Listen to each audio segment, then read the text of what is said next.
way BC, yeah, old boy been washed up, I'm nashed up in TT, hey.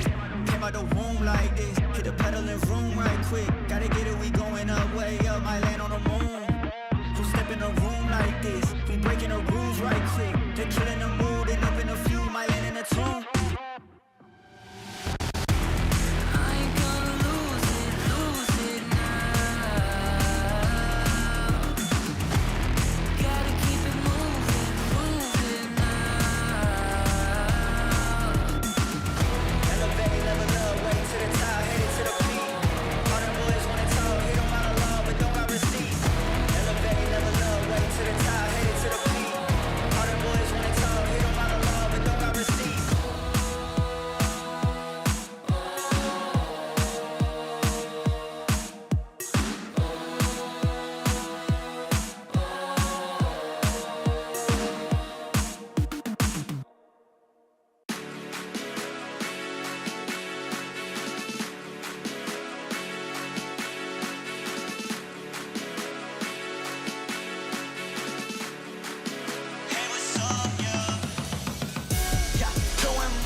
Motivated, I'm focused. Came a long way from the lowest. Yeah, gotta get it, the mindset, gotta put it in motion. This is the moment, gotta one up my opponent. Back then they ain't noticed me, now they know it's me, I'm the chosen. It's my time, yeah, I put that on Bible. No excuses, gotta get to the final. Take all of my idols and turn them to rivals. It's all or nothing, man, the trophy is vital. Game time, bet I'm coming in clutch. No hang time, man, they can't keep up. The game's on the line, seconds on the time. Who can't fight? It's gotta be us. Better under pressure, go ahead and let it fall on me. I'm destined for it all, you better call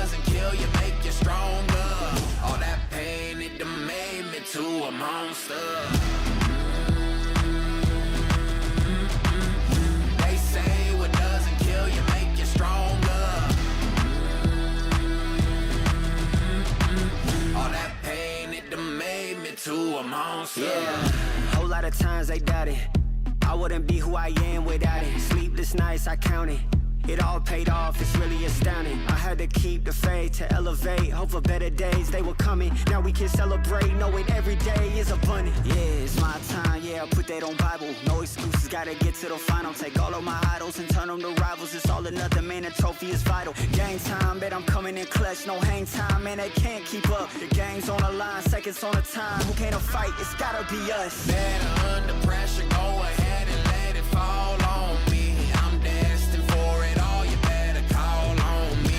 They say what doesn't kill you make you stronger.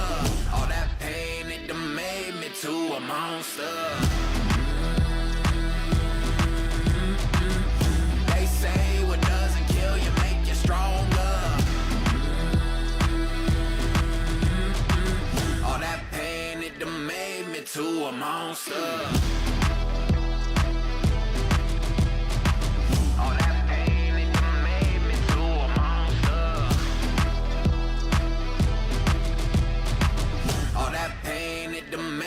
To a monster.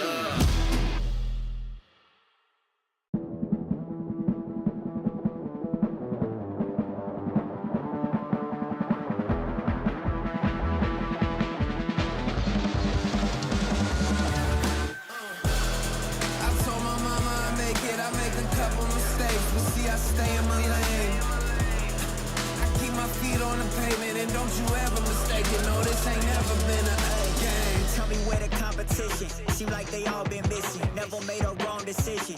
It's got me walking different, I stay gassed up, please point the opposition. No scope, it's no joke, just know I aim with raw precision. I went and got my bid up quick, 100 figures. They once was competition, now ain't sitting with us. Been on a wave since we've been away. Snatched the game, now we here to stay.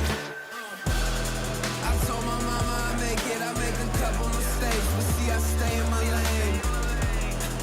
Keep my feet on the pavement and don't you ever mistake it. No, this ain't never been a game.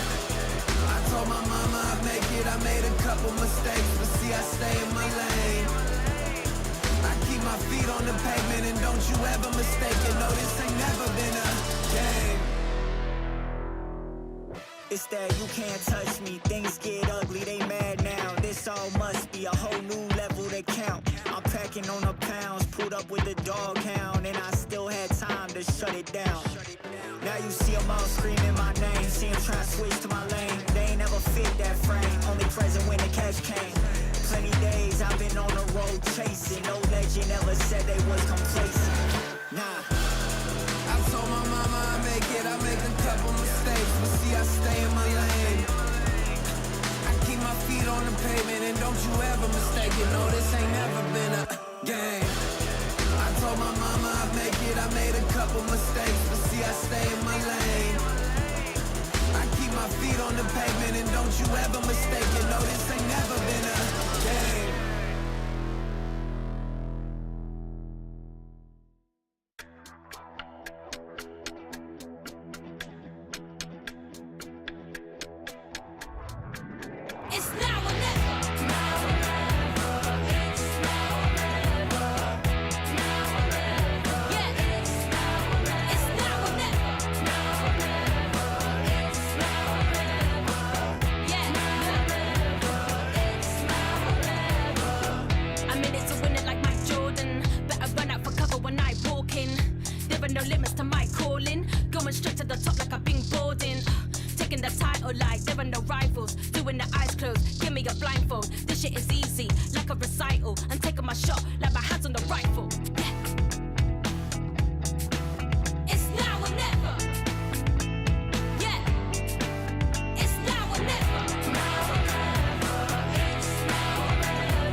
Let's take it up a notch. Running out the clock. I shoot my shot. I cannot be stopped. Let's take it up a notch. Let's take it up a notch. Let's take it up a notch. Running out the clock. I shoot my shot. I cannot be stopped. Let's take it up a notch. Let's take it up a notch.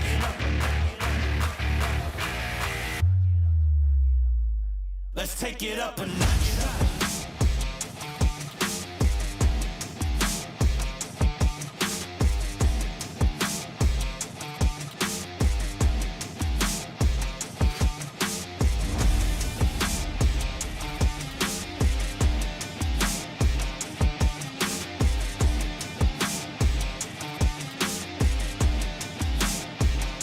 Let's take it up a notch. Running out the clock. I shoot my shot. I cannot be stopped. Let's take it up a notch. Let's take it up a notch. Let's take it up a notch. Running out the clock. I shoot my shot. I cannot be stopped. Let's take it up a notch. Let's take it up a notch.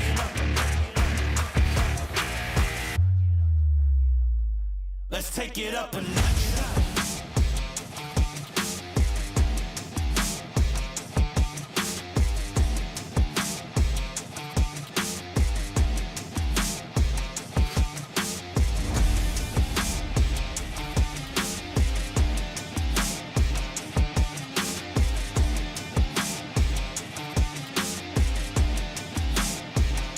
Let's take it up a notch.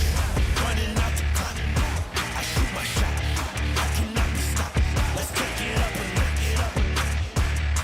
Let's take it up a notch. Let's take it up a notch. Running out the clock. I shoot my shot.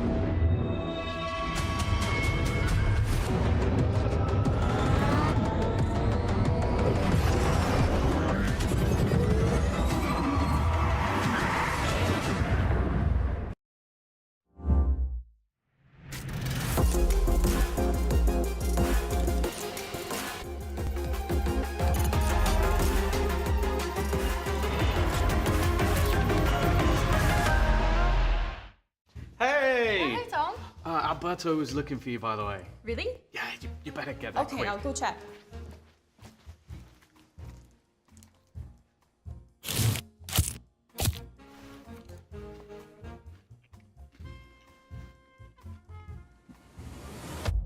Have a break. Have a Kit Kat. Tom Biz. You've had your fun. It's my turn. At Carmine Corp, we demand the best. This is what backs us up. The Razer Iskor V2 New Gen.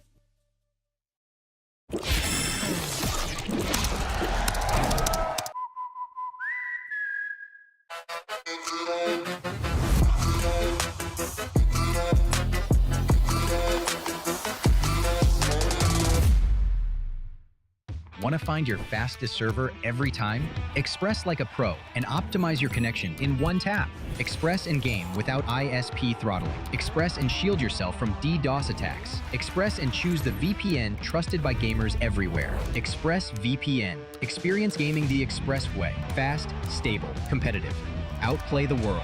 It's time to Express. Unlock free cosmetics, including Lightning Kicks Buddy and more. Scan to subscribe.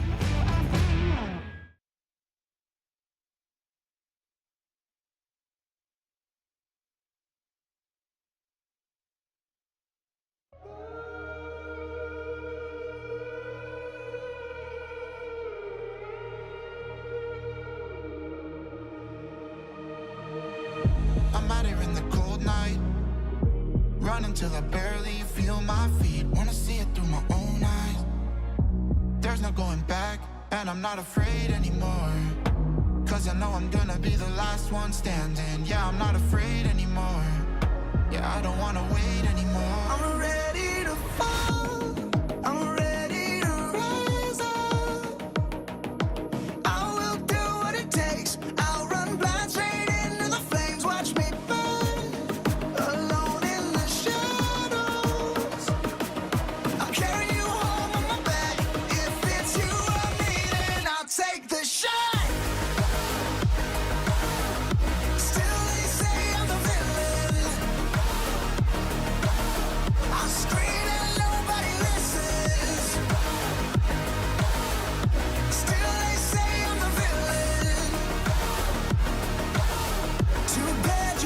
can't take me down. See that I'm surrounded by predators. It's critical, they got me in my element. It's dirty how you trying to keep it elegant. Keep my eyes open wide when everyone around me is an enemy. See my life cross my eyes. I'm ready to fall. I'm ready to rise up. I will do what it takes. If it's you or me, then I'll take the shot. Still they say I'm the villain. I scream and nobody listens. Still they say I'm the villain. Too bad you can't take me down.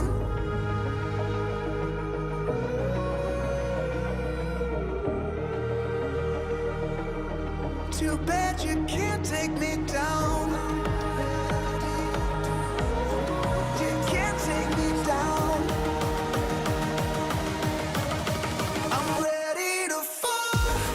I'm ready to rise up. I will do what it takes. I'll run blind straight into the flames. Watch me burn, alone in the shadows. I'll carry you home on my back. If it's you or me, then I'll take the shot. Still they say I'm the villain. I scream and nobody listens. Still they say I'm the villain. Too bad you can't take me down.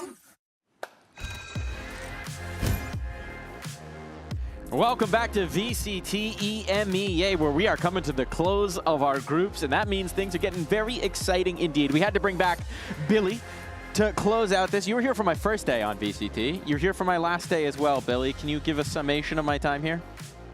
That's almost poetic, the way that you just put that. I don't know how I'm going to follow up. Kind of what? Describe your time here? That's what you're asking me to do? Yeah, sum it up. One word. Interesting. That could be taken a lot of ways, so why don't we take this straight into the standings, because there's a lot at stake in today's games, and it has to do with the top end of the board. There's a lot undecided for being this deep in the season. We knew coming into this stage of EMEA there was a lot to play for in the champs points. Well, there's a lot to play for in the games here and now, and with these standings you might see a lot of ties, a lot of possible scenarios. I can't make any sense of them, so I had to go to a higher power. We had to take it to Professor Permutations.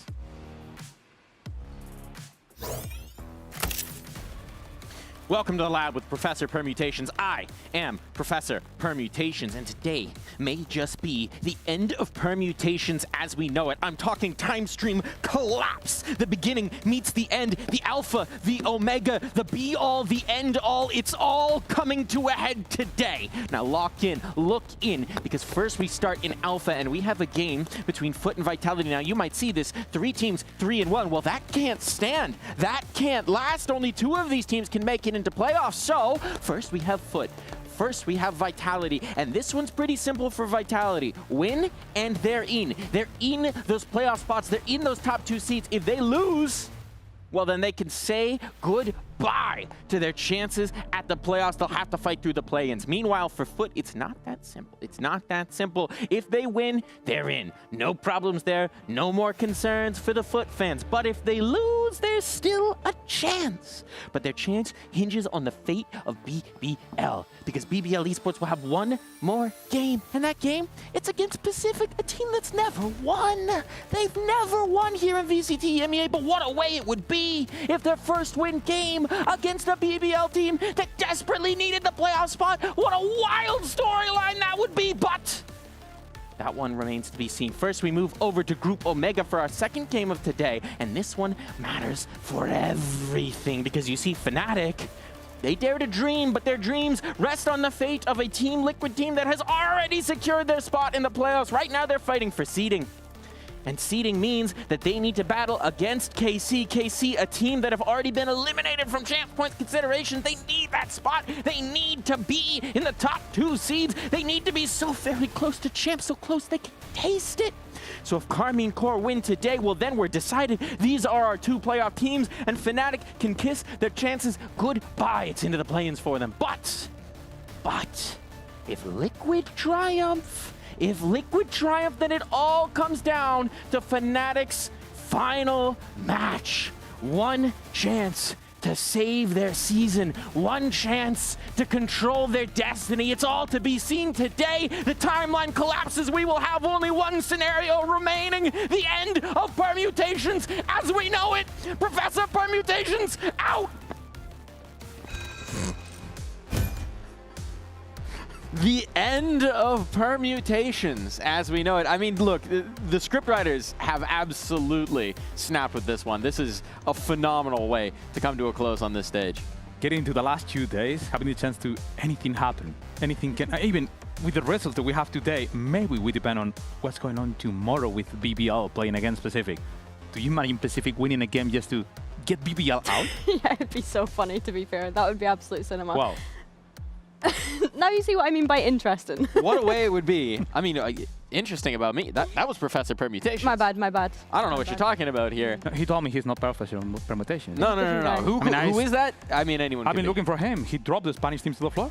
It's tough. They did it to themselves. Let's dive into the games that we've got today, right? Because we start off with a Foot Vitality 4th meeting of the year, and these meetings have all come pretty recently as well, right? It's not been a track record that's been great for the Foot side of things, but they're optimistic they can change their fortunes today. 100%. I think the most important thing to note here is the last 3 times that they played. Of course, that first time this year being for a spot at Masters London. Obviously, they both ended up going either way. But then the second 2 times that they've played this year was at that global event. So I'm intrigued to see how both teams have developed since that global event coming back to EMEA. I think we had a chat with Yampy the other day about how that game's going to be, and he had said that even when he was on BBL last year, if he ever had a voice by the end of a Foot game, it was a bad day.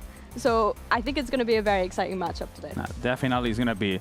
And I really want to know if they're going to try to keep what they're doing into Master London, because this match was pretty important. I mean, they managed to win the Lotus. Lotus, for me, is one of the keys of today. If Lotus is on the battle, Foot, they must win it. If they don't win on Lotus, they're done. And to be honest, they have to learn a lot on how it was Vitality making the pressures, how was Vitality getting information, and how to punish it. It's not going to be easy. No, it certainly won't. One thing that definitely works in their favor is they've had a good long run. They knew this game was coming. They knew this game was probably going to be massively important to them as well, right? So they've had, I think, 5 days off to really focus in on this matchup, to focus in on the preparation here, and it does mean we might see something very interesting. And we also heard from Vlad when he joined us on the couch. He said he thinks this time the map pool actually kind of favors them, and he was really liking the setup, the scenario that they had coming in here, and I think this could be quite interesting. I'm curious to see what he means actually come through in the server.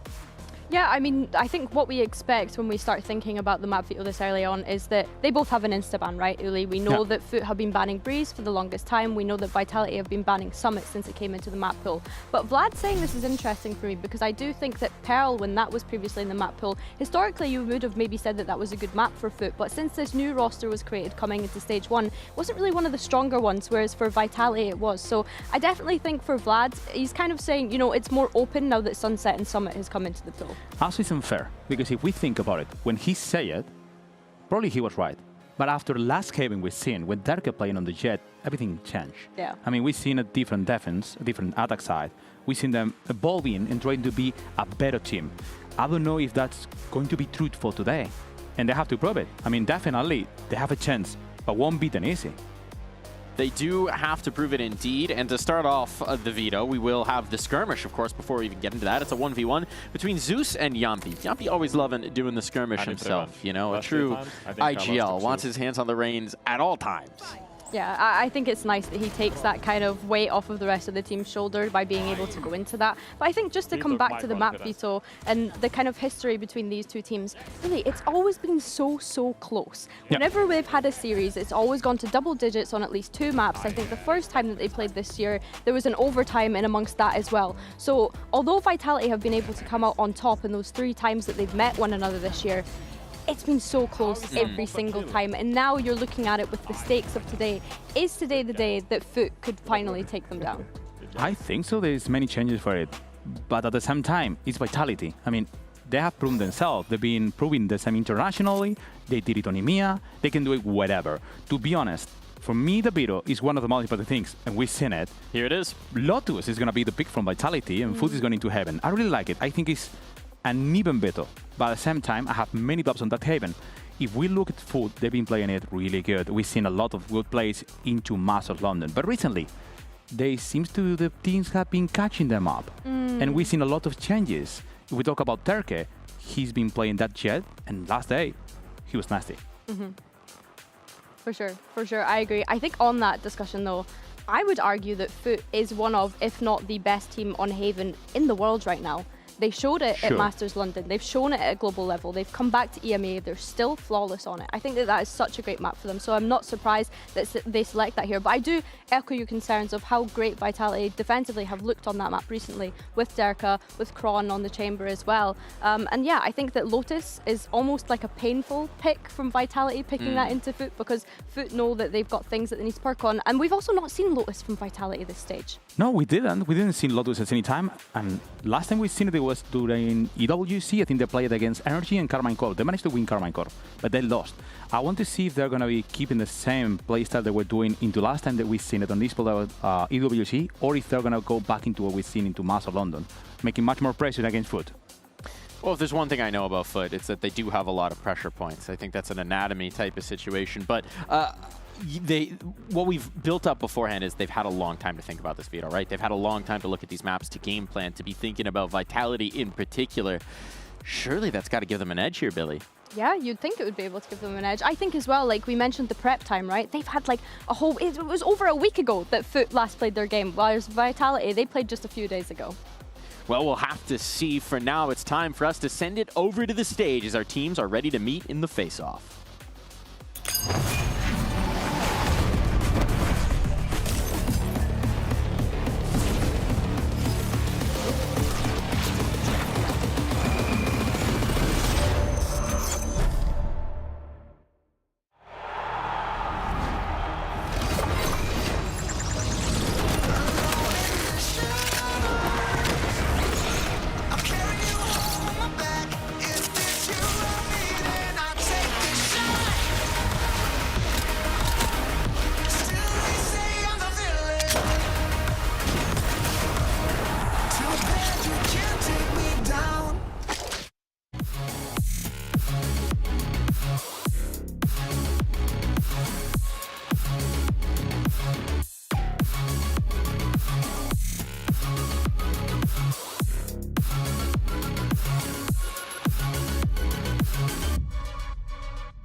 Versus Team Vitality.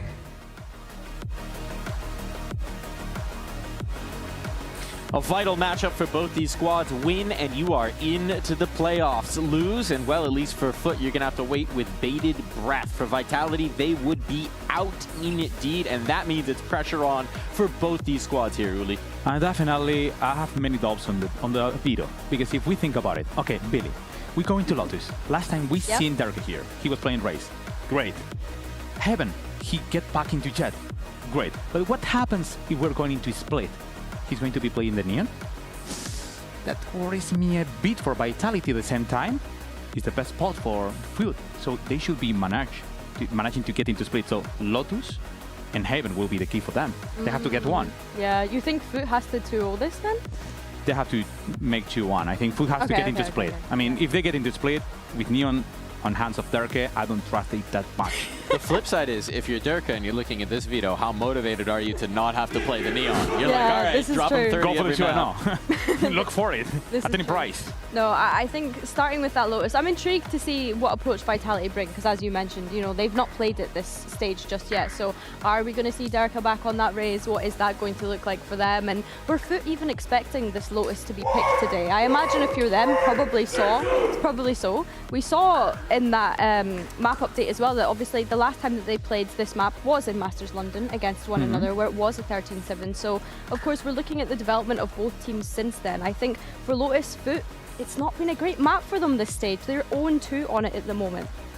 That is a challenging prospect, but at least they can find comfort in the comfort of their Razor chairs on stage.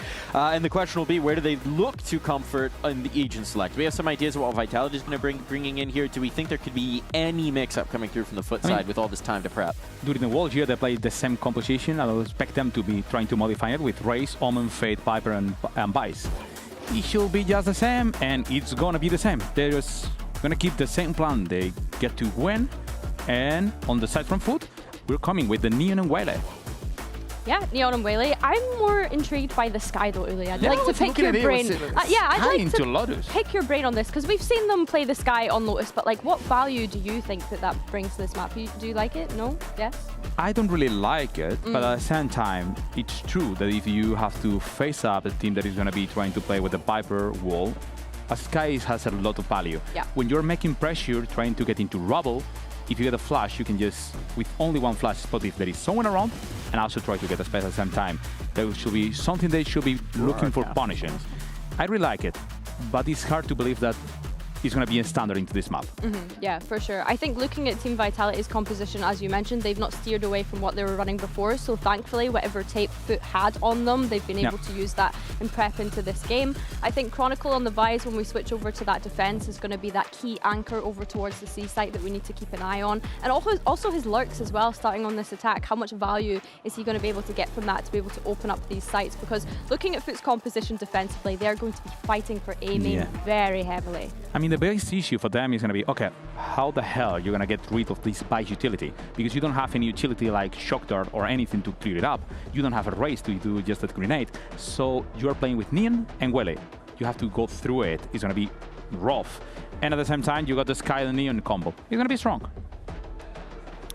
They'll be strong indeed, so we need strength in our voices and strength in the voices of these two fine gentlemen. It's Mitch of the Man and Tom of the Biz. Thank you, Darf of the mic. Indeed it is. We've got one hell of a game for you here today. Listen, as far as the stakes for this matchup go, I think it's pretty simple. Win to lock in playoffs. Yeah. That's all that you needs go to be playoffs. said. And for Foot, if you lose, you pray Pacific win their first ever game. They're not. They're going to play-in. Yeah. If whoever loses is in the play-in, whoever wins is in the playoffs. There are other permutations. We don't care about those. It is win or nothing. And that's basically what we're looking at here. The play-in, it's a longer route. It is still a route to the playoffs, but you can get 2 weeks of prep. You can skip all the way there. I think you can be one match away from making it towards Barcelona. But nonetheless, let's get into this one. It's going to be a fun matchup either way. Always a back and forth with these two teams. And kicking it off over on Lotus. And back to one of their older comps over on the Foot side. It brings the Waylay in for Zeus, and I'm always singing the praises of his Waylay. It's not gone great to start with, although, well, he's still going to get the first kill. Yeah, Foot coming in, looking for vengeance after being sent down and then out. Over in Masters London, Durka and Chronicle able to trade back a couple kills, and now we're in a 2 versus 3, leaving Sayonara alone as Chronicle falls, but he knows Sociable's isolated up close. No help anywhere near. And we'll get down to the 1v1. Sayonara and Cristalli. No idea where the other could be at this point, and with a minute on the clock, well, Sayonara can take his sweet time. Of course we are. Going old school with the HUD. I kind of like it up top. I think I prefer the backup. You like the minimalism? You can't see anything on the sides? No, well, no, that part, you know, a couple notes on that. But yeah, we're on the backup HUD today. I had some issues, so this will be the case for at least this map.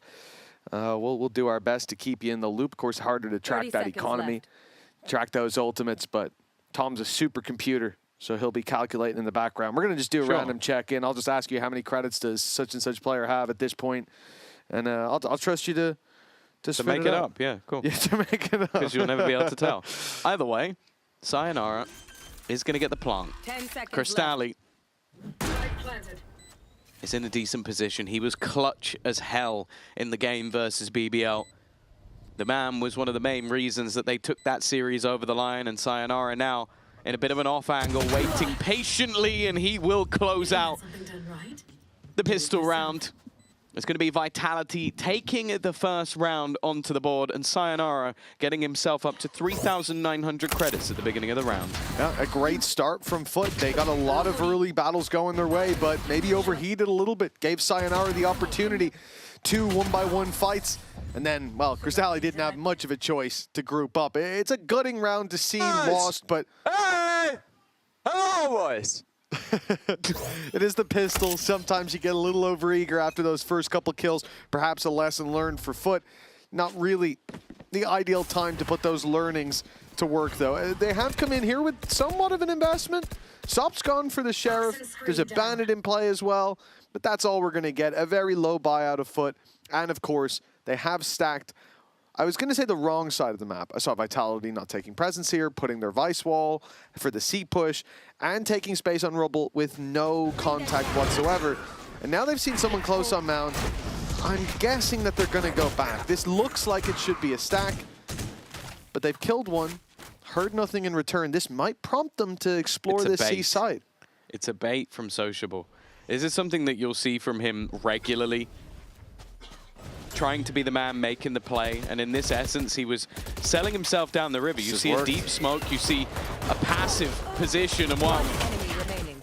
It's going to be a little bit of additional damage. So bear in mind, there's 3 rifles, 1 more kill for Crystalli, and he's made this round costly. Another one, he's made it exceptionally costly. Spoke about this man being clutch, but I mostly meant it in the last round. Instead, with seconds to spare, he will clutch it out. That is insanity from Crystalli. A 4K and what was it, half a second to live. I don't know if I've ever seen a clutch like that. No, that is sensational work from Crystalli. And for Foot in general, a great idea. Keep in mind, they overheated on the pistol. Look how quickly they put that aside. They come into round 2 with a plan, even with a Sheriff and a Bandit. That's all they had. Classics alongside it. But they plant the seed with Sociable up in that corner. That gets them this fight. They break out. The flash from Crystalli blinded everyone. It got them close. But even from that point, that should have just been damage. Crystalli turned that into a 1 round and a big advantage early on. Foot have a full buy. Vitality certainly don't. A Bucky, couple pistols, some bandits bought up, but the rifles here are massively outgunning everything on the other side, and they go from a shaky start to a stellar one. Yeah, very comfortable stuff from Foot, and more importantly, they've just got the freest advertisement for the Foot bundle ever. Because I don't know how Crystalli was able to get so many with the classics. Then going off the back of that into an in-zone flawless, they have set themselves up perfectly for this defensive half. They're going to get to come in with full rifles. They're going to have enough to buy into the next round, and their opponents are only just getting their first buy onto the board. So this really couldn't have gone any better for the early rounds for Foot. Yeah, realistically, with the pistol being lost early on, a gamble stack that the first player was rooted out of early on. This very well could have been a stellar start from Vitality. The fact that they'd pushed up on Rubble in round 2 and taken so much space only to end up walking onto the stronger side. And, well, folks, you might have noticed, we've got our sidebars back. Thank you to the boys who are working in the background on that. Now we can see the weapons plain as day, and you can see the big advantage that Foot have got with these first couple of rounds. Like, the credits are stacked so high right now. Lose this one easily in with a full buy. You could pull in the operator, but for now, Sop's coming in with the Outlaw. Nobody on light shields for him to pick off easily, but he can certainly make it easy for his buddies. If there was anyone close by, look at the space Sop's taken. He's all the way up on A. That means they've got numbers ready for the C here, right? It was almost an opener onto Durka, but instead the spam back takes down Sociable. But this is sort of classic Lotus Like, you might get a pick on one side, expect a gamble rotation, then you go back in the other direction, and that's why Sop's position still holds so much value. But even after connecting that shot, he'll leave his second player low, but it was a quick enough reaction that the second shot didn't do enough. Yeah, that was the danger, right? Sop actually finding something in that position. Maybe if he had a rifle, he would have. Then that causes problems. Vitality get punished for the map control they've left open. Instead, they get an advantage ×2. Low HP. It could easily swing back in the other direction for Durka, for Yampy, and now for Chronicle, but winning these battles by this thin of a margin seems to be enough. We could have a flawless round coming through from Vitality, a big chance to bolster that bank account, but Yedajay's at least going to make it costly. The thing is, they have enough credits on the defense for him to continue pursuing cost, and with Durka and Yampy low, it's definitely tempting. He might as well go for it. It's a fairly passive hold from the majority, a wraparound from Durka as well that should make this round sealed, although Yedajay's predicting it doesn't matter. Durka in form, hits the headshot anyway, and Vitality are already going to break back with an even scoreline. As said though, plenty of finances to invest back into the next round. Sop's operator immediately coming online, so Yampy won't be quite as lucky if he was to take this same fight in the next round. But ult-wise, it's firmly in the favor of Vitality. No, no, no. I think you've got to be pretty happy with how that round played out. A lot of 50-50s, a lot of heads-up duels. You won every single one by a narrow margin in the majority, but you lose next to nothing in the end. For Foot, well, that's solid start. That 2-1 leg up is now being challenged. The op that we talked about is in the hands of Sop, but the credits, they're running dry. A loss here will give Vitality a strong lead to play with on that attack side. Yeah, Foot have got a lot of control early on though. Like this deep sea control, normally you'd expect that there'll be a gamble rotation back. Look at those ultis. I mean, these guys can get into the site so easily, a showstopper, and you can point it in the right direction with the Nightfall. It's a very dangerous round that Foot basically can't afford to play on site for the most part. Toxin screen down. Waiting for the contact. Crystalli's timing, definitely not the best. Uh-oh, he's walked directly in, but has a teammate to support. Showstopper will remove him. Sop unable to connect anything. And this B site now firmly under their control. Now there is a wraparound coming in from Sociable, but it kind of comes down to timing at this point. He may even want to try and open the door, try and bait some players to look back in the other direction. A smoke. A paranoia through, but already Durka's won another fight on that forward front. Sociable can only trade one, and Durka is just frying. 3 for him in the round.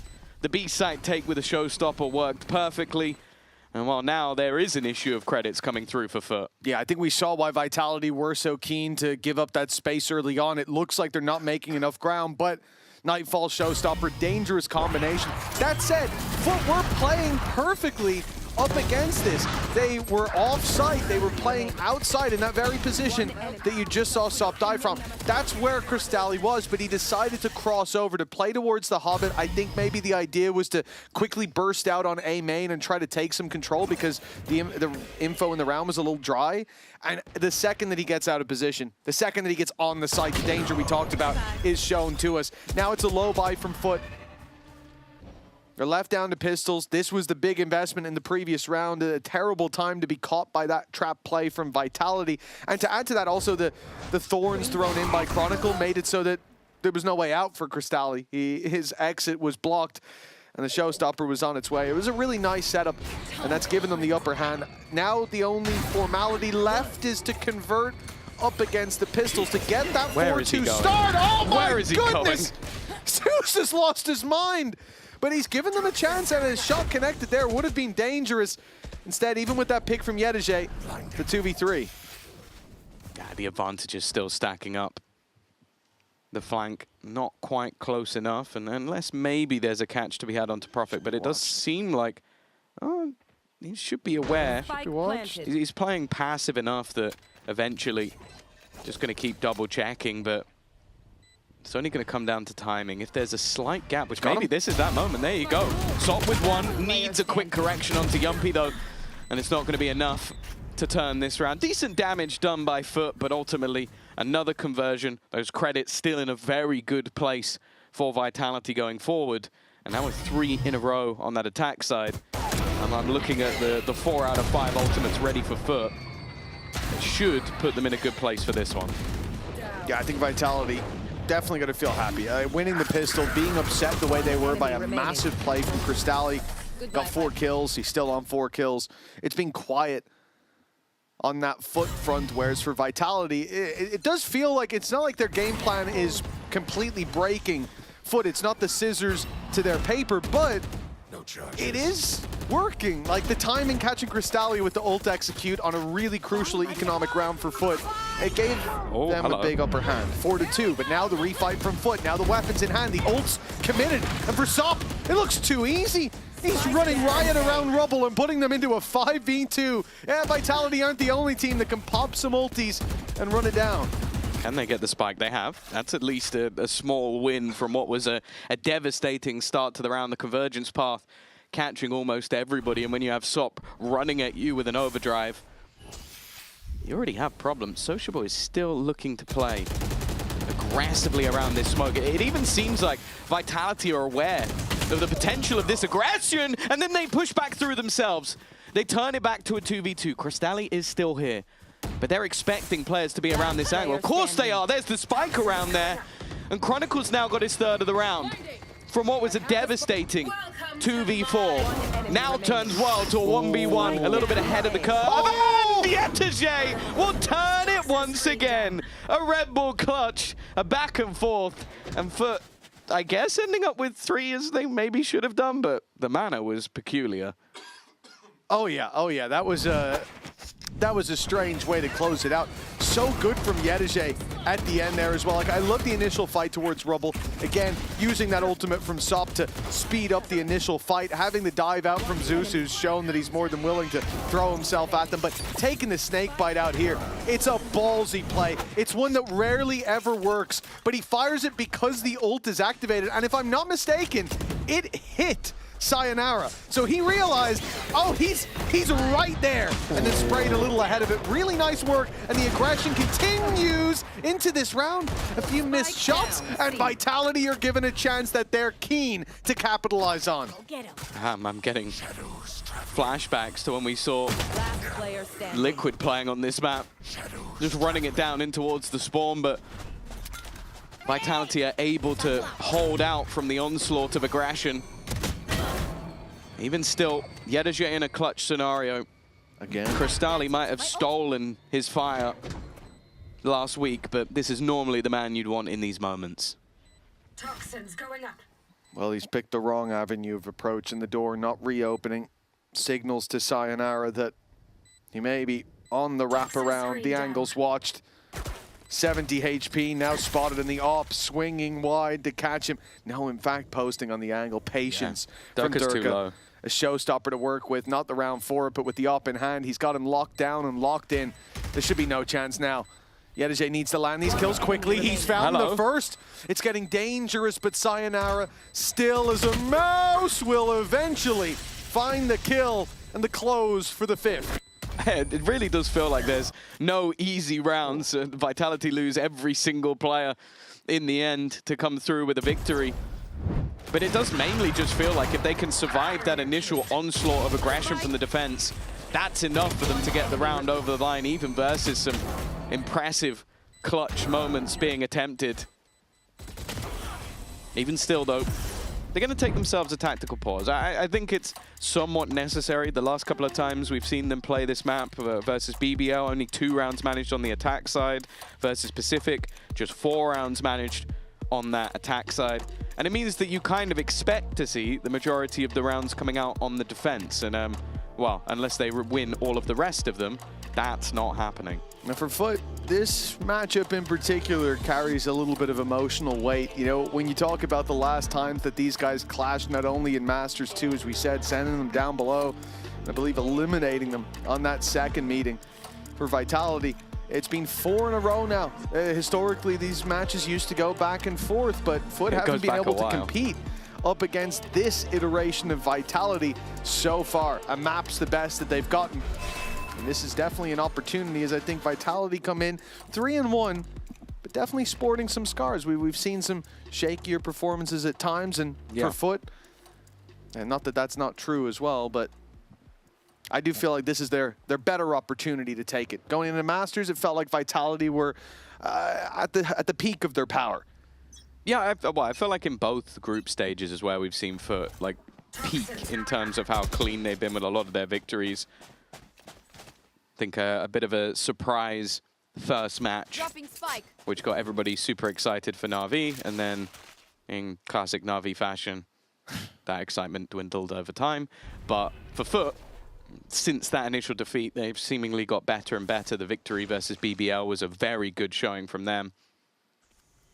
And this match feels even on paper, excluding that history. But I also think you just look at the two maps that we have. I think Lotus, the pick of Vitality, is favored to them. And I think Haven has been an exceptionally good map for Foot. So I expect this to go to 3 and then split. It really is anyone's game. Got the push through coming up on B. It's being watched by Sayonara for now. It was a nice start from Foot. Marshall alongside the Sheriff. A tag each, and it's a free kill, even up against those full shields. Now, Yedege, the man who's been making it difficult in those clutch scenarios, he's hearing the rotation. He's calling for the stack up towards that A site. Sociable will be ready. The Viper's Pit, not likely to be used, and now the wall tripped. He realized too late that it was that close. At least he'll be the fear in the back of their mind. Vitality forced to pick up the pace to walk into the pistols. Paranoia to delay. Stun does wonderfully for Zeus. Trading back is all they need, and with the pit down on B, there's no chance to go back. Vitality need to pressure this A site. They need to get past Sociable. The blast pack out gets the first for Durka. 7 seconds though. Someone needs to defend that plant. Cristalli gets in just in time to take Durka down, to deal damage onto Chronicle. But the shot got in the way, or the wall got in the way of the shot. And Kron survives to tell the tale. A 6-3, but a narrow margin indeed for Vitality. Yeah, I was worried for a second when Yedege trips that wall that maybe he's given them an avenue back towards the B side, but the Viper's Pit was just so smart. Yeah. It forced them into this awkward battle, and again, it almost feels like any other gun, and Cristalli might have been able to deny that plant. It just wasn't quite clean enough. And well, there's some lovely synergy, both hitting the desk. Either way, 6-3, lead extended. It's another costly round, but with Vitality extending their lead further, the cost of the rounds doesn't really matter so much for them. The half win looking very likely at this point. Yeah, it was definitely an impressive performance in the previous round by Foot, but a loss is a loss here. Ultimates coming into this one, they've got 4 on Vitality, and of course the same combo that won them the B site, got these streaks of rounds really going, is used on C. Nobody there this time. Foot do avoid at least the first leg of the push, but Vitality have plenty of ground to stand on here. In goes the Steel Garden, Chronicle swinging with Durka, and it's Yumpy even to find the kill. There were 3 men on that one fight. Zeus sold down the river. And a man down, but they have traded the damage for it. This is still recoverable, but look how quickly Vitality pulled that advantage back into their court. Yeah, they've got some scars, but more than enough advantages to close that one out. A lead guaranteed at the halftime with 2 rounds left to play for.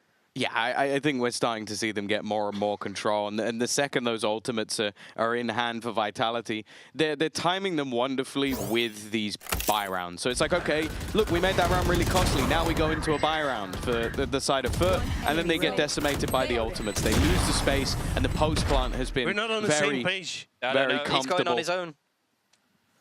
Yeah, that's about Zeus, right? Everyone. He was so far ahead of the play. Completely isolated in that duel. And well, for Foot, this isn't the moment that you want to see that after such a close competition in the low buy before things fall apart here. No pause. We go straight back into things in round 11 for Vitality, a streak of rounds, and it feels like momentum in their court's going to translate to a very convincing map pick for Foot. Well, this is the side that they chose to start on. Let's hope that they have more faith in their attack. They're already going to be on the back foot.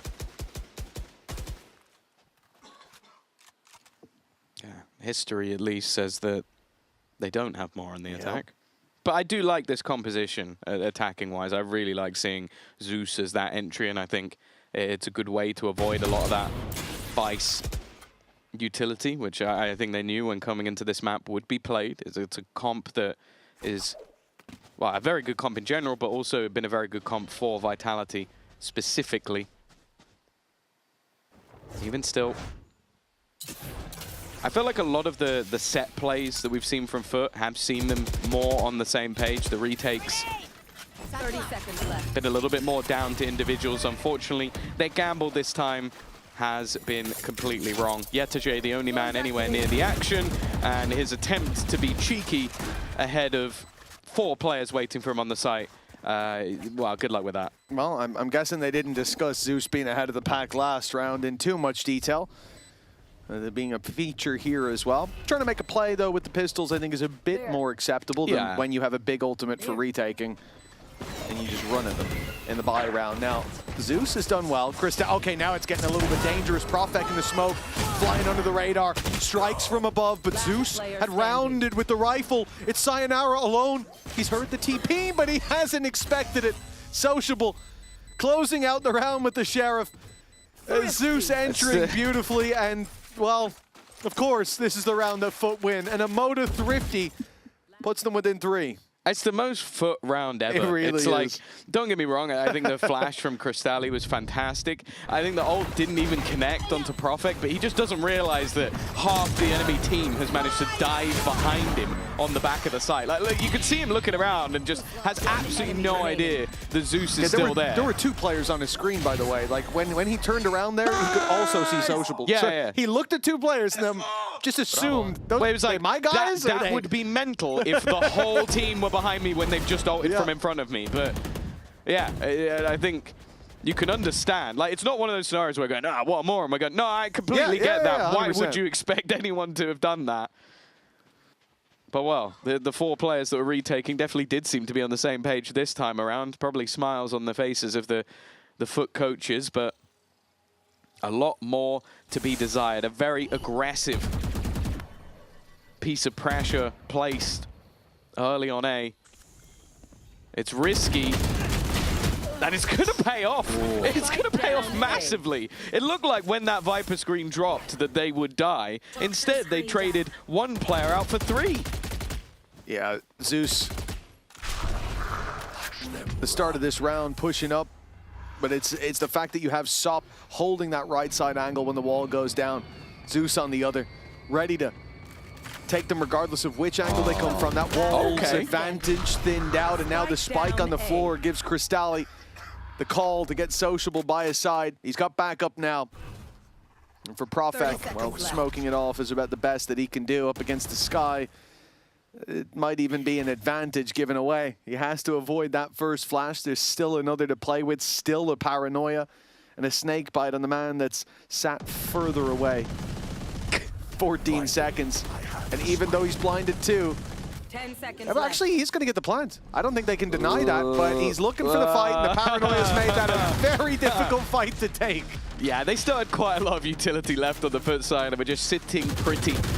I'll bring it back to a 7-5. Definitely not the end of the world, although, as said, they definitely had some struggles when it came to their attack.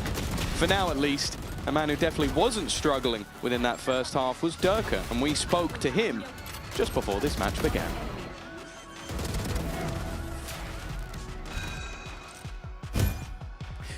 Durka, first off, I have to ask, how does it feel to get an agent nerfed?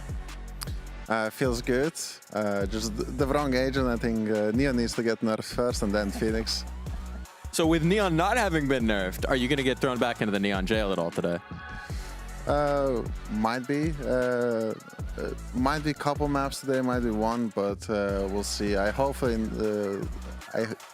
don't get the Neon map and stuff, so I get to play something else. But yeah, otherwise, I mean, it's still fun to play. Just like I feel like everything is out of my hands, and I just you know, run around and do nothing basically. Every time you get one of those top frag maps on the Jet, do you just lean over and look at Yampi and point at the scoreboard, or?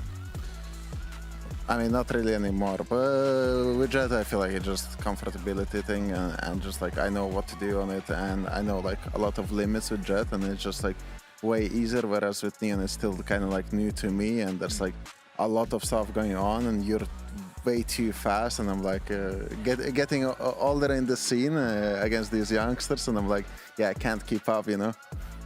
Old man Dirk coming in. Okay, let's focus on this matchup. Speaking of the youngsters on the other side of it, right? This game is huge stakes. Win and you're in, lose and you guys are out. How do you feel about that kind of a big moment matchup? I mean, I don't want to put too much pressure for it. I think both of us have kind of like same stakes, I think, or maybe they're already in. I don't really know, but for us, I think it's just playing our game and see what we can do with it. If we play well and we win, then we deserve to be straight in playoffs. If we lose, then we have to go through the tough road, but it's also fine. That's the way it breaks. Good luck today. Thank you. Thanks. Yeah, you'd be surprised the amount of times we talk to players and they're like, yeah, hopefully we qualified today. And we're like, no, you already qualified. You're already in. My favorite was a barber of back in the day. Had him on the desk and was going like, obviously after this win, you've still got a chance to make playoffs. He went, I thought we were out. Yeah. It's like, wait, come on, bro. You can't say that. It's like, we better actually practice week. Goddamn. I do miss him. It's what we were talking about at the start of the game as well. Like, yeah, Foot can technically lose this and still make it straight to playoffs. They need a BBL to lose to a team that hasn't won a series so far in VCT. So, you know, from their perspective, they're coming in with the need to win it, as they want to make sure that they can make it all the way to Barcelona for the Stage 2 finals. If you want to get there as well, scan the QR code. Tickets are available now. Make sure you get them before they're gone. And for Foot, well, the first half, it looked good. With 5 on the board, it could have been more, and the pistol here could help them out to close the gap, but Vitality quickly put an end to those foolish ambitions, straight down on the A main aggression. Yeah, I had one of the fastest pistol rounds, especially on this map. This map, we sort of talk about how you can really play with rotations. You can have that early pressure, move back through the door, any of the doors, and make them. No, just full firefights within the first 3 seconds of the round.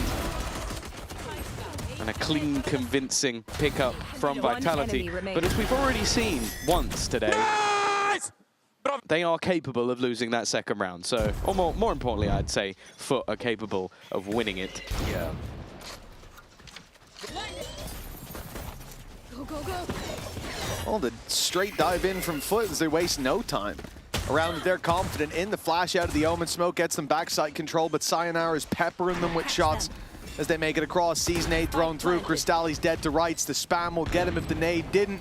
And now Durka's looking to farm up some orbs. Very successful round for Vitality. They had a pistol here that's going to be converted into a Phantom for Sayonara. They got a lot of orbs towards that showstopper, and keeping the 4 rifles over with Sayonara's pickup is about as good as it could possibly get, considering the awful start they had to the previous map. This is the previous half, excuse me. This is certainly going a lot better. Yeah, they're looking comfortable early on, and I think for Foot. Sorry, I just went for it. Whatever. I don't think he should apologize for that. I think that was the right play. 2 away from a showstopper now, and he got traded. Oh, you know. If he doesn't get a kill there, it's the wrong play, but you know, he hit a shot, so it's fine. I trust him. Exactly. That's what I mean. No, I mean he apologized, so I trust him in the sense that you hit your shot. Never apologize if you hit your shot. Oh, that's it. Don't take that into your rank games, please. It's already a mess. I don't need people with that level of ego. It. Ranks broke me. I agree. I think someone on the next map should play Reyna. Either way, it is almost a full buy-in for Vitality. They've got a couple of Bulldogs. Sure, they've got some lighter shields. But a good opportunity for them to convert this and basically get onto the yellow brick road all the way to closing the map. A great start, but early trades from Foot. In fact, at least from Sayonara, he's opted to fall back, but Durka was initially sticking around. It seems like the plan from the defense is to maybe group up and play the remainder as more of a retake. But I am looking at the potential backstab coming through from Yetege. The problem, though, is once again he's going to be caught by the Vice Wall. I don't know why Sociable knew it was free to TP in through that door, but he's gotten himself a great position.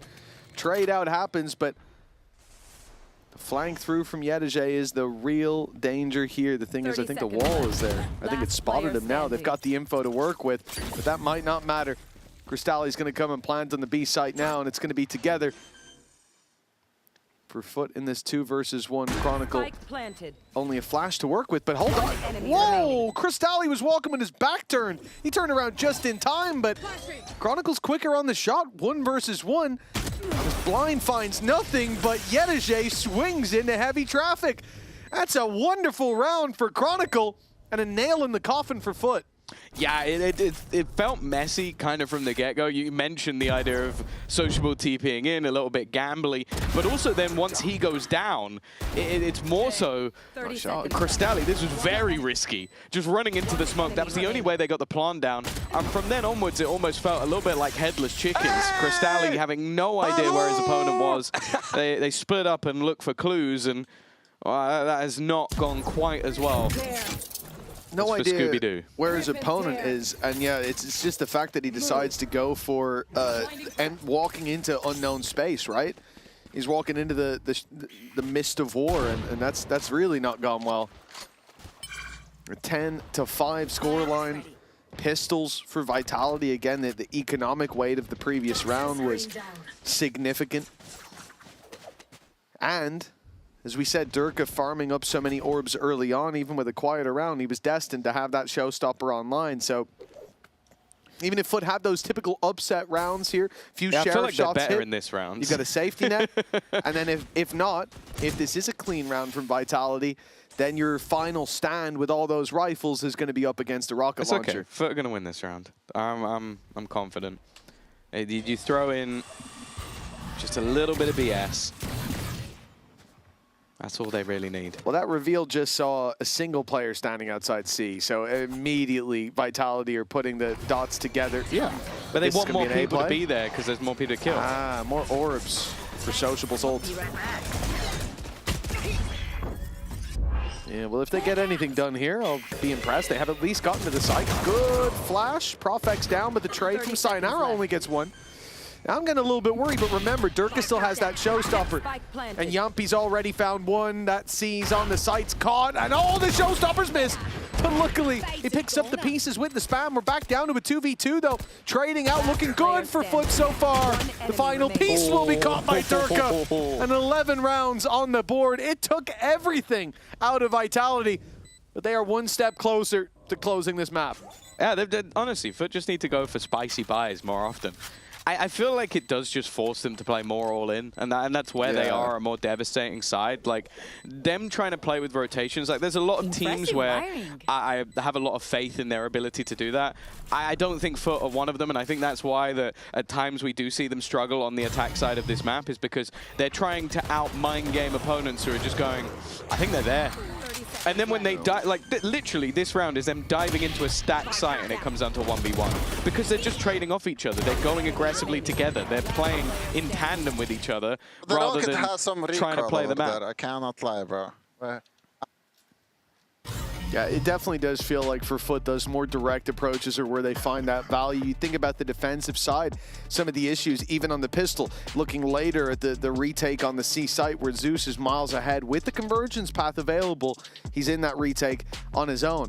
And I think that's some of the issues that they have, is tightening up that gameplay, playing together in those moments. And I put it down to overheating. As individuals, Foot is a team that can, almost everyone on it can overheat individually, but when they do operate as a unit, it doesn't look like there's any limit to the heat they can put into that equation. It always comes out looking at least competitive.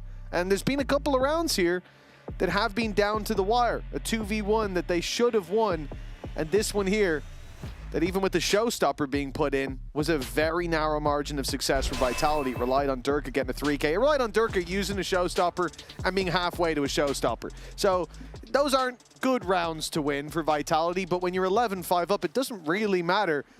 There's even enough of a buffer. My only counter to that is it's good because the more kills Durka gets, the better Durka plays. When he feels confident, dude, it's just unreal. Yeah, and I think something that was touched on by the desk by Uli and Billy, the idea that he doesn't want to go to split. He doesn't want to be forced onto that neon. Grow up. Yeah, but he's not going to grow up, is he? He's Durka. He doesn't I'm need to grow bored up. of this topic. Play the neon, shoot people, whatever. Yeah, I would agree, but he says it every day. Yeah, It seems to be a driving force I for also him. feel like he is asked the question a lot as well. That is though. true. It's come up too often. Well, an early TP to the back of sight, and Sop has just pretty much aim-checked Yumpy. You can't fall asleep at the wheel when you're up against Foot. That's a fact. And this post-plant, unfortunately, now becomes a lot more difficult. No Nightfall available for them to utilize in this round, and unless Chronicle can get a kill, I don't think they'll have any ults to play with. Well, for Foot, the direct approach worked. The gamble TP from Sociable, he's had a few of those. Old sore shrouded steps, but working out more often than not. Yedige in a bit of a risky spot, but this wall will go down, and Durka's going to be surprised. Unfortunately, his reaction time seems to be a little bit better. That was clean as can be. He's down to 30. And still a 4v4 in the retake. At this point, I think Vitality are definitely just looking to make it costly. And they won't do too well towards the spawn, at least to start. Drop back. Oh, he makes it costly. And Chronicle's there to pick up the final piece. Yeah, certainly not a round win for the defensive side, but they got what they wanted out of that. Yeah, they made it costly. Again, though, these are the sort of more direct, more aggressive rounds that you do like to see out from Foot. For Foot, this kind of comes down now to more of a momentum builder. A first round coming in on the attack. Even if they don't win this map, I want to see them flying high, ready to go into Haven. And all in all, why don't we just listen to what they're saying? Ben çarpacağım yine. CT. Water sana. CT'ye one way attım. Sit Doğan'ın yanına git. Doğan'ın yanına git. Water'dan cross'um. Water'dan God kurdum. Arkayı alacağım ben sonra. Sen Water'ı al ya. Arka. Tamam. Paranoyası yok beyler. Aldım sal. Tamam çok iyi.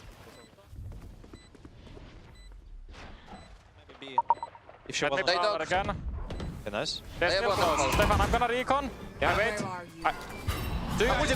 Ulting them. 3, 2, 1. One more. Yes, I'm gonna go. I smoke, guys. Close right. Nice. Nice, 2, 1. Enemy remaining. He was talking close. He should be side. He was talking close. Water. Bro, our retake's incredible. Good job, boys. Nice. Nice. Guys, shoot me! Yeah, and a very clean retake from Vitality. Just in the nick of time, they'll be pushing themselves up to 12. And like you said, for Foot, you want to see them build up that confidence, look good coming into Haven. But I don't think we're at that point just yet. We're going to need a big spark to close out this map, or they'll be limping into map 2. Yumpy's utility in that was just perfect. Reveals 3 players up close. Nightfall then just makes it so that the SMG becomes so much more valuable. Gets upgrades for Chronicle, who ends up with a 4K. Guys, shoot me! It's, you know, it's the Yoru when they run into a Viper's pit. Yeah. That's good. I like that. I hope you're proud of that one, Tom. 12-6. 6 chances to close this out for Vitality, and it doesn't look like they'll need too many. They've gone aggressive on C-Long. Up against the low buy, it's a risky play, but they want to end this one with Flare, and they want to help Chronicle, who's all alone. He's taking out his classic, and he's won the fight! Oh my goodness! He's feeling confident, but maybe they should be cautious instead. That spike is recovered. Nice TP by Sociable, gets him to the site, gets a plant now for Foot. And a 3v3, remember they started this with lots of pistols, lots of weaknesses. Now 2 of them have rifles. The best rounds are with weaknesses. Give them the pistols and they shall thrive. Which makes me wonder if this retake's gonna go Vitality's way. Done well so far. Happy to let that clock tick back down, but the close range position of the SMG, has it been spotted, is patient from Yumpy. clever, but he does. Oh, okay. He didn't expect the second player, but it doesn't matter. It's a whiff from Sociable, and Yumpy wants a one-man retake. The other two players were just in the backpack, along for the ride. A comfortable result from Team Vitality. Their map choice, well, it belongs to them. Yeah, it looks like the old storyline stays true here. It's been nothing but Vitality victories in recent memory. 4 in a row up against Foot. The days of Foot competing in this matchup seem to be gone. Now they've got to bounce back, reverse sweep, but Foot's map pick is up next. That said, a very strong victory for Vitality here. And I'd like to send it down to the stage where we're going to hear from the IGL of Vitality. We've got Yumpy standing by my leader, Uli. Hello, Jumpy. First of all, you're going 1-0 after your pick. And I got a question up because we jab a lot on you as an IGL. You've been going from completely control to now having some ideas. But today, during the attack, we've seen you sometimes playing out of the pack. How is it for you to manage those situations and as an IGL? Yeah, it's exactly, I said last week that listening more of the information that others give me, because of obviously like when you're IGLing, you want to be in the pack because you usually see what's happening on the map, and we've been doing a lot of VOD reviews and I've been just trying to listen more, and then sometimes I play out of the pack, so I kind of have I would say information of the two sides of the map, and it allows me to make mid-round calls better. That's great. Well, good luck for the next map, and don't go on, because we're going with the second one. Oh, I like the Spanish. This game as if you want to win it. Okay, that's the only thing I ask. Okay, he's starting. Follow his lead. Doesn't have to be big, doesn't have to be loud. Do the small stuff. Well, understood? Yes. Loud is not there in VCT America and big is not in VCT. That was a good one, bro, to be honest.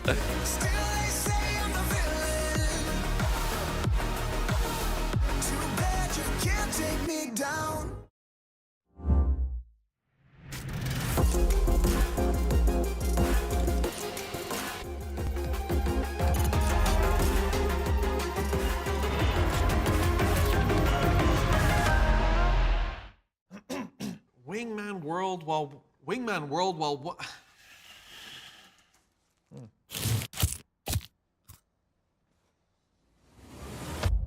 Have a break. Have a Kit Kat. Wingman World while wanting a well-won break. Let's go! At Carmine Corp, we demand the best. This is what backs us up. The Razer Iskor V2 New Gen.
This match is a playoff win and in for Vitality. How much do you value getting to skip the play-ins?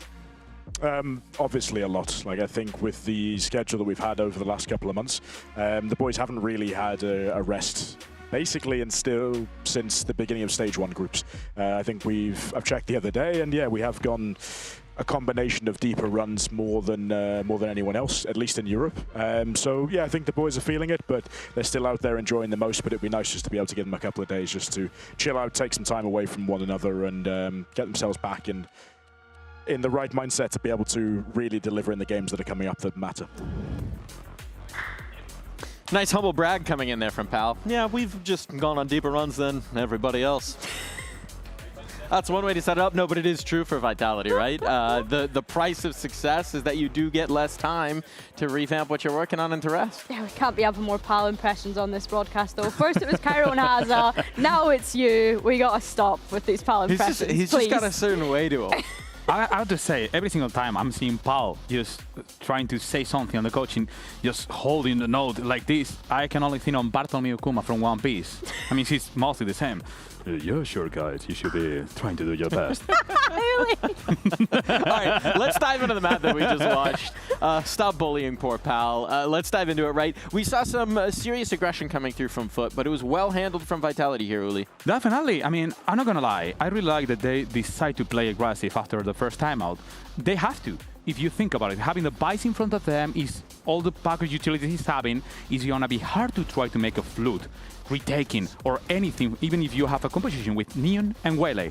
That could be just messy for them. So they have to look for this first challenge and try to get an advantage in numbers. I will say though, Uli, that every time, or at least I have a theory, that every time Yampi plays against these aggressive teams, I think back to his time on BBL last year and having to create this chaos environment for the team and roster that he had last year.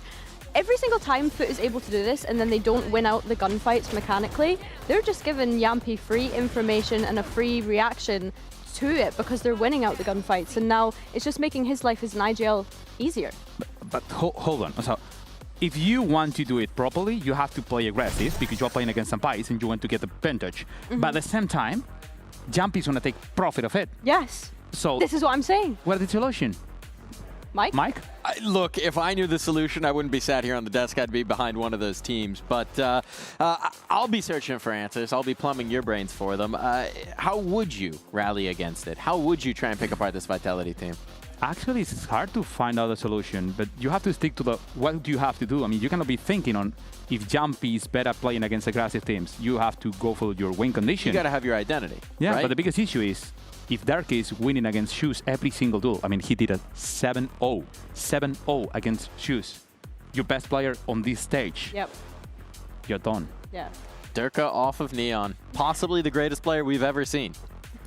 Possibly unbeatable. Durka off of Neon. Like, I just know Streets that are saying. Tom Biz is in the casting room right now smashing his head off the desk because he is sick and tired of this narrative. But we're going to keep running with it. We're going to keep running with it because, of course, we're going to Haven next, which, Uli, we are expecting to see that Jet come into play for Team Vitality when we're thinking of the man on your screen right now, Durka. But then also Chronicle on the chamber. And something that you and I were speaking about was this conditioning of the operator because they have so many incredible players that can utilize that gun, yep. But at the moment on Haven, we're only really seeing Chronicle use it. It's funny because we asked the same question to Paul when we were on the Spanish broadcast, and it was like, okay, Paul, you have Derke, one of the biggest operators, one of the best. Why is Chamber into Chronicle? And he was like, we have 3 of the best players on EMEA. We have Jumpy, we have Chronicle, we have Derke. Whoever is playing, and Chronicle is doing great. And now they're adding this Jet into Derke. They're able to, on defense, make some pressure in one of the sides and try to condemn the team to go into the other one. Who is holding there? It's Chronicle with a chamber and an operator. Hold on, you cannot go through it. If you invest utility on one side, you're getting weaker against chamber. If you do it into chamber, then you're weaker at the moment that Derke is coming with the Jet. This is going to be rough. It's a wealth of riches over for that Vitality side, but if you were going to look at it for the Foot camp, how would they maybe highlight their own identity? As we were talking about earlier, how would they maybe get an edge? We've got our agent comp coming through here as well. Well, I mean, I think in terms of Foot, I don't really think it's about carving an identity. I think their identity on this map in particular over the past couple of months has been very clear. It's been very great. I had said at the top of show that they are one of the best teams, if not the best, on Haven globally when we actually think about it. So I think, if anything, yes, they're a map down, but the pressure's on Vitality here to be able to close this out in a 2-0 fashion and make it to that playoff spot, really. And for me, my eyes are going to be centered in one person. It's not going to be Chronicle. It's not going to be Turkey. It's going to be Profek on this Astra. Astra has everything on his kit to try to stop Shoes and also Sop. Well, backs against the wall here for Foot. They need to fight their way out against Vitality if we're going to get a full series out of this. And who better to be your ringside announcers for this absolute cage match than the Mitchman and Tom Biz. Thank you once again, Dog Mike. Well, this cage match has been a bit of a bludgeoning, at least in the first map, but now round 2 is on Haven. Familiar territory for Foot, and somewhere that they're going to hope that reverting to the old ways is going to work. We've got that double dive. Yeah. The Neon alongside the Waylay for Foot. Do you think it's going to be enough of a change? To be honest, they were good with the Neon and they were good with the Jet. I think it's just what Sop wants to play. I think that this is their best map. I think they're on a very good streak of wins. I think, what are they, 1, 2, 3, 4, 5, 6 wins in a row, including games that they played at Masters as well. So this is a very, very comfortable map. And for me, on their side, I'm always going to be watching Zeus. I think he is fantastic on this map, both on the defense and on the attack especially. So I think it's going to be more for Vitality to prove that they can match up against this Foot side, because I think the last time they played them on this map, they lost 13-4. This map was very comfortable last time around for Profek, a defensive start, of course, but I think it was like 14-0 at one point. It was ridiculous seeing this guy just shred people through smokes everywhere they went, especially the seaside. Now, but Vitality, then he ran through a smoke and died, didn't he? He did, yeah, eventually. That was the overheat. That was the moment where he burned a bit too bright. For Vitality, they start on the attack, and we will look elsewhere. Perhaps for those shining performances, Yumpy shining bright enough to blind his teammates. Now stuck in the corner, the blind caught him, and well, it's Chronicle to save his life, containing Zeus's aggression and maybe getting them into the C site. But Foot are looking like they want to play ahead of this. Unfortunately for Yedajay, that hasn't worked out, and well, the damage adding up in favor of Vitality by quite a margin. Yeah, in a very good position. I think an in-zone flawless in a pistol round is always going to be wonderful, and I think that's now all 3 pistol rounds under their belt so far. It is worth mentioning, as a caveat going into this series, both of these teams look immeasurably better on the attack.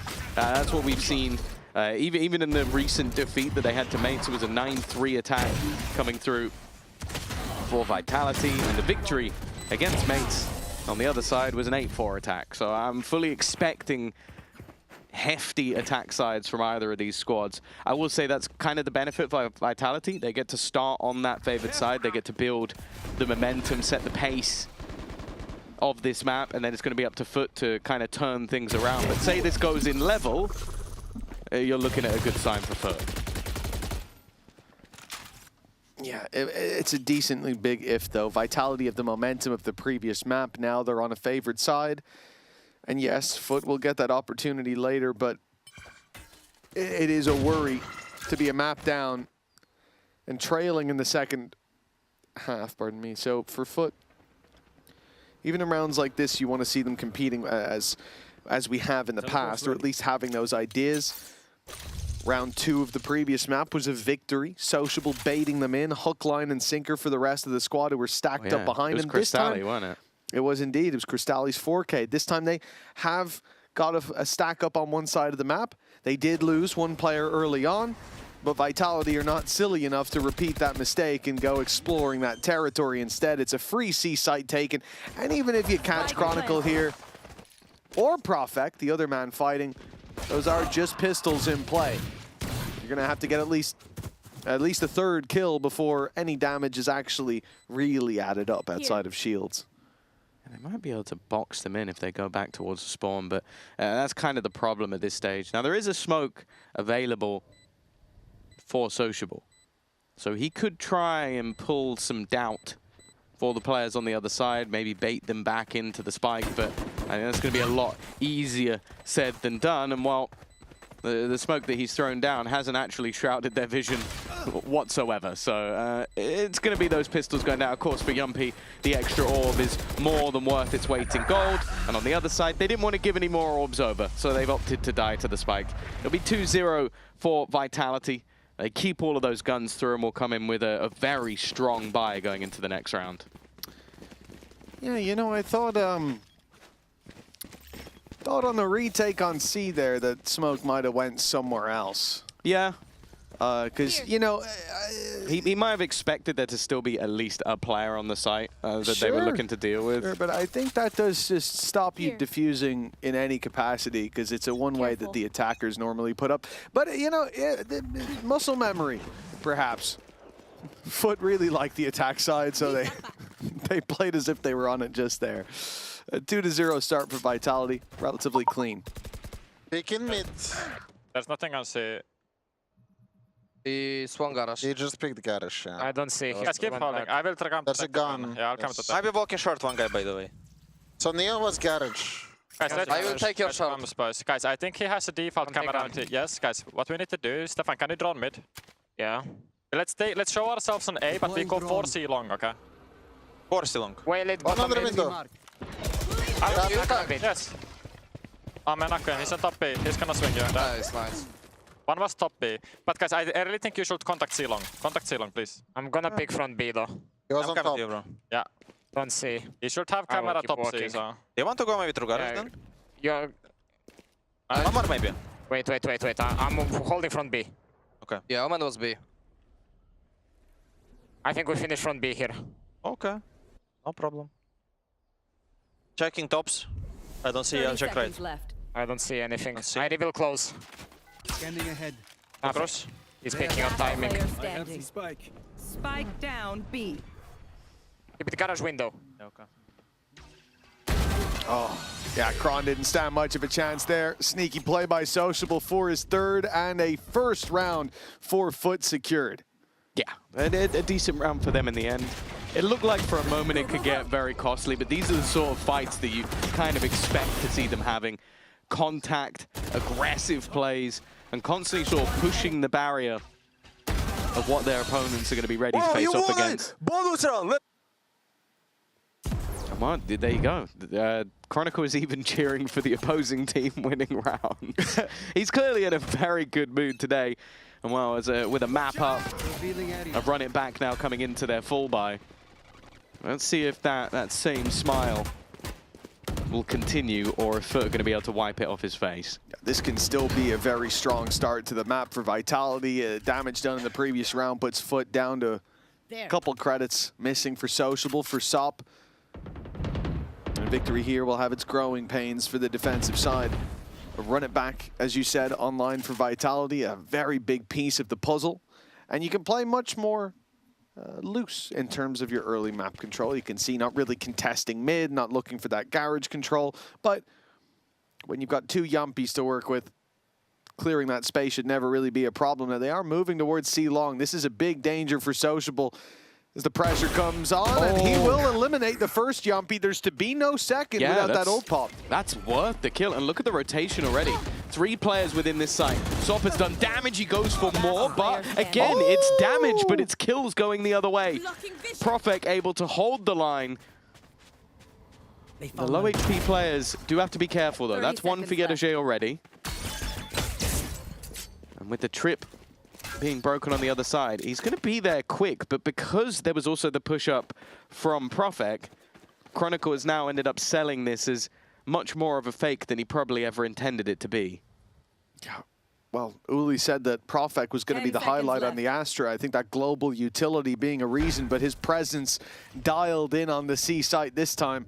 Very nice work to pick up 3, and I don't think Foot did the wrong thing there to re-swing in after the initial fight, looking to catch those or shoot those fish while they're still in the barrel before they burst out onto the C site. But, well, Vitality didn't need to flood out.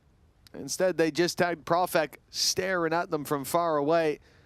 And things have gone swimmingly for the attack, 3-1 up, as we said. 2 players low on economy, so this save for Yedege is pretty important. It's going to mean that they've got a decently well-rounded buy in the next, limited weaknesses, and with positions like Garage to hold here, Judge is never really out of the question, and certainly never out of a position where it can find value for the most part. But for Foot, this definitely becomes a dangerous map now. The potential for Vitality to run away with this early attack side with a map under their belt already. And Profec's performance last time and him stepping up in this round, yeah, it's getting dangerous. 30 seconds. Yeah, as I said, this is the half where I still expect both of these sides to have their better, but I think for Vitality... full sexy round. Couldn't agree more. Couldn't agree more. Wonderful shots hit by Profec. There we go. Still a purchase up for the defense. A Judge with no shields being the major vulnerability. And it may even be Sociable as one of the first pieces of contact. He is deep on that short control. Drone is going to give them some information, but it only spots Chronicle. Now, he's normally the lurker anyway, so it doesn't tell them too much. Yeah, not enough to cause the rotations, but this C push might be. Sop going deeper and deeper to clear this information, and now he knows C completely under lock. They have a trip even to cover this walkthrough on Garage. They could send Yedege away now and have that A side even more so reinforced when push comes to shove. Zeus can either shift over one or no. In fact, it's going to be Yedege the long way around. It does mean their rotation to C is slower, but when you've got a man here, it doesn't really matter. Straight in with the ultimate. Yampi meets the first, but the Judge that we talked about is in play, and in Sociable's hands, it looks deadly. Yedege quickly trading out on the site, that rotation paying off, and the numbers advantage there for Foot.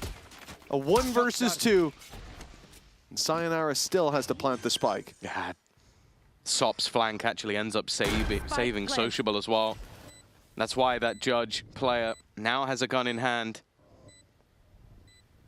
Sayonara maybe still expecting players to be coming in from the spawn. It's both players have been spotted on the other side, but I guess he still expected there to be some sort of long wraparound. Sop already going to be getting that one to half, needs to be spammed, and Sociable just playing the guard on the other side is going to make that one look quite comfortable in the end.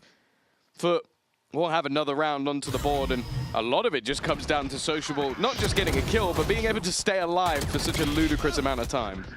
Yeah, I think he re-smokes himself. Look, you've got a Judge in a corner. It's already difficult to deal with, but at least you can box him in.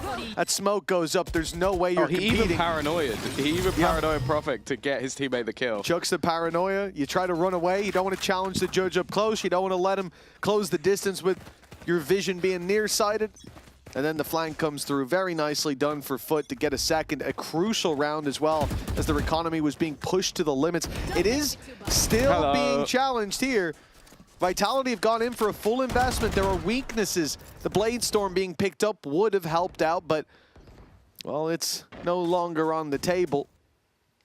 The Hunter's Fury acquired in the previous with the death of Sayonara. Well, it could honestly help them in this round, but they might not have it. Sop had already taken full A control. Yeah. It's got to be an irritating round, an aggressive stance early from Sociable, but a lot of teams in that moment would then just hold on to some control. Like, let's push up A, but let's not go for those fights. Not Foot. They're always going to have a second layer to that aggression, and Vitality have fallen victim to this squad once again. 45 seconds left on the clock. Their own economy hanging in the balance, and Sop, yeah, you know, 46 HP. Why wouldn't he swing again? Look at this. You have a smoke put down on B to try to make a player on either side worried about the walkthrough, but you also have a trip that hasn't been spotted and hasn't been broken. So Foot have this information. Sociable, who was the gatekeeper of the B site, and Garage just looking after those trips. Even when the smoke fades, he's going to see they're not here. And they will quickly be able to help out towards this A site. Keep in mind, Sociable still has a paranoia, and his paranoias have been pretty perfect so far. If Vitality were to push, we can see this round would likely be a loss, short of Crystalli or Sop having a big whiff, and Yedajay's even there to help out. But of course, they decide to save. And that's where Foot say, you know what, we've got a couple credits to spare, potentially. It's definitely worth taking those weapons out of your hands. And they've got one more already. Profek at least holding onto his rifle. But what was a promising start here has now been very heavily challenged by Foot. No, this is the thing. They are an all-consuming side when they get into that same sort of form. We saw them attempt this quite a lot on Lotus, but you can see on Haven, they've just got it down to a T. The confidence of those swings. Sociable currently 7-2 at the top of the board on the Omen, and then Sop just decided, right, I'm winning this round. Had them almost trapped in spawn, cowering away from where he was going to be fighting. Now, the few things to pad the gap in this round, you got the Tour de Force. That Hunter's Fury is still available, but a lot of the reliance comes onto Chronicle, and well, he's given an opportunity early, but he doesn't take it. Well, he certainly tried. But no capitalization this time around. Vitality seem to be slowly making their way towards this A site, giving up on that pick towards C. Of course, you'd be foolish to go swinging in to the Tour de Force at this point. And you can see that the positions of Foot across the map are extremely passive. Trip this time set for the kill on C, so they don't have as much of a turtle over there. But what I do like is this high-low setup that they're putting in play towards the A site. Again, the Tour de Force is dangerous. Got two players trained in on the angle. Even if he comes swinging, you've got a decent chance of taking him down, but that setup's being spotted. Hunter's Fury now fired in on the back of it. A little low to start with, but now he's caught Cristalli, and Chronicle is there to pick him up after the tag. That Tour de Force, try as you might to avoid it. 30 seconds They're left. given no choice but to feed Kron, and a couple weapons eaten up by Vitality here gives them a pretty convincing upper hand. It's whether or not Foot even want to challenge for this one. Yedajay seems to. I'm also looking at the overdrive. Sop might just look to try and break the gap, but with them already being trapped and losing players left and right, it only makes sense to hold on to the weaponry. But yeah, the second that tag came through, that was enough for the activation. And of course for Yumpy, he wants to make sure that ult is ready. It now is. And he's even cleared Sop's weapon at the same time. They make this one as costly as possible. And although they'll now have an idea where Sociable is hiding, I think catching him is going to be different. Well, Profek's certainly on his trail. But yeah, now he's tucked in. The weapon saved for Foot, but the round lost, and a convincing one coming out of Vitality. You got to say that Hunter's Fury from Sayonara, he waited a long time to use it, but that could not have been any better. I believe the tag coming through as well. I don't know if that was a collapse from the drone. The fact that they were lined up. It's not good, is it?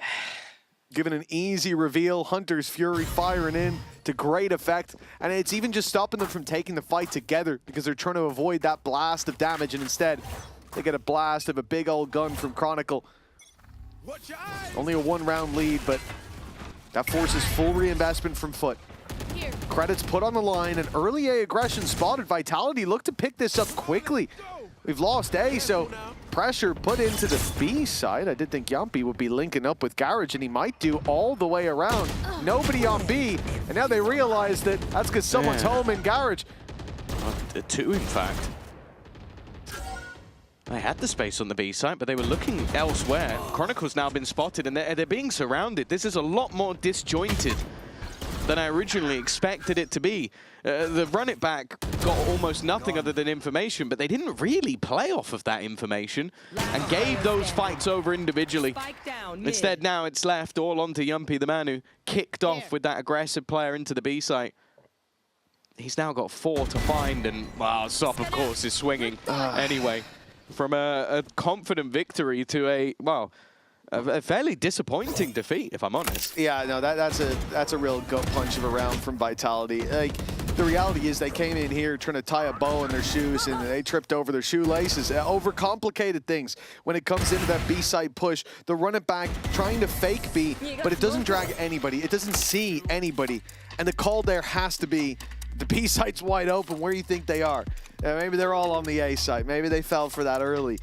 They don't put the pieces together in time, and then the pressure on Garage is frankly pathetic. It's one player going in, spams, a little bit of posturing, and then the guy on site's just left to die. Like, that was a very bad reaction from Vitality, and I'm not surprised to see a timeout immediately called here. This is supposed to be the half that they can build up a lot of rounds on, and honestly, it's looking like they're lucky to have that pistol under their belt. Yeah, for sure. Like, I think that they had the right pieces for the last round, but just, yeah, once I think they expected resistance, and when they didn't get it, they were like, yeah, I don't know what to do now. To it. Like, I do like the idea. Most of the time, that's going to bring those players to the B site. They think it's a quick hit of B, but Foot had already planned for it being Garage. They had 2 players there, and they just said, okay, if it's B, whatever, let's just hold this space and see what happens, and it was the right call. Well, it's also interesting because Chronicle did end up getting a lot of space, but it was kind of like, because they didn't get Garage, the rest of the players almost froze. Like, there wasn't a backup plan from that moment. Surely just a blip, but maybe a blip on this map that they can't afford. We'll have to see if their defensive side is up to scratch, or if they can get these last few rounds in the half. Looking already at Zeus down mid, Sop back with the operator in hand. Ultimate available for him, but definitely not the spot you'd expect him to use it. Of course, if he gets a kill, the plan will likely be to just dive right out of there, and this time they are breaking all of those doors. He's now been spotted. Can he get out? Yes, he can. Oh, he's going back out. I love this re-aggression. Yeah. Can't get out this time. No. There's no way back, but he is going forward instead. Sayonara. Oh, instantly reacts the second that trap is tripped, but Zeus claps back onto Yumpy. Losing the Phoenix is tough there, but the trade at least makes it worthwhile. Yeah, it looked like pretty much everything that could have gone wrong for Zeus did go wrong, but he still comes out in a 1-for-1 trade. The walk up as well from Sop. We said this throughout. There's always a second layer, and he normally is the man to continue that aggression. Trip's going to be broken, but this is Chronicle attempting to sell a fake. This time they want to try and challenge further in towards that B site. And they will get the plant. There's not much Yedajay can do about there. Instead, he looks to try and fight the player up top and gets caught by Profek. A good timing on the deep site push. Look at what's happening down on mid, though. Sop and Chronicle. It's all going to be about the timing of this one. Macron's just tucked in that corner, a wall up as well. For Sop, this becomes very difficult. He'll approach with pace, but a backstab seals his fate. TP from Sociable works out wonderfully. No smoke to play with, but look at that plant position. Kron's got to run, he's got to sprint, he's going to fire through the smoke, and it will be Cristalli to steal the round away. That is incredible. And again, I don't know what it is today, but Sociable's TPs, he's been rolling the dice, but well, they're landing exactly where he needs them to. Talk about the TP, what about the wallbang? Like, just the quick couple of kills that he gets. This should have been it sealed. But yeah, TPing it, and then his counter spam is so much better than Profex, and he doesn't even have the information other than the bullet tracking. Yeah, how he is revealed there and then wins a spam battle, I'll never understand. Okay. Someone's frustrated, but... well, he just got killed from behind him mid, didn't he? Yeah, I suppose. But I imagine there was a smile on his face towards the end of the round. Recovery looking wonderful now for Sop. Opening pick. Hunter's Fury even fired through for Foot. They're looking to hammer home this victory, and Cristalli's instantly ready for this deep dive on B. Cancels the ult early. This re-aggression, though, from Sop, it's a little bit too far. Yeah, that is the game you get with Sop. He giveth, he taketh. Sometimes he takes a little bit too much. Convergence path ready. The problem is there's a lot of angles that will be left unclear. Yedajay waiting, but that's not a fight that he really wants to be taking. The operator is going to clear him out. Paranoia has made it awkward. There goes the dive in, though. This time, the ultimate does connect. The convergence path giving an advantage. Sociable spam fails and puts it back into a 2v2. Chronicle's been doing fantastically well with this operator, but he needs a little more, and he is giving it, leaving just one. Zeus did well in the initial retake, but now Chronicle shows that patience, shows that experience, and even shows a little love tap. It's going to come down to the final shot.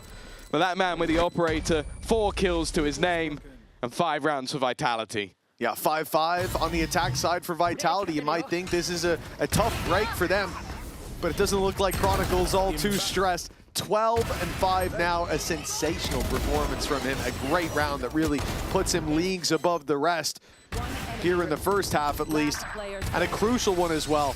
This would have been Foot running away with things considering how it started. 3-1 down, the lead could have been locked in for the half, but now, although that's still a possibility, and because Vitality didn't win the round we expected them to earlier, Foot have that economy to buy back up, to still challenge for at least even footing at the half, if not more. The thing is, Vitality's ults are coming online just in time. Guaranteed last round tour de force, guaranteed run it back, and quite likely to have a Hunter's Fury as well. The chance of having a round found off the back of ultis is definitely there for Vitality before this half is over. Yeah, it's more so if they can keep that pistol streak up or show us some of that prowess on the defensive side that we're yet to really see here in stage 2. Of course, anything can change. I think they'll be hoping that for Durka, the second half will change quite drastically. He might have a lot of complaints about the Neon, but right now the Jet is also struggling. 40 seconds left on the clock. A fake being sold towards the A site.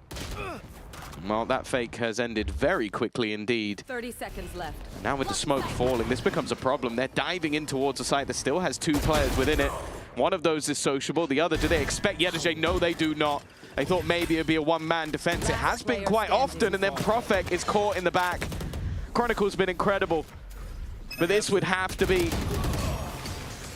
well, the biggest round yet, and it wasn't to be. 6-5, Foot break back in convincing fashion. And at a minimum, they'll go in level at the half. Yeah, from the 3-1 lead and a dangerous Vitality, immediate recovery coming out of Foot, and now 4 ultimates there to play for. Vitality have to fight for neck and neck at the half with a pretty stacked hand at least, but this isn't where they want it to be. Yeah, the weaponry, it's going to be padded by the fact that they have. Tour de Force, yeah. It's still not perfect, but we've seen them do it with just a Hunter's Fury and a Tour de Force, so it's definitely possible. Well, the run it back is going to be the point of contact.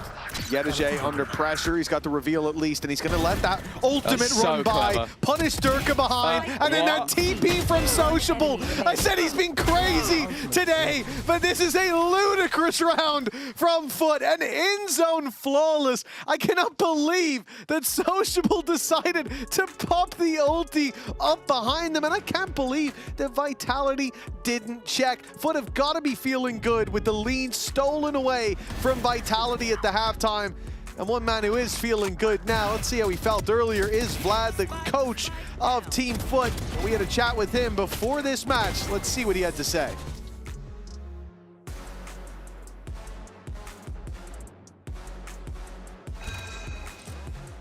Vlad, big game today. A lot on the line. When you're in full control of your destiny, do you like these kind of stakes coming into a game like this? Yeah, of course. Like, just you told it already. Like, we have our own destiny in our own hands, and we're gonna do what it takes today. And like, this is gonna be the most memorable game. Not the last ones. Unlike the last ones. Like, I like this scenario. I want to ask more about that, right? Because you were talking about it the last time we had you on the couch as well, is that there's something about the matchup this time around that you're particularly enjoying. What is it? Like we played against them 4 times in the season. They beat us. Like 3 of them were really tight games, but the last time they smashed us. Now we're gonna return the favor. Whenever you have a game like that where you get smashed, in your words, you know, are you just thinking about it? Is that one sticking around in the back of your mind? You're thinking about ways that you could have outdone them? Not really. I mean, for my perspective, the first 3 games, all were winnable, in my opinion, and we threw some of them. And we will be in the game today with the full mindset, sending them to play-ins. And what's going to be your edge? What's your secret weapon against Vitality today? We had a solid 1 week prep, unlike the last times. We prepped them really good, and everybody's feeling good individually as well. We know our like weaknesses, we know our strengths. We will be focusing on strengths today. I look forward to seeing it. Good luck today, my man. Thank you. Well, the old blueprint certainly still working for Foot here. 7 rounds after the first half. That was their defense, and of course the attack coming up next. The side where we expected them to be favored. They're looking good to at least challenge for a third map. Again, both teams fighting for playoffs, and in playoffs they'll be fighting to go to Barcelona. And if you want to go to Barcelona, scan that code before we run out of tickets. They're on sale now. We'll see you there in a couple weeks. Let's see if we'll see either of these teams in playoffs. Let's also have a little listen in with the boys for the pistol. Back in a flat. I'm behind, got it. Hitting the break. Smoke nokta biri. TT bakıyorum ben. Ölmedin, CT'ye gitsene de beraber. CT'ye alın, backside alın. Kanka şu an gerek yok gibi ya. Double door öldü. Gerek yok. TT sendeyim. Gel Altuş gel. Daha. Sendeyim. Nerede oğlum? Long'da adam mı var? Çıkmış, longa çıkmış evet. Aa solumda. TT geldi. Piklemiyorum. Tamam, Pikleme, gerek yok. TT geldi. Kontağım çıkacağım abi. Kontağıma çıkın aynen. CT'ye de siz double cross, Okan da double'a bakıyor. Çok iyi. Ben de şu an. Tamam, kontağım açık ya, kaldım burada. Hakem sana hakem vurdum Chamber'a. One enemy.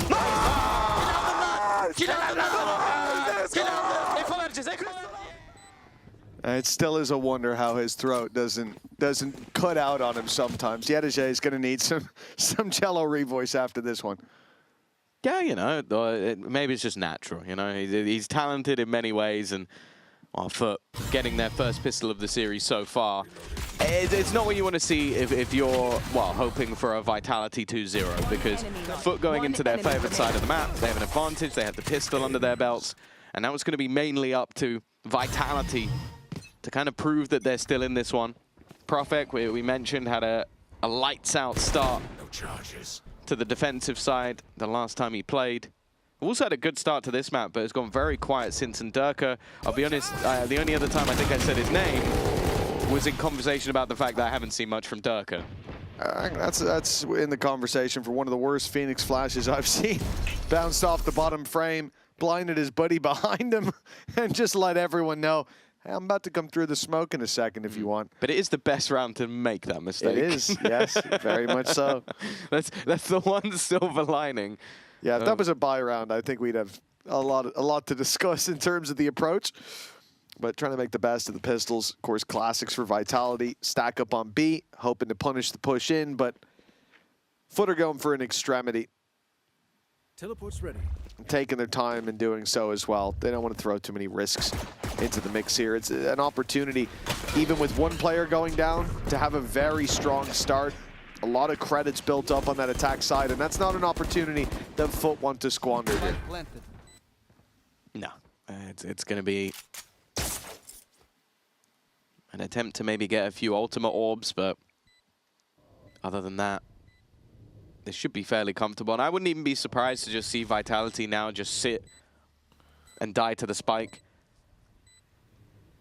The only player that you might consider sending in would be Yumpy, but he's already died, so they don't really have to worry about that. The rest of the ultimates are not quite coming online quick enough. Of course, this is still the 6-orb Phoenix. No changes made just yet. And for Sop, of course, only having a Marshal. An opportunity for maybe an orb, and well, he does get one, but not quite in the manner that he would have hoped for. In the end, Vitality get a couple more of their own, and then we'll go down to the spike. It's 9-5, Foot firmly in the lead, and now this is where we look to see if Vitality have a response. Yeah, this is definitely going to be where they're tested. We've had a pretty tough first half coming out of Durka. Yumpy on the Phoenix, not delivering. Profek, who, like you said, had a strong start, it's gone silent, and was definitely the shining light of this defensive side last time. Right now, it looks like the beating heart of Haven for Vitality is the pistol round that they started out with. It's been a flash in the pan here or there, but nothing to really worry Foot so far. Looking to be map 3 on the horizon, looking to be that neon for Durka. Woo! We love to see it. It's actually his favorite agent. Oh, really? Yeah, he was telling me. I've actually heard the opposite, but... Ah, you misheard. Oh, my bad. What I say is final. Anyway, here is Durka on his favorite Agent of Jet, and at the moment he's just watching. His teammates have managed to start this round off with a bang. Yumpy and Sayonara combining. Durka goes down. He really was just a spectator in that round, as Yumpy's there to clean up, gets himself one away from a run it back, and what was a very fast-paced take from Foot is shut down early, of course, testing the waters a little bit in these early rounds, especially when it was a bonus. Yeah, it doesn't really matter who's getting the kills as long as they're going into Vitality's favor, but it is important for Yumpy to find that little bit of a spark here. Man, who, like we said, has been quiet. We'll expect to see the same from Durka as the rounds go on. And if they can find themselves back in form, this map isn't too far gone. The worry is that so far it's been around here or there. Aggressive stance from Vitality. They look for the mid-fight off rip, and they get some damage out of it. But for Foot, that looked like it was going to be a lot worse. Sociable just doesn't care about who's on the other side of the server, who's meant to be the guy that you shy away from a fight on. He's just swinging it. And while he's 14-6 right now, the man proving the unks can still do it. You know, there's that baby Bay guy as well. He's okay, I guess, but in Sociable we trust. And now into the 4v4, they've just paused, basically making it so the Vitality are the ones who have to make a move. What they don't realize is that C site is very much open, and the longer that they take, the closer their opponents are eventually going to get. But they are waiting for that mistake, waiting for someone to make a move. And I imagine if this trip is broken, that might be the trigger point. But because Durka got round it, they've heard everything, though. Yedeje is so well placed. This probably gives them the realization, but never mind. He got baited by the steps instead. No, where's Sociable going? You know you've lost that control. And for what was looking like a free plum with all the info, sure, they got some info, but they lost half their team. Yeah, that's a big fumble from Foot, and now Zeus and Crystalli are the men left to pick up the pieces. What's left of Zeus, I should say. He's not looking too healthy. He can take a shot, but that's about it. Last player standing. And he's going to have to weather a big storm. A jump shot from Chronicle will close out the round. And 7 on the board now. Chronicle challenging for the top of the scoreboard as well, finding his form, finding his footing, and giving Vitality a fighting chance. But that's the thing, he's been great. He's won them rounds individually. He's been a big piece to the puzzle on this chamber. Durka at least climbing up the board a little bit, but I am perplexed as to what went through the Foot players' minds. I can see how Yedeje got baited by the steps running the other way, just expecting not 3 players to go through the spawn. But Sociable not realizing that somebody could be there, that was what confused me. He's normally very much on the money in terms of the way he gambles, the way he predicts motion. And in this case, he was most certainly wrong. And now, while you look at the buy, I think the best thing that can come out of this round is if Sop gets the overdrive. What is he doing? What is he doing? Sop has the overdrive. Kron's way too confident. He's running up with the Outlaw Wall revealed, but his boys have got his back. Durka and Sayonara hold strong on this site. And Sayo, well, there's no doubt about it. That ult is online now, a 3-piece picked up. And the Hunter's Fury there if they need it. The run it back online as well. It's been a great round for Vitality, farming up those orbs, and an in-zone flawless means the credits will flow as well. Yeah, no, fantastic round from them. I think it was the second that Sop got that overdrive and dived into the site. Sayonara shut things down, and he's been doing fantastically well on A. That's a couple of rounds now where they've gone aggressively into that side of the map, and a lot of teams will crumble. It can be very difficult to focus on either Zeus, who's going to dive over your defenses, or Sop, who's going to slide in moments later, but he seems to be waiting for Zeus to go, running out of smokes, and then catching the next player, which is actually really smart, because that's always the biggest difference is I feel like players fail to choose the target selection. You can go for one, you can't go for both, but then he's coming out with a multi-frag anyway, so he's being able to sort of split the seas of Foot, and because of that, we're now going to see a Foot timeout coming through to try and stem the bleeding a little bit, because 3 rounds in a row, that is the most rounds in a row we've seen so far from Vitality, and it is on that defensive side. Yeah, indeed. The reality is, at 9-5, it felt like pretty much a sure thing that we were going to split. Like, Vitality needed a miracle to turn this around, and if we were to expect a Vitality miracle, it was probably in the first half. So, yeah, it was a miraculous fumble instead, and from a flash in the pan being about the best report we had now, Vitality are looking hot to the touch, and for Foot, this becomes, instead of a very easily winnable or an already won map, this could be you repeating history. 2-0 down to Vitality. Playoffs life out of your hands, and quite likely out of possibility, the realms of possibility. Durka's pushed up Molly for the close corner, but what they don't know is Yedajay is was waiting. He's given the game away though, and Durka won't let that opportunity slip. And now Foot have to move. You've lost all of your flank control. You've lost all map control. Your opponent's going to be breathing down your neck in a second, so you have to get into that site, and they do. And they catch Chronicle before he's able to escape. They're still looking for a little bit more, though. Maybe knowing that the ult was coming, they try and get aggressive, and, well, the trade out is more than worthwhile. Sayonara has also done a little bit of additional damage, giving them that man advantage. Durka, he thinks he's got the drop on them, but he's completely wrong. Crystalli was still watching. Sociables also caught Profek. This goes even once again from a position that looks so favorable. It's quickly diminished. And they're still hunting for where Sociable is, but he's wrapped all the way around. Crystalli now going to be used as bait. He's going to swing, and there's Sociable straight off the back of it. And that time getting desperately low. So much still for Sayonara to do, and will he even get the final kill? He will not. It is Foot to convert. Double digits will be theirs.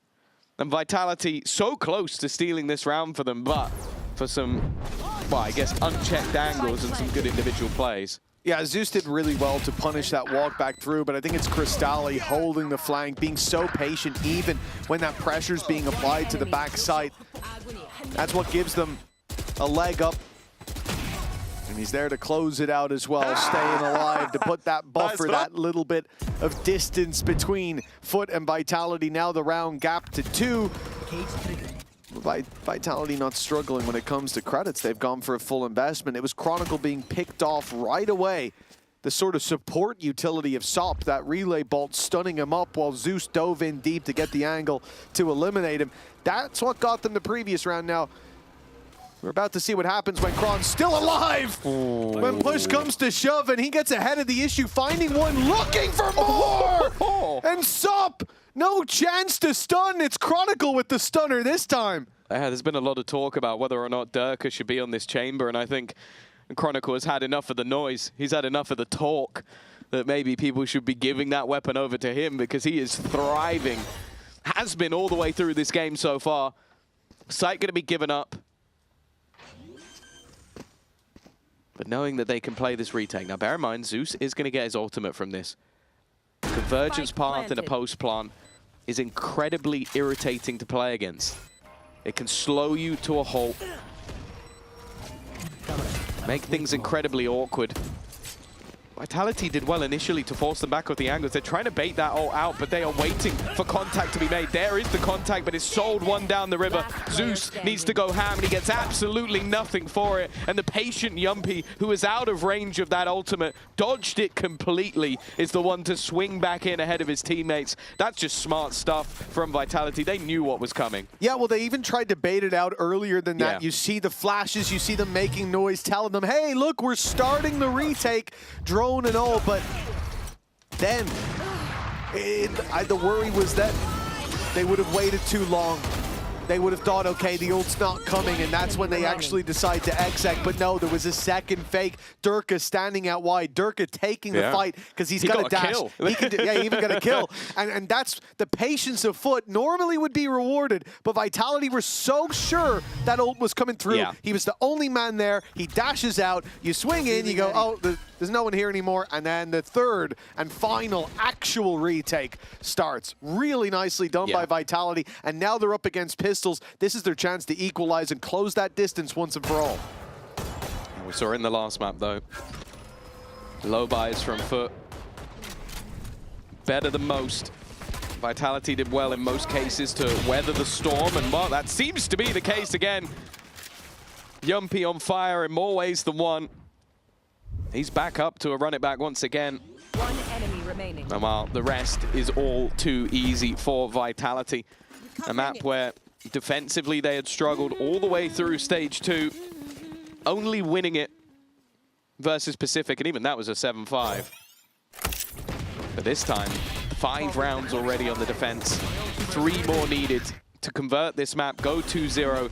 And basically, what we were hinting at earlier, in case you weren't here, if this is a loss for Vitality, yes, there is no way in which they can finish above BBL. Guaranteed. It's guaranteed. If Foot lose, the only way they can finish above BBL is if BBL lose to Pacific. So it's almost guaranteed. Yeah, but literally, I'd always say, you know, there's always a chance, but they have not won a single game. And if you as a player say, it's okay, we can lose today, because hopefully that team that hasn't won a game wins a game. Yeah, probably not the safest of bets. And against BBL, I think there's a whole different world of concerns there as well. Not the kind of team to take the foot off the pedal. Chronicle is. Kron has not been afraid with that TP get hit by in the back of his mind, but now that trip destroyed, he can't TP anymore. Now he's stuck.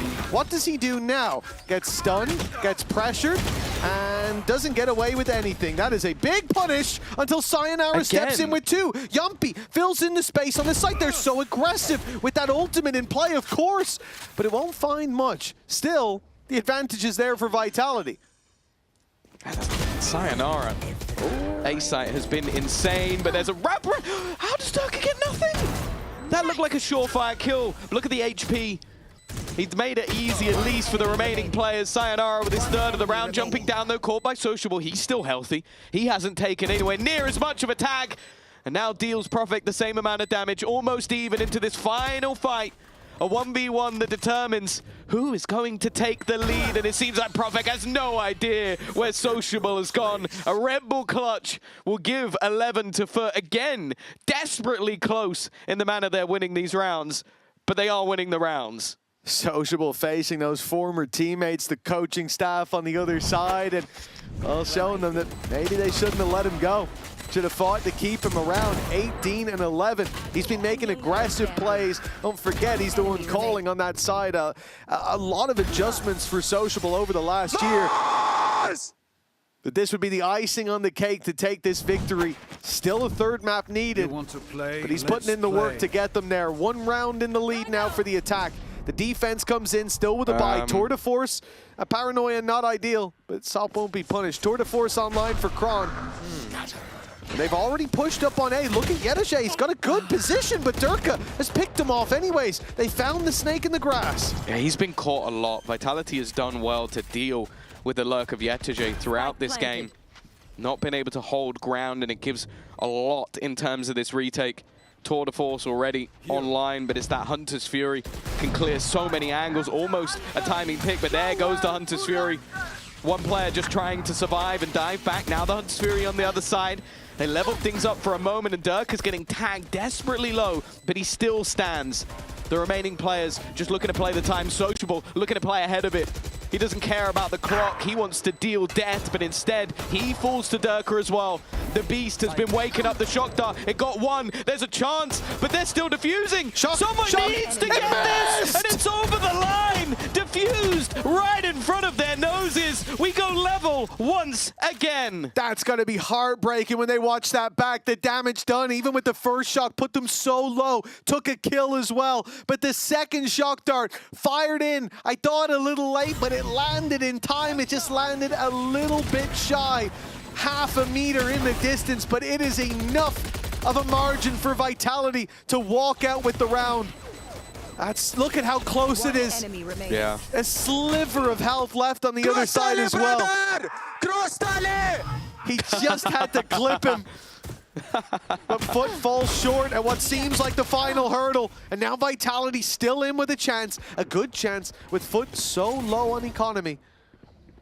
And of course, look at the position of Kron with that TP to fall back to. The problem has been losing short control, losing that trap, and then being left alone. This time he'll TP back, and he's got support, but he doesn't even need it. That was a jump scare and a half. They're still trying to hunt this man down, but now he has Sayonara to watch his back. Vitality a climb back in this second half, showing that their defensive prowess is still there.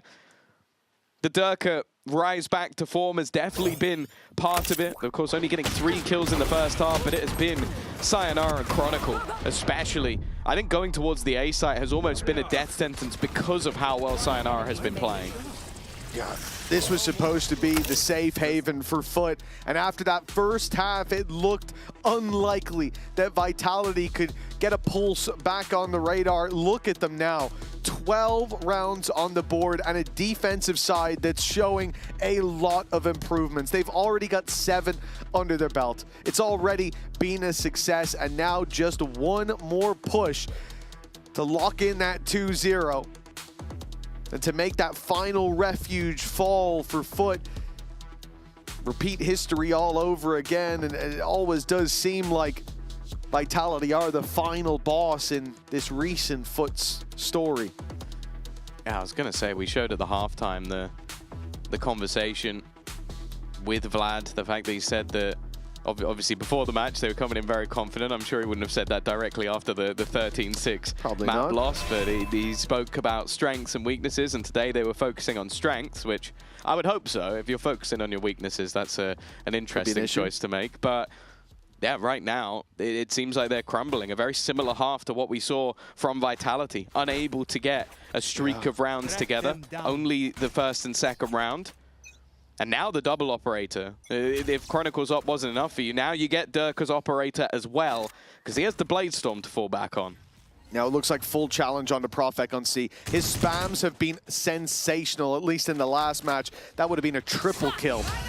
But he doesn't find much this time. A little bit of a tag. Convergence Path already sent him out. They knew what was coming, and Vitality are simply allowing that space to be taken. Blade Storm for Durka to fight back in, and they're ready to pounce on Garage. But Foot have taken this in a one-dimensional approach. There is no second layer to it. There is no lurk through mid, as Vitality are finding out. But with this Cosmic Divide, Foot have no chance to go back. If you play on long, you've lost the round. Instead, they fight forward. They try to keep Vitality in those choke points, and at least for now, it's working. Well. Yeah, they threw a stun in from Zeus. It slowed them ever further, and Crostali now with the Judge up close. It's all falling apart. It was left down to just Durka in the end, and he could not do enough. We will be heading to overtime.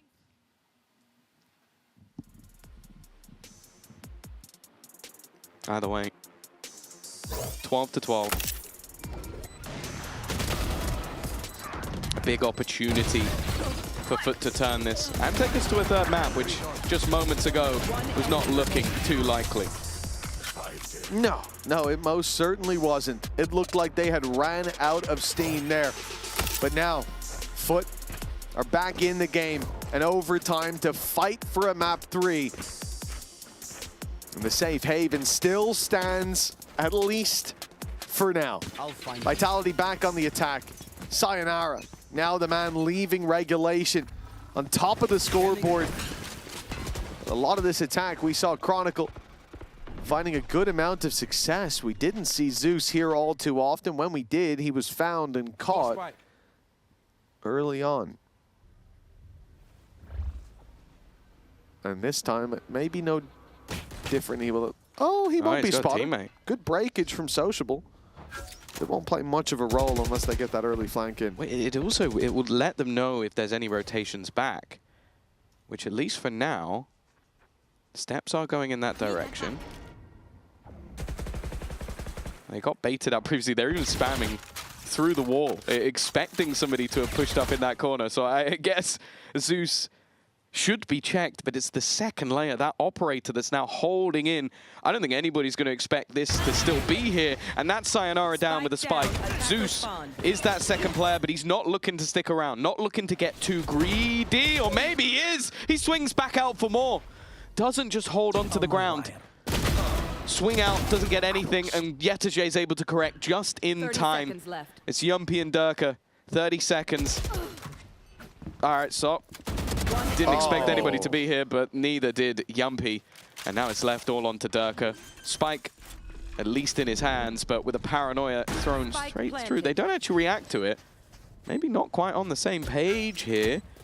They will, however, have a flank and... What? Okay, for a second that got dangerous, but thankfully EDG was very, very quick to trade. Oh, that did get very dangerous. Now, coming into this series, would have said that this sets Foot up with a chance to close it out, a likelihood to do so, moving on to their favorite side. But the solutions were few and far between when it came to this attack side for Foot. Vitality stepping up on the defense, but this was a great adjustment from Foot. Like you said, that operator, the patience inside Garage, that is what gave them the initial pick.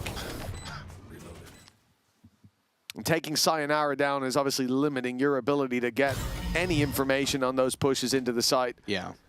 The drone was already gone, but you'd kill for a reveal at that point. 13 to 12, Foot. They do have a chance. But remember, this is where Vitality put up the majority of the rounds. I was going to ask, will Chronicle play that operator, but he's answered the question. It leaves him without any shields, but you can say the same for Sop. That's very interesting on the Neon on the attack.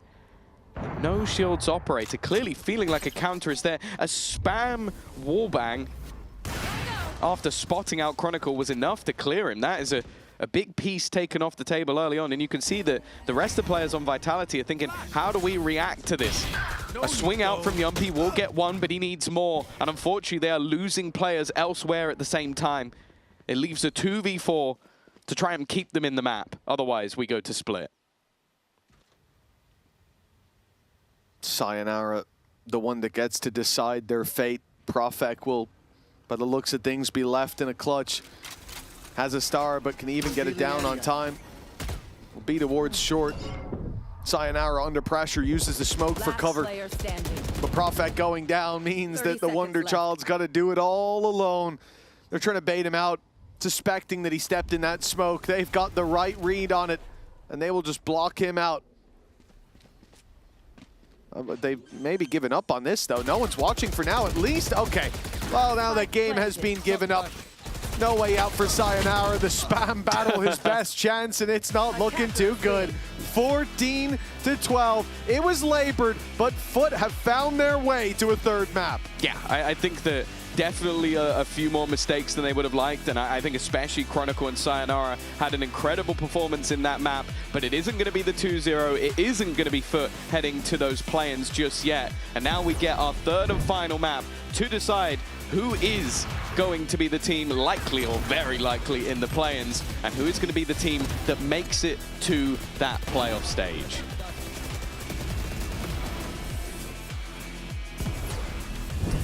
I have Sop here. Sop, that one was an absolute battle. What are your thoughts after Haven? I mean, it was okay. I don't think he played like really good, but it was nice to win. Yeah. And with so much on the line, you had to take it the distance. We go to Split. How are you feeling about Split? How's the confidence? I'm feeling good. I think I'll abuse Op so much. Ready for the Op abuse? We'll see all of that on the other side of this break. Come on. Fast! Come on!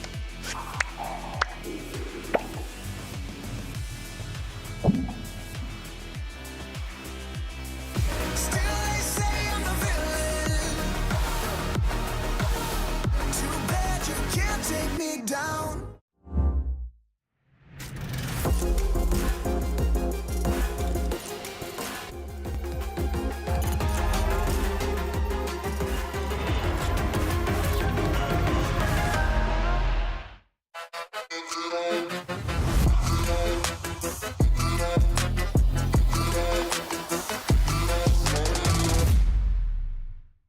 Want to find your fastest server every time? Express like a pro and optimize your connection in one tap.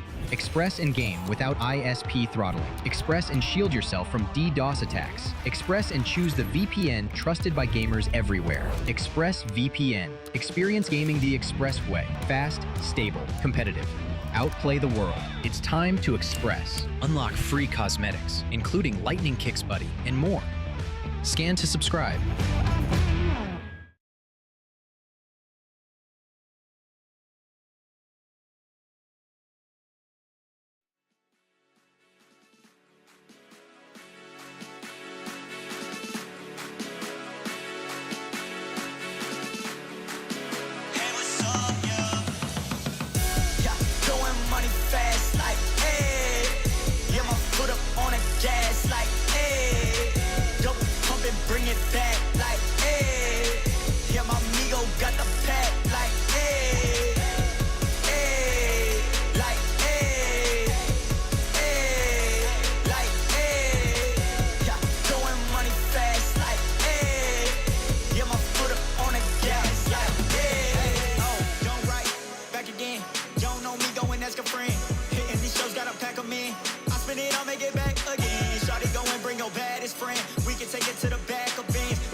always say you bad and yeah, I'm cool. Walking up to it, not thinking it through. Like, shorty, tell me what's good with you.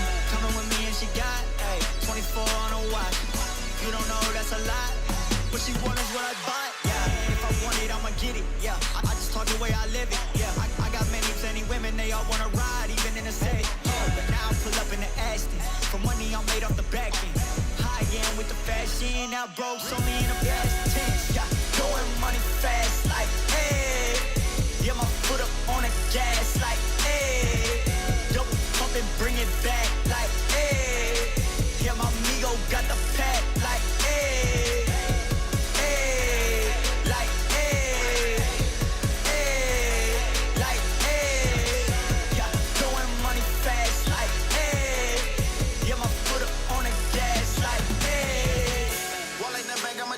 Whoa, VVS all on my neck. Whoa, we talking power, respect. Got me blowing on gas and I'm high as a jet. Like, whoa, shorty can't breathe no air. Yeah, red bone body, long hair. Yeah, everything I do real rare. Yeah, can't buy one, need pairs. Yeah, I get paid now. I was in them streets and I ain't never do no playground. I just kept it real, stay 100 and I stayed down. Made it out that jungle, now we shopping when we touch down.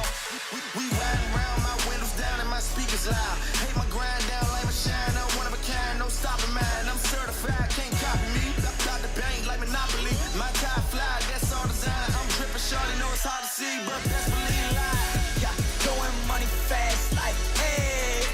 Yeah, my foot up on the gas, like, hey. Double pump and bring it back, like, hey. Yeah, my amigo got the pack, like, hey.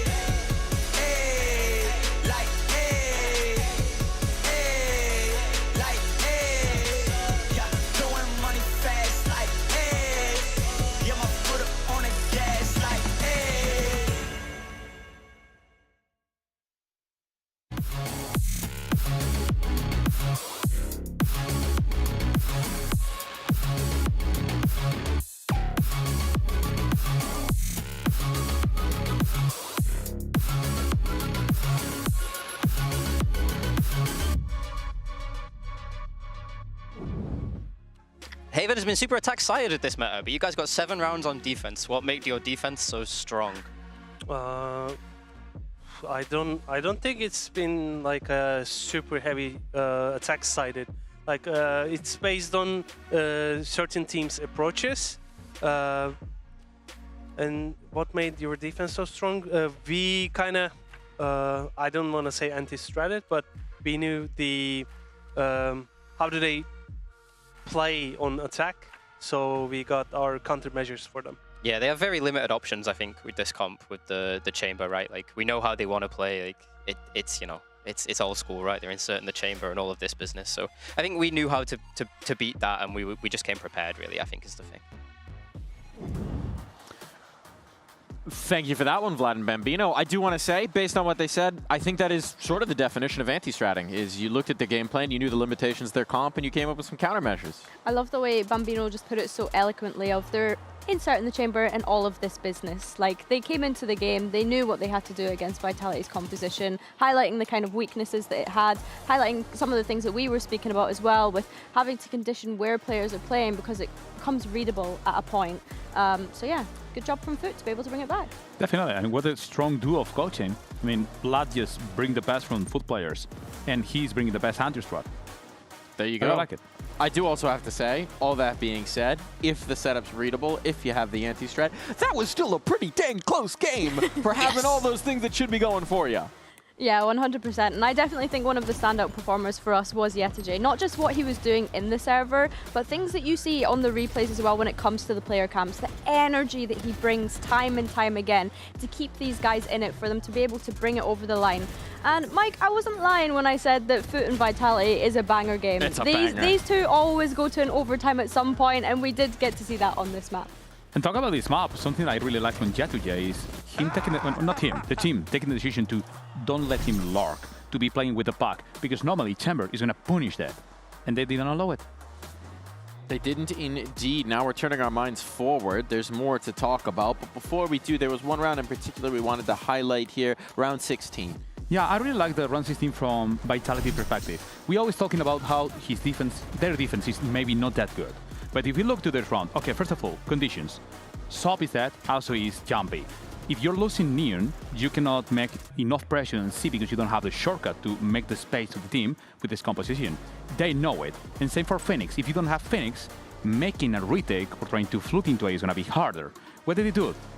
It's so smart for Vitality. They decide to go away, take a look if they have any information on A, try to fight in here, trying to get the back, and play in retake on C, where they know is her strength into this round. I really think they played really smart this round, and I would say even they outsmarted them. Yeah, I think that's fair. I think that's why we saw that comeback start to happen from Vitality as well, because let's not forget, Foot were leading at the half, and I think that Vitality being able to have those reads, maybe a couple other rounds go their way, they would have been able to close this out. It maybe wouldn't have quite gone to that overtime, but yeah, I think that we're definitely seeing those kind of mid-round adaptations from Yampy. We were speaking about him at the top of show and how he's had to grow into this IGL over the past couple of years, but even on the other side, his former teammate in Sociable also growing into this IGL role. He was fragging throughout that map too, which was really nice to see. I love seeing an old gun, you know, have it in the server. Just absolutely wreck in some rounds. But yeah, I mean, we did see multiple of those Vitality rounds where in that comeback, it felt like Foot had multiple moments where maybe the economy is broken, maybe a round gets away from them that they should be winning. So you've got to admire the resilience that they are able to still lock in a map that they should have won earlier and get it done in the overtime. And one of the things that also we have to say, they never lost a single overtime on Haven during VCT EMEA, but they lost one on the Daldoshi against Gentlemates. But that Haven on VCT EMEA. Didn't happen. Didn't happen here. It didn't happen. That's as far as I'm concerned. Well, you built it up in the pregame. You said Foot needed to get us to split. By hook or by crook, they needed to get us to split. Why did they need us to get to split? Well, basically, it was trying to get Durke out of comfort, trying to bring him into that Neon. But honestly, we've seen him really punished during this Haven play, even with Jet, and I would like to know which is the plan behind it. I mean, Split is a really good map for both. It's an equal map, and anything here can happen, Billy. Yeah, for sure. And just a reminder as well for everyone watching at home, the winner of this next map is just one match away from Barcelona, because of course they will go through that upper semi-final in the playoffs. So it's exciting that they'll be able to get that kind of LAN experience. We're of course going on a roadshow for the very first time here in EMEA. Well, as an extra motivation, the one winning and coming to Barcelona, I bring them for good tapas. Good tapas. I was going to say I can already smell the paella. I bring you a good paella too. Oh, it's the dream. Please do so. We've got our comps coming through. Any surprises? No, both teams sticking with the same compositions that they were running previously by the looks of things. I think the big thing that we're probably highlighting and most people are looking at on this one is the double duelist on each side. Of course, Foot sticking with that Raze and Neon that they go for, and Vitality going for the Neon and Phoenix, which they usually go for. And as you were kind of alluding to there, Uli, in that previous map, it took a while for Durka to kind of warm up into things. He had a struggling first half, and I think that Foot definitely knew the game plan to be able to punish him in the very early rounds of the half. Completely. Well, as we dive into this final map, one team, Foot or Vitality, will find themselves in the playoffs. For the other, a tougher road awaits. And your guides on this particular road, Mitch Mann and Tom Biz. Well, I hope you're ready to go far off the beaten path. Foot versus Vitality, map 3, and it was a slow start on Haven that gave Foot the chance to close it, but Vitality caught up by the end. And after that performance, going to overtime, I don't know what to expect here on Split, even with Haven seeing both teams seemingly finding strength in what was previously their weakness. Yeah, like again, I'd go into this one and pretty much tell a very similar story. It looked like the attack halves have been the be-all and end-all, but who knows what's going to happen out of this one. Other than Durka might be a little bit sad that he has to play Neon for this map. Either way, we'll see if it's going to stop him. It wasn't the best performance we've seen in the first half, and now going into that attack side once again, it's already a lot of damage from Foot onto Sayonara. He's going to be down on just 13 health for the rest of the round, unless, well, maybe he takes a little bit more damage. Dog sent out, clearing outside of A, and now they're back focused towards mid. Foot have the right read, and the utility should be strong. A flash that could pop out at any moment. The paranoia alongside it, both catching Durka, sending us into a 4v4. Split on mid here. Yumpy needs to cross to the rest of the crew, and he's caught as he even attempts to step towards the edge of that box. Bullets come flying through. Chronicle's last man alive. 4 to take down, and a spike wide in the open. And just insult to injury, Yedajay's flanking him. He had a fantastic previous map. This would have to be some of the best shots, and it's not going to be the case. It is Foot to get another pistol under their belt. They were struggling to do that, with the first 3 all going the way of Vitality, but of course this is the map that matters the most, and I think someone that it almost needs to be highlighted going into this game is Crystalli. Like, I think when you look back to the last map, it was a bit of a quieter performance, still having impact where needed. But when he played this map versus BBL, he was the superstar. It ended up 18-9, winning multiple insane clutches, I believe including an ace. So if he can have that sort of level, I'll find you. I'd put the ball firmly in Foot's court for this one. And we've already seen that face to Crystalli here today. Think back to Lotus, 6 rounds that Foot won. One of them was a 4K in the second round after losing the pistol from Crystalli. He found himself in what should be a position that he gets nothing from, if not a lick or 2 of damage, and instead he took almost the whole team down. That superstar performance perhaps needed even in round number 2 here, as he finds a lot of players making their way towards his site, but not directly there. It looks like a heaven challenge instead for Vitality. They've gotten up close, and Sociable might not be in the best position to take this fight. They're already going to deal with him, and another trade. This is a great start for Vitality. How much can they get done from here? Oh, Yedajay might be in for a nasty surprise, though. Never mind. The Prophet turned around. Okay, Yumpy. He's managed to not only get himself into a 1v1, but he has his ultimate online. There's no safe place to use it. 30 seconds left. You wouldn't want to risk being Scream and getting knifed in the back, trying to use it in a 1 versus 1. The one thing he could do is use it to try and get his health back, but it would have to be very well placed. And with Sop already hot on his heels, this is not going to be an easy one to win. Timing is going to end up being the biggest factor, and waiting to listen to him drop down. He now knows at least roughly where he is on that ground floor, but wrapping round behind him, Sop has baited him into the play. And although it was a multi-frag round from Yumpy, an impressive one at that, it is Sop that gets 3 of his own to close. Yeah, that ult really would have helped out, but you can perfectly understand why he didn't use it. That plant position, you either got to pick left or right, and he could very well be on the other laneway. Ring a Rosie until you're dead. And, well, although he falls down in the end, I think the play was correct. But how do you pop the ult? The body shot from the Sheriff wouldn't take him down quite so easily, and then it's a different ball game entirely for Sop. A 5-0 start.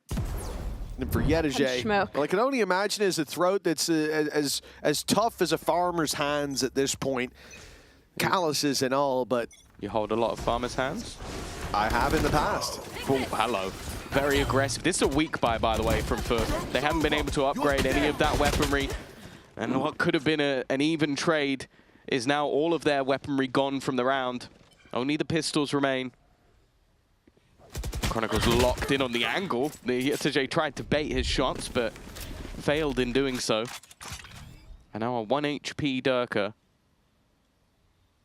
And 3 healthy members of the Vitality core are just waiting in towards B main. They're not wanting to give anything away. Eventually their opponents will likely have to move. Yeah, the flash could be popped in their face. It's going to be the one, but it needs to be so much more from Crystalli.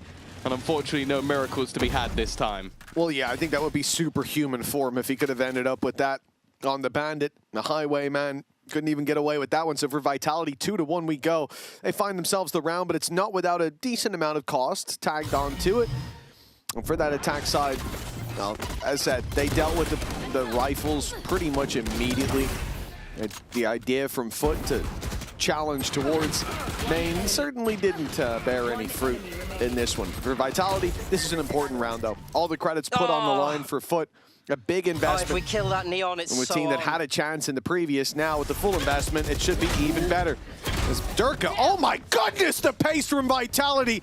That's outrageous. They have just taken the site seconds in Well, let's see how they handle this with the listen-in in the 5v3. Steffi, kan play pilaran peek on me ja pian. One in the smoke on me, heaven, guys. Carry out, maybe.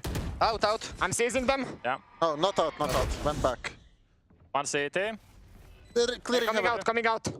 Out. Yeah, don't kill them yet. Nice. Not They were both CT. They were both CT. I'm holding Crafter out, boys. Yeah. I'm ready to pick on Elias. Я обосрался нахуй. Ходит он мид дал. I don't see, boys. Should be saving. Safe. Я думал, как так?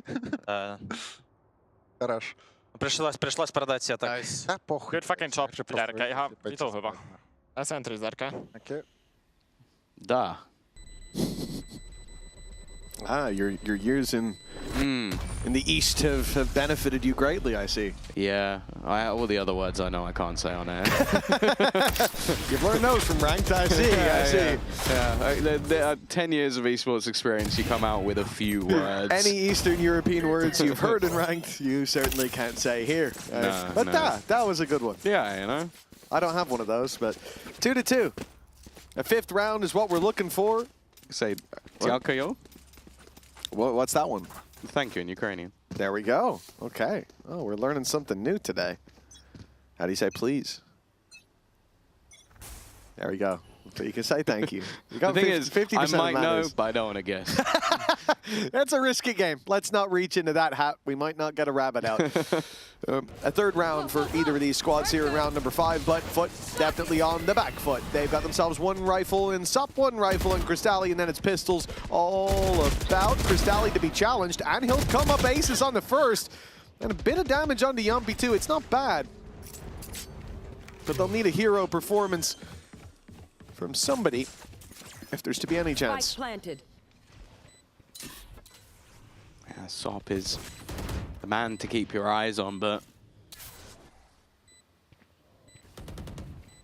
you can see the delay that's being created. Yumpy feigning the idea that he's up close. Instead, he's now fallen back. Now, the nade into the back corner might make things a little bit more awkward, but not for Yumpy.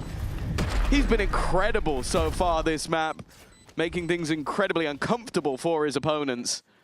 And now giving them the lead. 3-2 up. Seemingly fairly similar to the last. The pistol rounds are not really telling us anything about who's going to take over the half. But this is where we're going to see the investment back in now for Foot. Nice! And with a fair few ultimates to play with, of course, there is the run it back for Yumpy. Potential for more of a burst strategy. I'm looking, there is nobody on any other part of the map other than outside A, so they're going to move quick. Yeah, burst indeed. It's all out aggression from Vitality. The run it back, clearing the A side up close. Crystalli standing his ground, but the spams come through, and they are quickly converting an ultimate for a 2-man advantage. And any thought of using that showstopper might now be leaving the minds of Foot, Zeus. Well, hold on. Hello. It depends. Now the odds look in their favor. Yedishe slows down with the snake bite. Showstopper on call, and it's fired onto Sayonara. Down goes the fade, down goes the spike, and down go the chances for Vitality in this round. What a recovery. Profek now to pick up the pieces and not even one to be found. Ah, what a round from Yedishe. But really impressive stuff from him, being able to turn back around that was looking dead to rights. I have to say, where Sop died there is manic. Like, the fact that he's tried to push them, obviously the run it back has gone through the smoke for Crystalli, but I can't believe he's just like, right, this is where I win the round for my team. But luckily, when you have players like Yedishe that can turn that on its head, give Zeus an opportunity with the ult, it doesn't matter that one of your players is an absolute lunatic. And it looks like we might get the same again. Hyper-aggression, but this time Sociable's managed to TP pass. But again, the first 2 kills are not the defining factor of the round. Oh, Chronicle seems to be taking this on his own back, but he's taking that straight to his front. Sop firing his laser through the walls, and the finger guns are deadly this time. 4th round for Foot, seemingly just around the corner. They've already got the foundations laid thick. They look at the damage onto Sayonara and Profek. And whilst these two look to run down the clock to hopefully find a wide open A side, I thought the problem would be Foot were sticking together, but now Zeus is on his own. That opportunity proves to be one only for Foot as they find themselves a fourth with another double. And again, I have to say, Sociable, he is a man that is not afraid to take risks today, and by goodness, they're paying off a lot. Yeah, it seems to be he is just the most all-or-nothing player. But it's like a guy who goes all in but wins 75% of the time. Yeah. Like, it's crazy, and he should be punished more for it. And opponents know he's going to do it, but they don't know when, they don't know how he's going to time it around their utility. He seems to have an incredible read on when opponents aren't ready for a play like that. Well, Profek going to try to take a leaf out of his book, and, well, Sociable would be proud if he was still playing with Profek. Instead, he's probably stressed as he finds himself sitting outside the B site while many attackers flood into it, going to try to join the pack, but they've rejected their former teammate this time. And Yedege, well, he's been impressive, and he will be yet again with that pick onto Chronicle. Only one orb towards an ultimate, so that's not much of a conversation for him, and risking the weapon under these circumstances just doesn't seem worth it. I'm sure Cristali's more than happy to take his hand-me-downs in the next.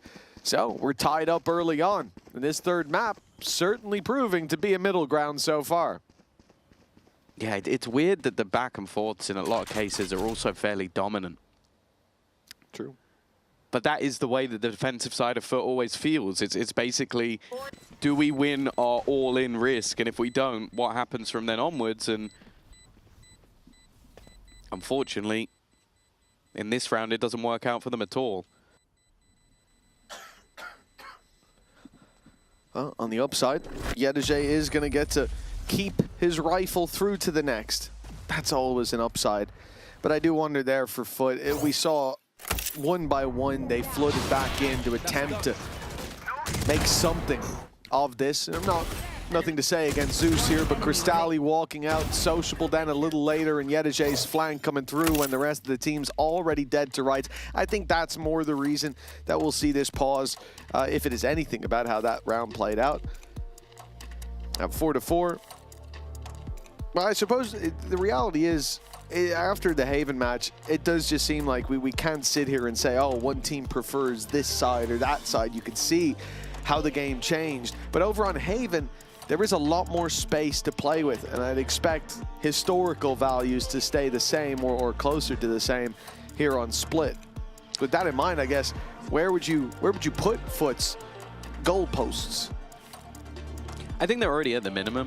Like, obviously they are a very momentum-based team, so it's kind of, if they just get blown out for the rest of the half, it doesn't really fill me with the same confidence. But if they end up with, say, 5 rounds, I think they're fine. Like, you go back to that BBL game, I think it was a 10-2 attack side. Versus Pacific, it was 9-3, but no offense to Pacific, I would expect Foot to beat them on whatever side of the map it was, although Split is one of their best maps. But the same can be said for Vitality. They had an 11-1 attack side. Did a little bit better on the defense versus BBL, and in their victory versus Na'Vi, they did fine on both. So I would say for Vitality, if this is an even half, it's not too bad. Whereas for Foot, if it's an even half, I think they've done well. Oh, Paranoia thrown through there. I wasn't expecting to see that from Foot. An attempt to slow down this play towards the B site. Still spotting that there's a lurker outside A for Foot at this point. They've burned up a fair bit of utility, and it looks like they'll make up for that with an aggressive stance. That's a Phantom that he's spamming those, or sorry, a Vandal that he's spamming those smokes with. It should be a Phantom. Yeah, he's playing it like he's got a Phantom. That's where the brain fart comes in. For him to take that risk when he hears like 3 players shooting back is kind of crazy, but hey, the reward was there. Unbeknownst to Sociable, he's done quite a bit of damage as well as the pick he found. They've also, you might have thought, well, I haven't seen Sop get aggressive in this round, but he is holding down into middle. Prowler denied by a teammate, but you can see that the Vitality side are well aware that there could be a second layer. They've cleared everything out well, but they haven't got anything for it. 35 seconds on the clock. The attack only just making their way towards this B site, and there's still 3 players around this avenue. But they don't have Paranoia, they don't have Snakebite, they don't have a lot to slow them down anymore. In fact, the nade even gone, so it's got to be heads-up duels, and that gives Vitality a chance. Trading back, Viper's Pit available, could be put in to try to recover this round. 16 seconds, a plant needs to be found soon. Chronicle is holding the line, but they just need to take down Sayonara, and this becomes an awkward round. Instead, Sayonara is the one to find one, and with the pit to play into, Sop was in trouble. Chronicle blind sprayed him down, and 5 on the board for Vitality in a round that looked like they were falling behind him. I think he's holding up a cable. That's worrying. That's concerning. I'm also looking at the face of Profek, and he's like, what have you done? But yeah, and another brilliant turnaround. You're looking at that as what? A 4v2 or even a 5v2? Like, this should have been Foot's round, if anything. Nice! What is this? Behold! Behold! What is this, Behold? Indeed. No Snakebite burned up on mid to get Sop back from the aggressive position he got nothing from. Paranoia used after they put a piece of utility into B main. They had one guy there. It was a strange round for Foot, and burning themselves dry of that util meant they had nothing to react with except their weapons, which for Vitality is a dream scenario. You know, a Snakebite there could have ruined the game. 20 seconds when they're even trying to make it out of the choke point. The Paranoia could have made that a very awkward fight. But they bled that utility. They took that control piece by piece, and now the reward on the attack side should be the lead by 2. Footer left down to pistols, but as you said, Tom, many a time, and been proven correct, almost as many. On these low buys, Foot are a dangerous team, and a lot of that, I think, comes down to how we've seen them play it as a group. They're doing that again, but I'm not sure Vitality are going to fall for this gambit. But yeah, it's interesting because their defensive side, for the most part, is a lot about individual play. Sociable TPing behind players. You've got, I think I've seen, and I will say, it's getting a little bit too much. Sop, it basically being in one-and-done fights almost every single round. Like, just, I'm going to swing through a smoke. I'm going to dive into what is seemingly just an instant death position. But yeah, then you go into a round like this, and they are gamble stacking. Now, of course, you're not going to do it to this level when you're in a proper buy round. That would be ridiculous, but I'd like to see him play a little bit more together with the team, because it is very much a sink or swim. Like, when those plays work, you go, oh, he's brilliant. But then when he gets immediately shot in the face, you go, I don't know about that one, champ. Yeah, feast or famine, success. That's what defines whether it is insanity or brilliance. Yumpy flashing, he goes to go up the rope. We're against pistols here. Let's calm it down, and well, with that smoke, no one's helping. Yumpy's alone, and well, he dies alone. A weapon to be recovered, and Foot start to pick up the pace. This round is far from over just yet. Sayonara and Chronicle have their piece to say, and trades look good, leaving it down to Cristalli with barely a lick of time left, and now just a lick of HP. Even saving that weapon, I think, is impossible. He's going to be caught indeed. 6-4 for Vitality. It is a costly round, but at this stage, I think they just care about one step closer to locking in a win at the half. Yeah, especially with some of the back and forth in those early rounds, and with the way that Foot have been playing, even them having some of the clutch moments over the last couple of rounds. Like, I think they can be quite happy with every time. It's how so this half has frustrating to gone. watch. Well, frustration creeping in for the coaching staff as well. It leaves Vitality with still an advantage in this round. Ultimate-wise, the run it back and the Nightfall set them up and knock them down. Well, Cristalli is at least going to get a bit of information, but it means instead they've set up that double duelist on the other side of the map, aggressive outside of A. Chronicle's going to go looking for it, but if anything, it just tells Foot that they're probably not on A. Oh, ships in the night, Cristalli. He snuck right over Beals, but he's been caught. Sayonara and Profek, they've given the upper hand to Vitality. That looked like a real danger. Rocks on the coast, but masterfully navigated by Vitality in the end. 2 pieces of aggression. The second picking up the slack, and barely a mistake to report here. Okay, an attempt of their own to sneak through, but there's a second layer as well. 7 on the board, a lead locked in, and a big play denied. Yeah, in isolation, I don't mind the idea. He was so close to pulling off a miracle, but for that haunt, it just completely wrecked him. But you see the problem of when it doesn't work. You could have, like, you knew they had a running back, you knew they had Nightfall. Nice shot! Nice shot! You could just opt to try and play retake, work together. He heard him!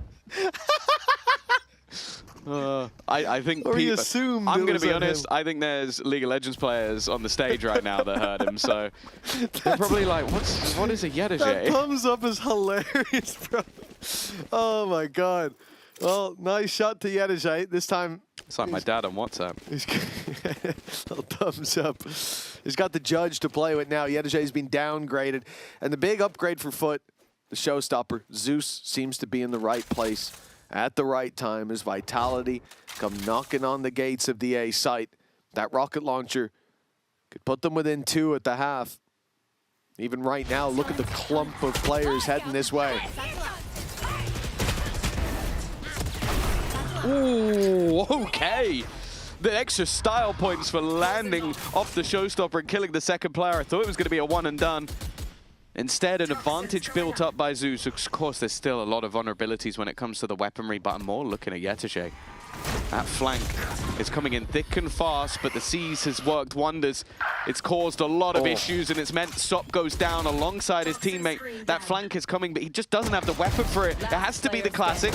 One goes his way, but yeah, what more can you hope to achieve? It is Chronicle with 4. By the way, he's 16-5 right now, continuing that form from the previous half. And Vitality, this time, are going to go in with a pretty hefty lead. Yeah, for Vitality, we're starting to be reminiscent of map number 1. It certainly looks like a big improvement on what we saw in Haven. And this stage has been all about chasing those improvements. During the halftime, let's hear a little bit more about that as we spoke to Vitality about what they've been working on during stage 2.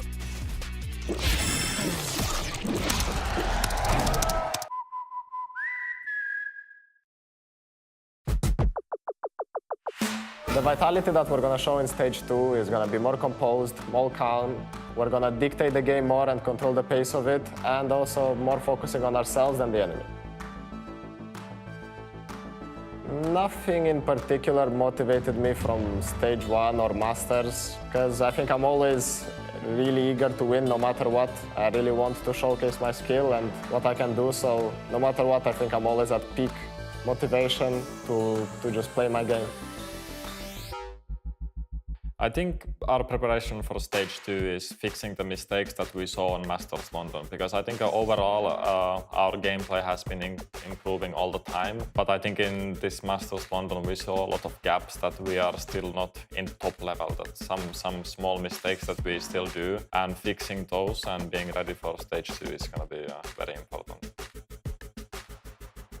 Yeah, I mean, I think I want us to be known for the best team in EMEA, you know. I think we can show it, definitely, if we work hard, and going into Champions, that would be the goal. I think my prediction is that EMEA team will win the Shanghai Champions. Well, 8-4 now for Vitality. It certainly looks like things have changed for the better after Haven. Now moving on to the attack side, though, for Foot, Tom. Can you sell us some hope? Oh, yeah, it's their better half. The last 2 times they played it, 10-2 attack, 9-3 attack. So, why not? Absolutely. Believe in the bounce back here, but they've got some big players to deal with. We saw Chronicle in the previous map. He was having a field day when it came to Chamber, certainly in half number 1. And coming into this, the same kind of performance. He is 16-5, shutting Chronicle down on the Viper here. Now on the defense, doesn't get much easier. But for Foot, dictating the pace. And that attack side, it's where they thrive. I do think that coming into this one, it's a big challenge that the pistol round will help to make that little bit more manageable. But if Vitality find it, well, you'll have to hope for an airtight attack. For sure. I think It feels like it would be a bridge too far, especially when Chronicle in form is basically the most clutch player in the world. Like, he's so difficult to play against, already dragging back multiple rounds. Profect, though, is going to be the one under pressure. Smoke thrown in. 4 players waiting on the other side. Support for him is now coming up in the form of Durka, but, well, now Durka needs some support of his own. His teammate is gone. Yeah, swinging as a pack here, working wonderfully for Foot to start this out. Damage traded, Sayonara desperately low, but Sheriff in hand. Oh, he's going to be denied by the smoke. They'll wait a while for Yumpy to finish his flank around, and all the while, Yedege has spent the last minute staring at this wall, watching paint dry, and he's being cleared.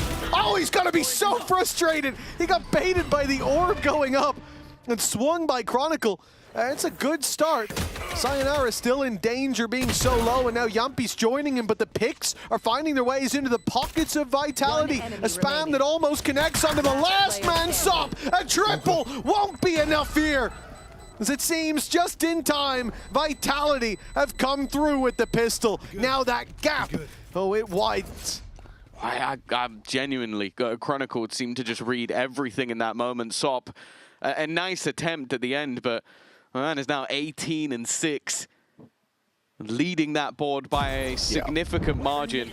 This is disgusting, like actually disgusting. If you're Yedege, and I'd say that's probably why heads are in hands there.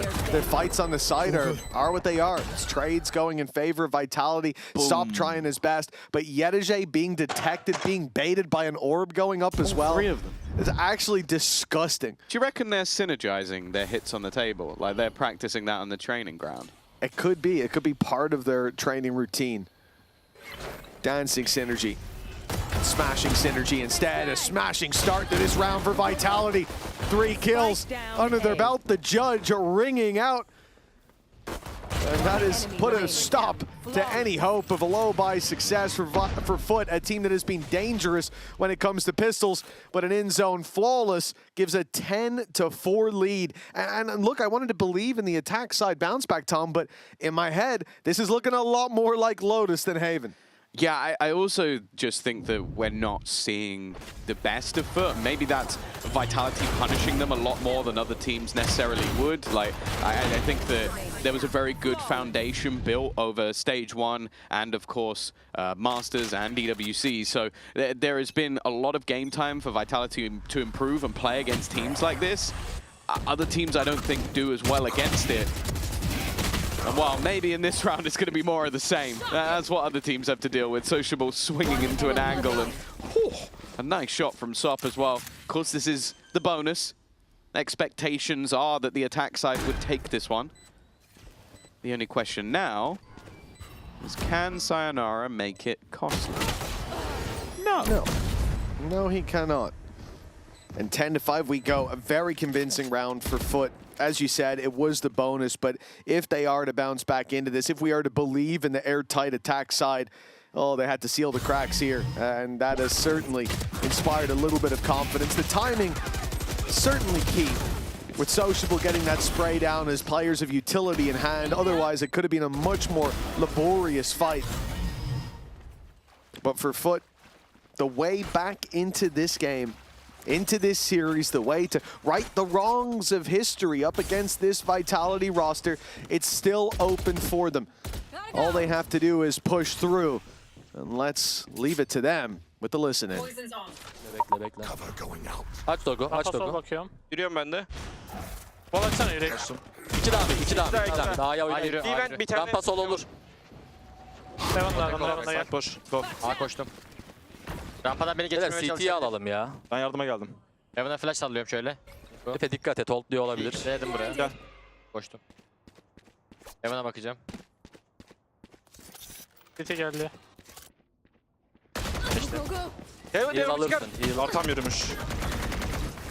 2 rampa. Bakacağım ona. Heaven'a pikledim. Last player standing. 1 CT, 2 rampa. Enti. Well, try as they might to take those fights as a team, the timing couldn't be worse. They waited. Yedege holding top ramp for so long, and as soon as he turns to throw his orb on Heaven, down the ramp comes Durka, and that was quite a nasty surprise. Yeah, I think the initial crossfire as well. planted. Well played by Vitality, and at least That's game. because Foot kept it close enough. I was going to say they can still buy, but never mind, it's game. Guys, right, wrap it up, guys. best retake server, best retake We're going to go server. over to the interview with Chronicle, who's going to be on the stage. Oh, no. UC says we have to play the rounds out, unfortunately. okay. There's going to be none of that here today. No, where's Darth Mike?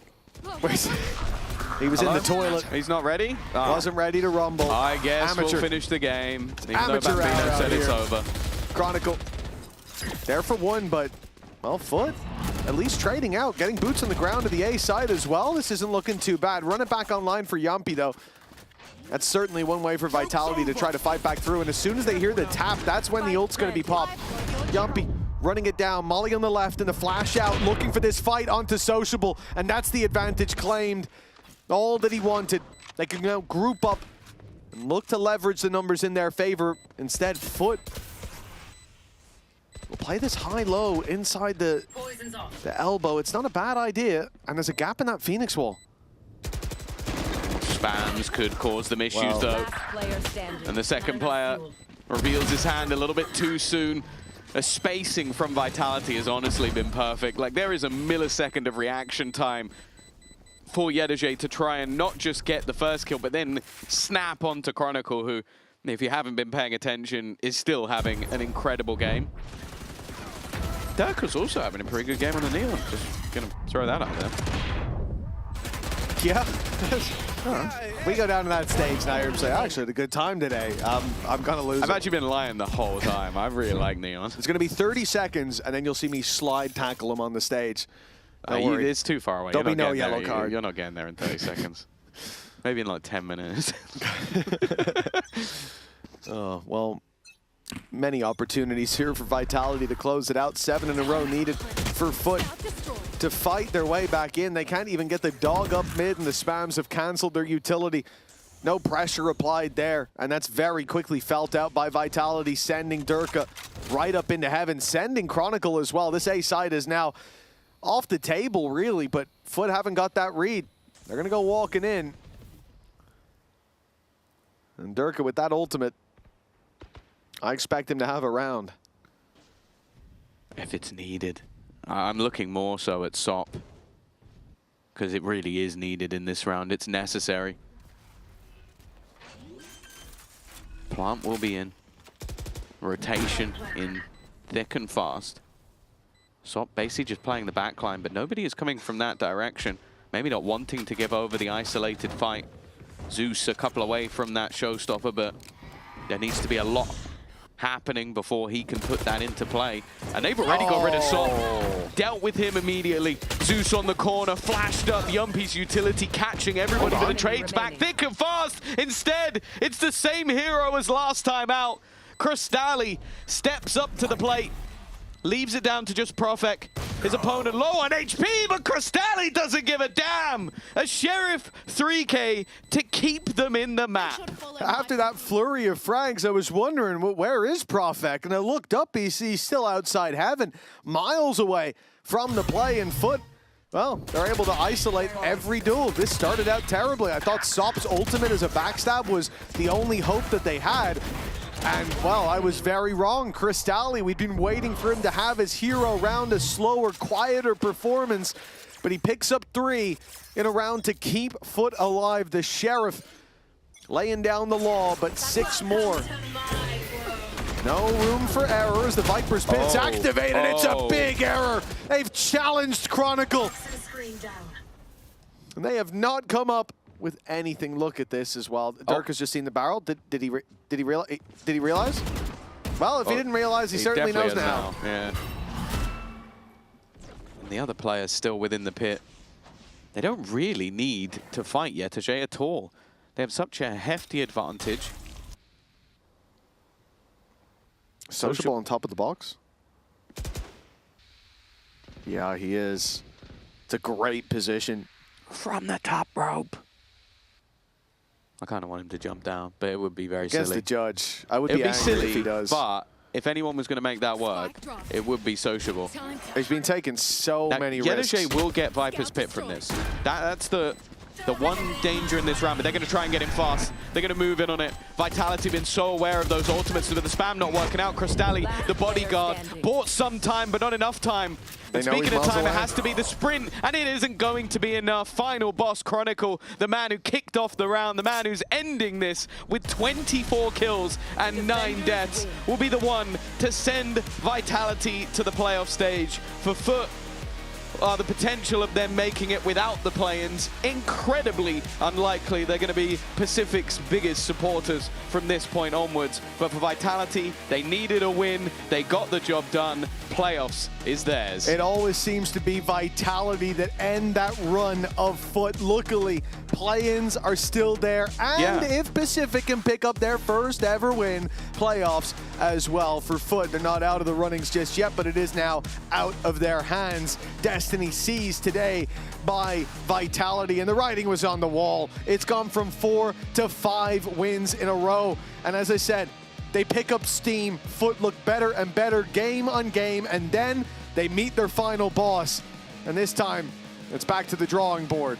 Hey, on the silver lining, if you're one of the Foot watch party, you get more stuff to watch party. If you're a Vitality fan, well, they've got a couple of weeks off, so you're not going to see them throughout the play-in, but you will see them in the playoffs, getting ever closer to making it to Barcelona, and more importantly, making it to champs, which is the goal for all of the teams here on this run all the way through. Of course, for Foot, the journey most certainly isn't over. It just added an extra step or two that they're going to have to go through. And well, we are now ready to at least end this match. But first, let's go down to an interview with Profek. Thank you, Tom. Profek, congratulations. You are through to the playoffs. Nice. How good does that feel to hear? Yeah, I mean, it feels amazing, you know, like one more step to champs, you know, so... How many birthdays are you going to have? So lately I'm having everyday birthday. Every day is birthday? Yeah, because Yampi is singing happy birthday to me every day, so yeah. How old are you now then? 35. Well, okay, might be in danger of getting washed at this rate, but you are in the playoffs, so unwashed for the moment here. I'm not sure, because this game, for me, was maybe I'm washed, you know. Hey man, a maybe win it's is a time win. to call it a day, you know. Well, hey, maybe when you hit 39. Yeah, maybe. 4 more wins. 4 more wins. That'll get you through, because you're only a couple of wins guaranteed away from making it through to Barcelona. What would it mean for you to be able to bring it to Barca? Yeah, I mean, I would love to play in front of Spanish crowd, because I know that they are like just insane fans, especially like Movistar Koi fans. When I saw them back in the days, it's just amazing, you know. So, I mean, I'm looking forward to it, you know.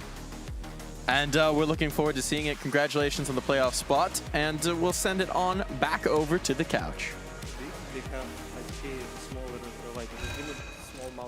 Thank you very much. I'm joined on the desk with Chronicle and Sayonara, and of course Uli as well. Congratulations, guys, you've made it to playoffs. What are you going to do with all of this time off now? Oh, I'm gonna play some other games now, finally. The time has come. I literally say to my guys, I mean, we prepared one co-op game. I said to the guys, if you're gonna win today, we're just grinding it so hard right now.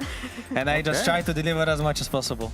What about yourself, Sayonara? Any plans for the time off? I play ranked. Play ranked? That's all I do. Love to hear it. And this feels like a good achievement for you guys, because of course when we think back to stage 1, you just missed out on lifting that trophy in the grand final, which meant that you had to go through Swiss in London. Do you feel like that was a good thing for you guys? Or are you kind of comparing it to that this time around? I mean, I do believe, yeah. It was a great experience for us to go straight from Swiss. More experience on internationals is always better. It's also easier for us to find more mistakes, maybe. Like, obviously, with losing in grand finals, plus also playing more games on international stage. But yeah, I mean, for him, I also believe it's the same kind of. Sayonara, I've seen you growing up from the time you were competing on the Rising, competing in Spain. And naturally, the people is going to focus always on your mechanics. But during this stage, thank you to the comms, we can hear your mid-run calling. So which are your strong assets for the team? What are you bringing extra, apart from mechanics? I mean, I think I'm in EMEA, I'm the most complete initiator player. I think I bring a lot of good comms. My util is always on point, and I always want to have maximum efficiency with my util, just because that's how I view the role. And also, ideas is always good on the role, so I think it's everything that a role can bring that has info and support. I think I try to maximize that, and the mechanics just come along the way. So I think that's it. That's really great. I would like to ask something to both of you. So both of you are from kind of different eras from Valorant, even though you're competing together. Chronicle, what have you learned from Sayonara? And Sayonara, what have you learned from Chronicle? I think from Sayonara overall, I think the way how you kind of play the clutches overall, I think he's one of the best clutchers as well. Wow. And like it's something more like, you know, getting more experience from him as well, like how he plays there, how he moves, what he's trying to do there. Like it's always good to see. Nice. Yeah, and I think from Kron, I learned a lot from outside of the game, how you perceive things, because I have some times where I get into my head a little bit about stuff, and sometimes I just overthink stuff and it's not good. And from his POV, I can see that sometimes it's not that deep. Sometimes you can take one step back and just see things from a different perspective and not try to look at everything that's like crumbling. So I think mostly just mental stuff, and in-game stuff, he's obviously played a lot of roles, so it's entertaining to see how many roles he can also play again. He can do anything. It's really nice to hear like you guys both helping each other both inside and outside the server. But we had a round that we wanted to talk about. I think it was round 7 on Haven Uli, where you guys ended up winning an insane round. You invest 2 ultimates into it, I believe. It's Sayonara, one of yours, and then Chronicle, one of yours as well. But what was the kind of game plan going into this round, if you can remember that far back? I mean, I always explain from my perspective. I'm not really sure why we started at C, but in my opinion, it's just like a good place where I could actually exploit and get one frag. I remember in the previous rounds, at least, they were like quite aggressive on that lane, and they were trying to get some aggressive picks. So I felt like if they are that crazy to do it against top, then it might be a chance to try. But after that, we had a super great call about just finishing on A and letting me from the team just to actually try to search. And after that, Saya did one of the best util. Like, it's even more than perfect. He marked 2 people and actually got me like a full info of like how I can swing and against who. So basically, it was just like one of the insane rounds. And after that, he also pressured with Sova ult. Like, just crazy, I'm not gonna lie. Sometimes these things, it's not like some set stuff. It's just like something that we create on the fly, and sometimes even execute more than perfectly. Like again, like if you think perfect is 100%, but here, like how can you imagine that, for example, Sai will mark 2 instead of 1, for example? It's what, 105% and 110? I mean, I don't know. It's nice to see you guys having intuition in the server. I also wanted to follow up with that and ask, what is the goals for this stage for both of you?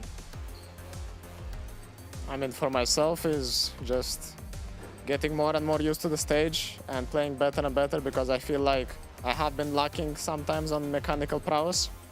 I feel like I'm not playing how I can, but yeah, but as a team, I think it's just playing more and getting more comfortable and setting a very good identity for us and just getting momentum rolling, because I think we are a very good team when we get momentum rolling and we believe in ourselves and we establish stuff and we believe in it. Now you're so close to come to Barcelona, my hometown. You will be there. Chronicle, I would like to bring your hype moments into the stadium. I would like to see it, but before it, you have to pass a test. I would like to ask you, which is your favorite tapa? Have you ever tasted one? No. Okay, then you have to come. Anyways, Sayonara, have you tasted any tapa? You say that right now, I'm not gonna come. No. If you qualify to Barcelona, I'll have someone else bring to you for in. tapas. Okay. I promise. If you qualify, I bring you for the best tapas. Okay. Have you ever tasted any tapa? I can't eat tapas. They have gluten, because I've been to Barcelona a couple of times. So. Okay. I will try to look something out of gluten so you can get a good tapa. I agree for it. Okay. I will bring you some patata bravas. I guess deal, but let's see if we qualify first. Let's see. It will be it. But you have to bring this emotion to Barcelona. I mean, I'm not gonna lie. I really liked how my energy overall was going. That was one of the craziest games so far. I think maybe even the best game I pulled up in terms of even like helping for the team, not even saying about like some individual aspects like mechanical stuff, blah, blah, blah. Like it doesn't matter. Like I was just on top of almost everything in the game and I was fully controlling it. Like, I cannot lie, that was definitely the best series. But what is the difference in between this Chronicle and the Chronicle that was competing before? Because I remember you from Gambit, Master 3 Champions, Fnatic, and normally you weren't standing. You weren't that guy that was going to stand and scream to everyone. Now you are that role. What is the difference? I mean, I'm not really sure. Because again, I always answer to this question that like even in Fnatic days I was standing up, and even in Gambit days I was trash talking people sometimes. It's just like a matter of a feeling. But it feels also that the more I do put that much of aggression, energy overall in the game, the better I become as well in terms of like showing in the game. So I might try to do it more. Yeah, right. We love to see it. We saw so much of it in the Gentlemates game as well. We were almost going to have a react pack from just that game. But listen, thanks so much, guys, for joining us, and congratulations again on making it to the playoffs. Best of luck when we see you there. As for you guys at home, don't go anywhere, because after this short break, we have KC going up against Team Liquid.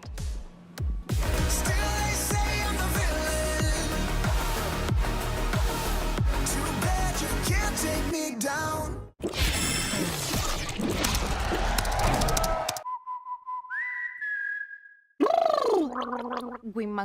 Women will what want.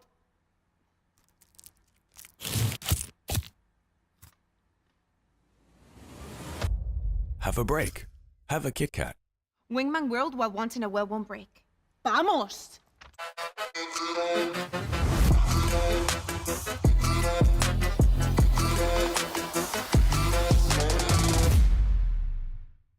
Want to find your fastest server every time? Express like a pro and optimize your connection in one tap. Express in game without ISP throttling. Express and shield yourself from DDoS attacks. Express and choose the VPN trusted by gamers everywhere. Express VPN. Experience gaming the Express way. Fast, stable, competitive. Outplay the world. It's time to Express. Unlock free cosmetics, including Lightning Kicks Buddy and more. Scan to subscribe.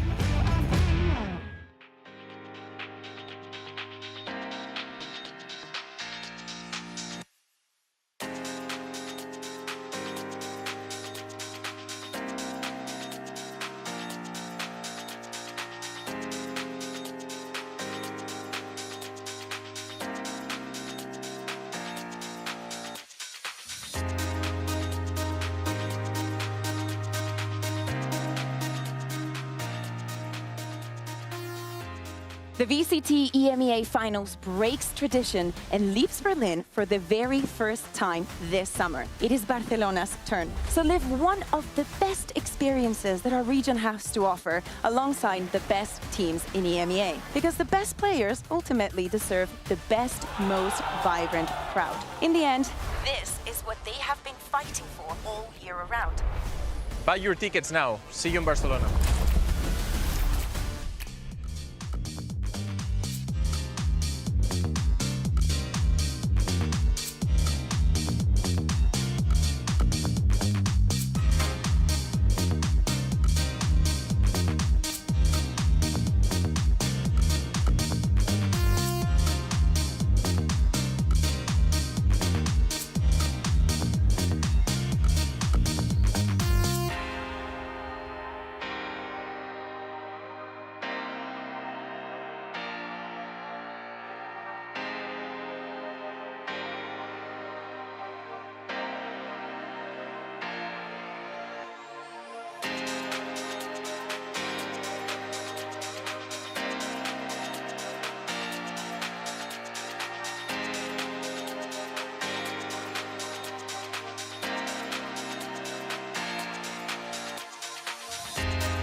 Welcome back to the desk here on VCT EMEA, where we've got Uli and old Billy One Sleeve ready to join us.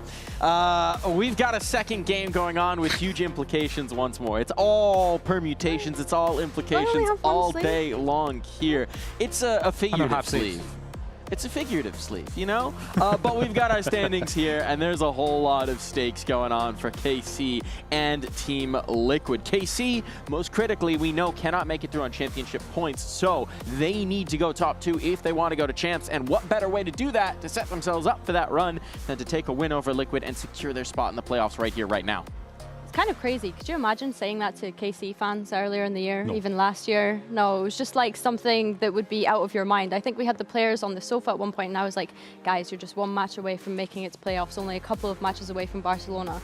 How does it even feel to hear that out loud? And I think the whole thing is just crazy, but it's also been such a nice turnaround from KC. That certainly has.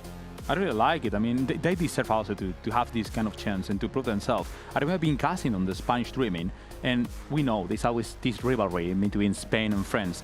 And there was a moment I was like, makes no sense to make any joke about it because I feel bad from them.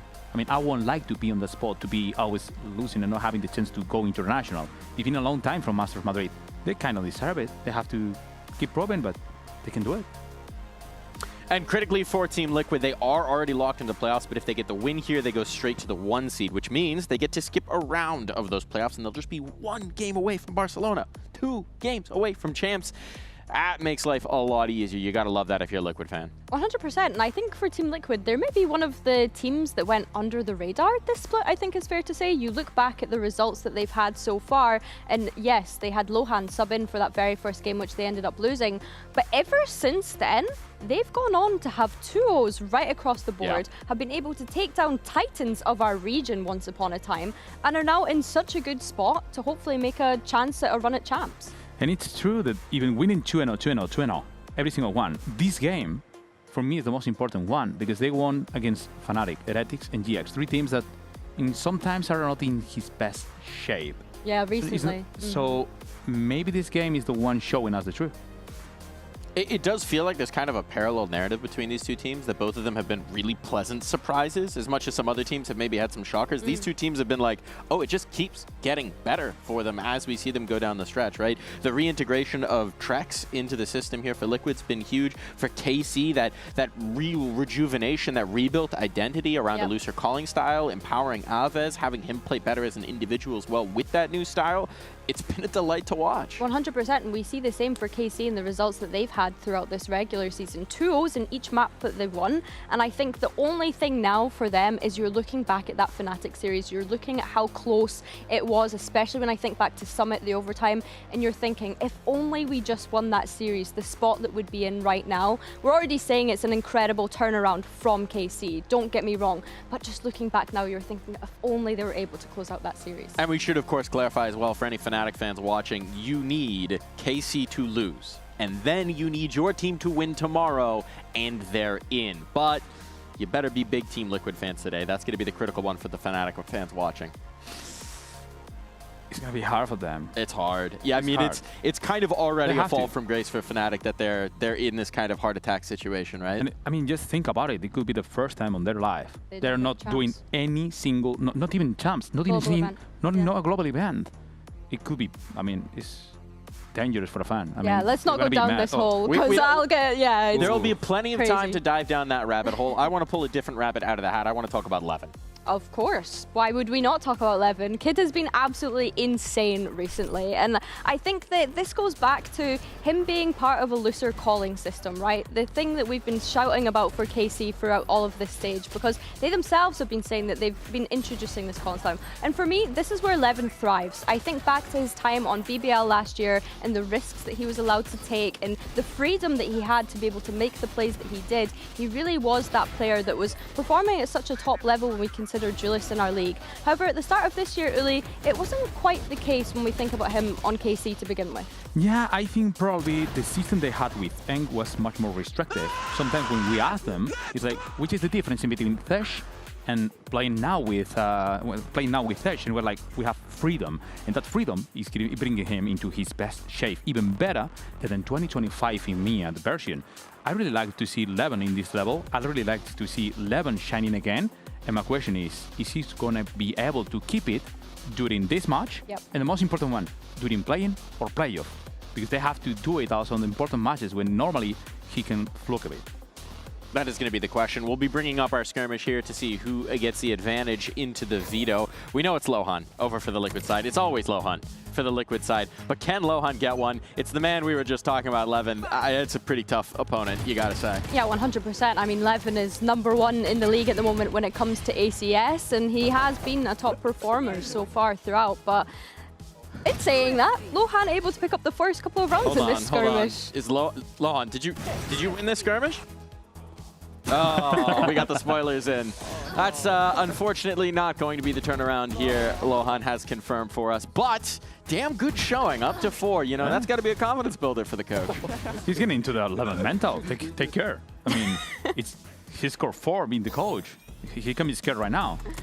100%. Yeah, I think that Lohan's put up a pretty good shift. By the time we've got to the end of the regular season, Lohan has been able to make a player sweat, and that's a good sign. That's progress, and progress is important. We got our veto coming through. Lotus and the Summit. Ooh, the Summit comes in. We get another Summit.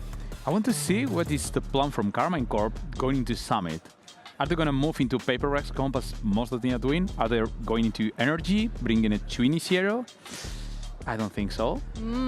I think they will go to double duelist. Yeah, I don't see them steering away. I'm quite happy to see the Summit come in. It feels like a confidence pick from Liquid. Of course, both teams have played against Fnatic on this map in this regular season, so I'm excited to see them play. I feel like it's quite bold from Team Liquid. Maybe just wanting to get some more reps on this map, potentially, knowing that KC were a good opponent on this map. I mean, they also already have the insurance of knowing that they are guaranteed into playoffs, even if they let this one slip. Definitely. I mean, for me, the most worried thing is that they're letting them playing Lotus and also Haven. Both maps are pretty good for Carmine Corp. It'll remain to be seen, but for now, it's time to turn our attention towards the stage because it's time for Liquid and KC to meet in the face-off.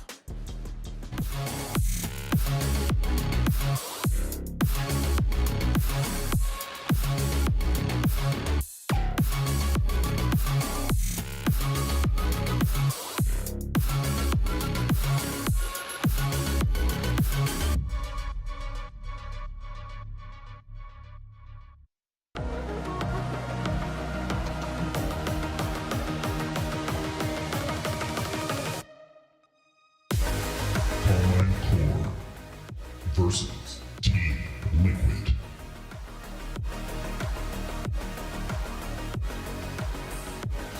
As the booming voice overtakes the stage, these two teams will boom their way into the server on Lotus. Eyes on this first map between the squads.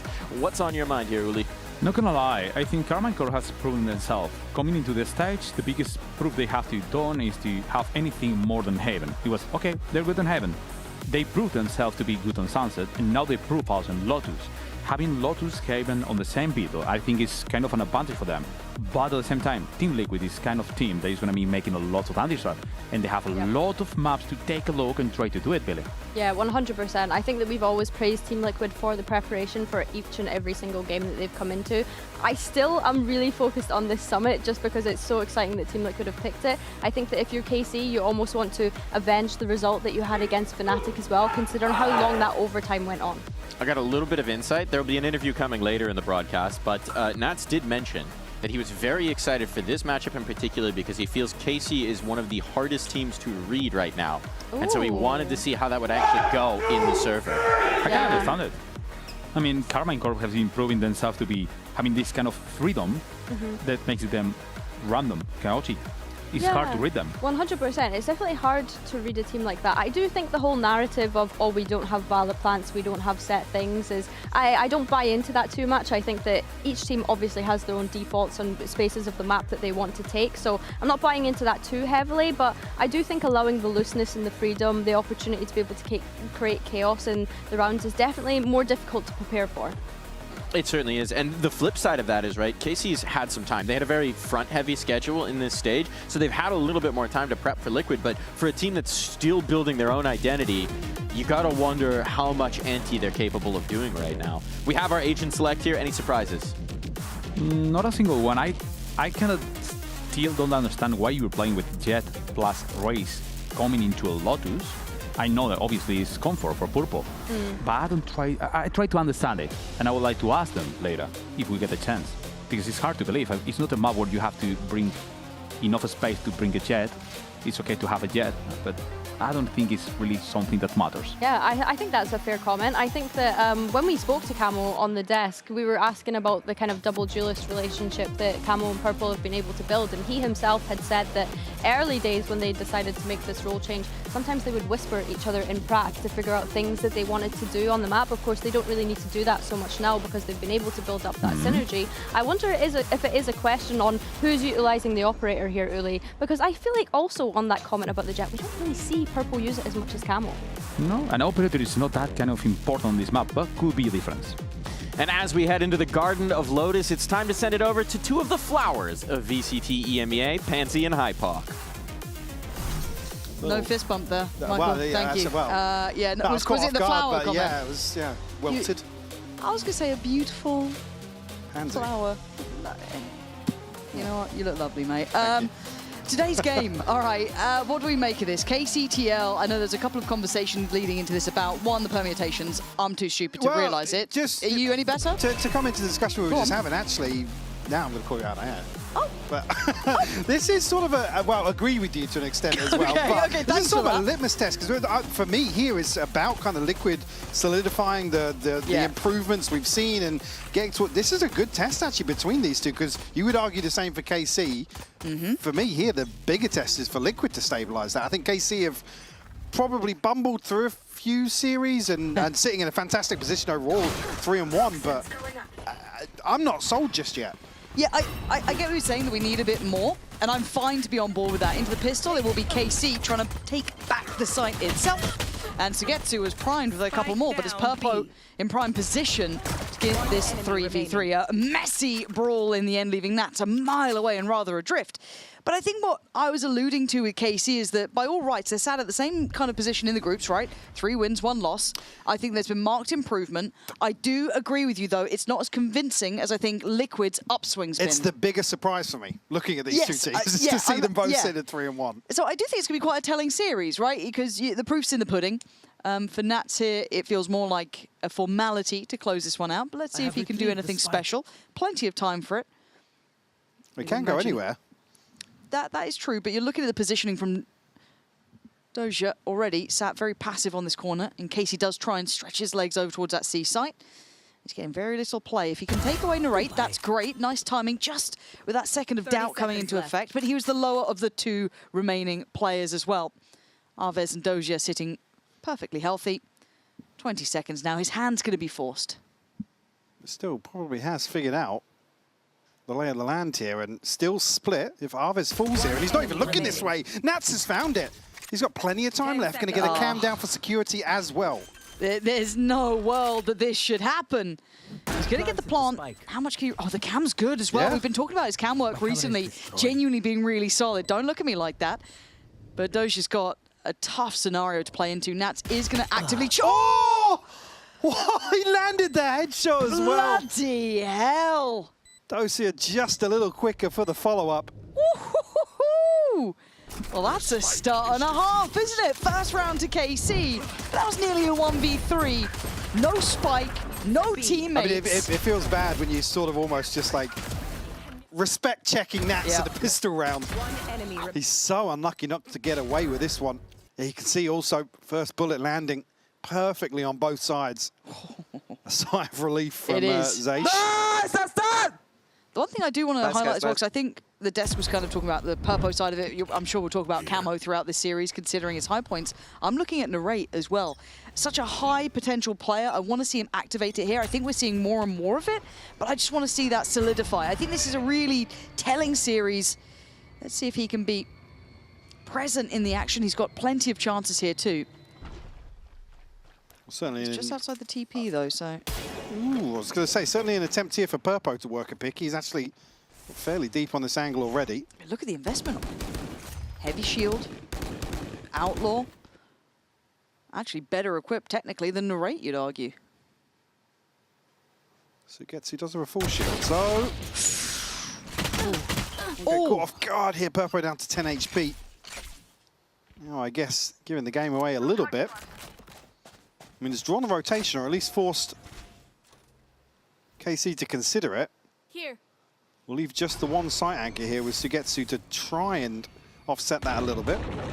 There's Arvez with a Prowler, a Haunt, and a Seize still, if he starts feeling it. And there is commitment behind that switch press. Gonna need some help pretty soon. They're not really reacting to this much. They're very hesitant. I think this is almost a fake. You see the rate's gone all the way towards C. It's like, how many contact pieces of utility can Arvez put down if he just shot in that smoke? My lord. Well, he's doesn't gonna. need to. There we are, very well controlled. Does fall to Nats. I don't think that's particularly recoverable, though, that weapon. Need something to force Narrate back here, but I mean, he's kept in check because of his HP right now. 11, though. Stop Still it. a wild swing. And it's played in Nats on 30. Still. Headshot again. Still Sugetsu's down to doing 20. work. Narrate 10, Sugetsu 20. It's Doja again going to be asked a big question here to keep this one secure. Drek's trying to be a little slippery. Paranoia is good, but he tries to play into it. Doja's found him. Purpo now, the man who started this round looking threatening. And whoa, that did not look that didn't close. look even close. That didn't look close. You know, sometimes the Riot gods are on your side. Sometimes they aren't. But today for KC, they get out of danger.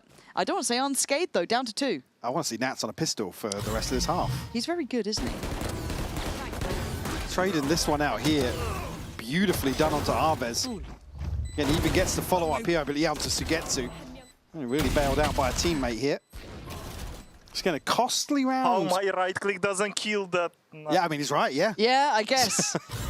His pistol is solid, so you might as well put some faith in it. Now, this round on the buy coming through here, Liquid, we are going to be having a little listen into them, so we're going to have to see how things kind of feel, if they can identify where maybe Sugetsu is, or perhaps Narrate. There's a couple of key things that they're going to have to work out, and, well, Purpo's already got that one started brilliantly. Where is everyone hiding? Go, Xanser, go, reveal, Satchel, go through. 3, 2, 1, go. Can we box? Back. I need back. Yeah, go. Okay, I need back. I'll smoke. I'm gonna be there. And I'm gonna blind right to you. Go. Blinding right now. Backside. That. I'm tipping to you. Big right. One. One back. Guys, two turns. I'm coming. Wait, after the wall, effect up, okay? One. Wait. One more. Stay alive. Water, right side. In front of me. Right side is dead. I'm far away. I'll see the zone. You can walk right, Oscar. Yeah, you can walk right. IS has your right now. I think we should come here. Go ahead. Last player standing. Good job, guys. Good job. Nice hits. Thank you. Yeah, he's not gonna face like that. I think it's free. Well, it certainly wasn't without threat that round. You can see him getting under the skin a little bit, but Liquid going to pass it. It's Purpo actually putting up numbers, someone that you were looking at quite early into this to have impact like that. Yeah, I think we're back in a position where we're talking about Purpo being probably one of the driving forces of this, alongside Camo for sure. I think especially with these roster changes allow with Purpo in particular to probably stabilize in terms of his role within the team, and certainly on a round-by-round basis. Certainly delivering here. Sitting at 6-3, an early Blade Storm in hand, which will allow this to be a little closer to a full buy, but there's still a Guardian in the mix here. Narrate, though, on a wide angle outside.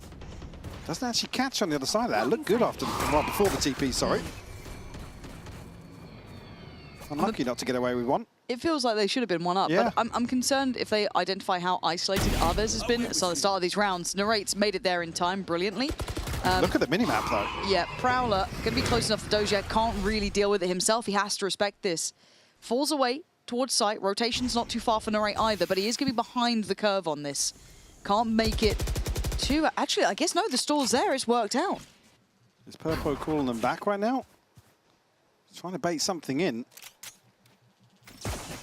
Going to deal with the trip here. Arvez actually does shoulder the angle. A little spam. Oh, the double fake. Oh, I mean, I don't know if Liquid quite know where they want to go yet. They're keeping the options open, aren't they? No, because Purpo's not had somebody fully challenge him. Yeah. think he's not calling for a full rotation here, but they're actually going to be in a solid position to find maybe a plant on B here. But I like the reaction from KC sitting quite deep towards that CT side of A and kind of back B, just making sure that they're not going to get walked up on. They're going to give up the space. I mean, I'd rather them go forward and clear in this situation. I think it leaves them in a very precarious position now. But Purpo's going to be able to get up into heaven. They've got to be cognizant of that, though, right? They have to be aware of it. They can't be surprised that he's pushed forward a bit further. And you can see the awareness of the timing. They have 2 lurks on either side of the map. Yeah, Camo's done exceptionally well.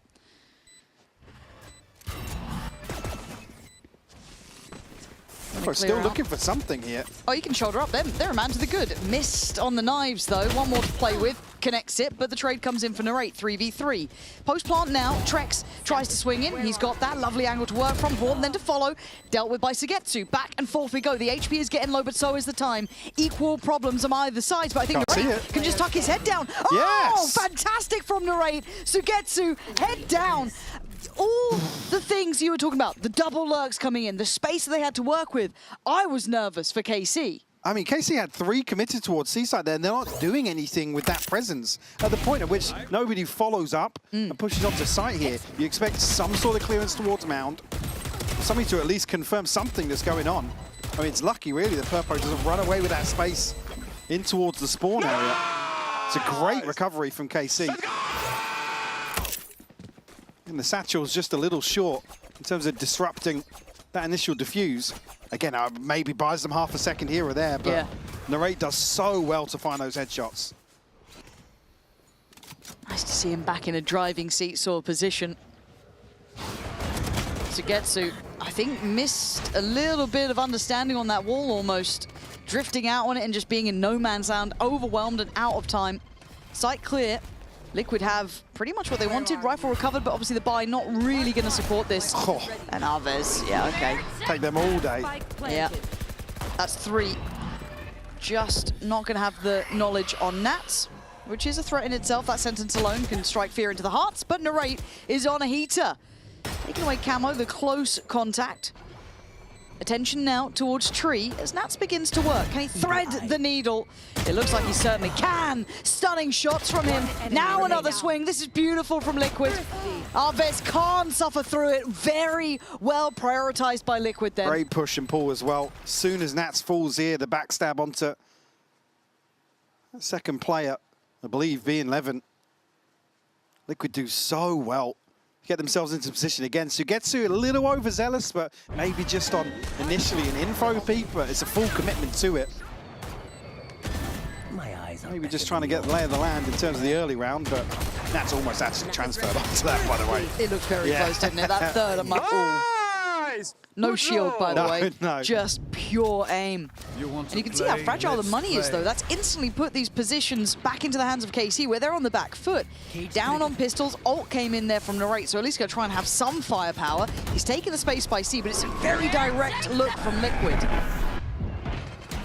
See the commitment initially behind us, though. Purple will find the opener. Nice. Camo to double down as well. Levin goes for it here, but quickly traded out. Nats will find another. It's just Narrate left now. 1v3 with a tour de force to hand. And Purple's already making moves, though. Look at the mini-map. Yeah, he's so active on this, and his timing's going to be really nice. It kind of secures the passive angle if he wants to here. He can hold that if he fancies. Could just take a little step out if he feels there's some pressure. Narrate's obviously keeping switched on, but Purpo's timing is just sublime. Liquid's showing off a bit here. He's fragging today. Purple already had an explosive opening 6 rounds, sitting at 10 and 5. Narrate halfway back to a Blade Storm as well. I love seeing the parity between the two of these players. If they keep pushing like this, you've got Purpo absolutely farming up. These rounds, obviously, a lighter investment, but still key kills to get them on the site out of any sort of stress. And then Narrate on the other side, 9 to 5 too. Only 1 off from being at the top of the board with Purpo. So really lovely seeing the back and forth. But Liquid look like they've got, I don't want to say a solution yet, but they've got an idea. They want to be pumping that A site. They're going straight towards it. Looking pretty layered up. Good reveal. That's quite a large amount of info to work off. Yeah, I'm curious now if Narrate's going to opt to go forwards ahead of this wall. Just wait here, Camo. Showstopper, though. No mistake, he's going forwards, but won't land it. But Narrate could be kept in tree here. He could be, but he's got help here. It's just whether the timing's right, and that's going to be good for one. Trades out for kicks. Purple starts to clear, and now Doja left alone by Tree. He's got problems, but really good intuition to turn on a dime and check on Nats. They get overwhelmed on CT, though. So Liquid have space, another key kill for someone like Purple, but it's Doja on for the ace. Trex now trying to backpedal away, and he's done well. He's done that cleanly. Doja needs to start building on site here. The Prowler goes in. When does Trex consider it? He's tucked all the way into drop right now. It's going to take Dosia a ton of time to figure this out. Trex committing towards maybe an unconsidered position here. The smoke going to go in. Trex will peek ahead of it, and a Red Bull clutch for him to close out number 4 for Liquid. It's looking very, very aggressive here. And again, they spin on a dime as soon as they're like, yeah, we can't fight towards Tree. There's 2 people to complement this peek up in towards Heaven. Really well done. That's I mean, not to even discredit KC's attempt to at least trim the fat here. Dosia does so well to find 4 kills amid this chaos. It's just not enough. That's a tough round. You can't, again, if you're KC, you can't even be that mad about it. You almost got to cross the line down to a 1v1, but for Liquid, it's building blocks, right? The second we've got into these buys, they've really started to have some validity here. Doja, spot a bother. Gonna play it forward, though, and maintain space. Cam might be the checkmate. He's going to clear that, but by now, Liquid, as you said, aggression seems to be the name of the game. It's pacey. Both duelists here going to try and find entry towards B. Camo actually just caught off guard a little bit by the smoke timing. Nice paranoia. Paranoia's perfect. Really nice, and I don't even think Kix was affected by it, but the rest were. But Purpo makes it out of it in time to get 2, but it's still going to be a bloodbath. 2v2, and it's not over yet. They're going to lose track of Doja, who's just going to ensure they can't slip back towards the A site. Plant's going to be coming in, though, and this post-plant gets very difficult. I think there's, well, Nats is going to backfill the space anyway, but curious whether or not Dosia was going to get close enough to a weapon, but it's actually inside the site. Going out. So now just upgraded pistols to try and do something here. Sugetsu yet to show his hand. Nats will have another camera coming soon, and a reveal for Trex. Yeah, the wind of time is near. Oh my god, the positioning on the smoke is wild. Trex now. Oh, what a catch! He wants to transfer right to him! Time. He's got it. He's absolutely 100%. Got it. Bloody hell, it took a lot of ults there. It took a lot of investment.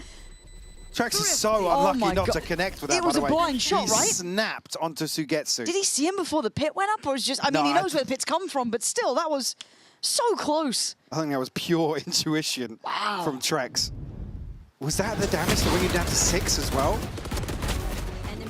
I mean, just a crazy exchange back and forth here. Nats maybe a little further ahead than you'd expect. There was no vision at all. Purely blind. As you said, intuition at play. Nice!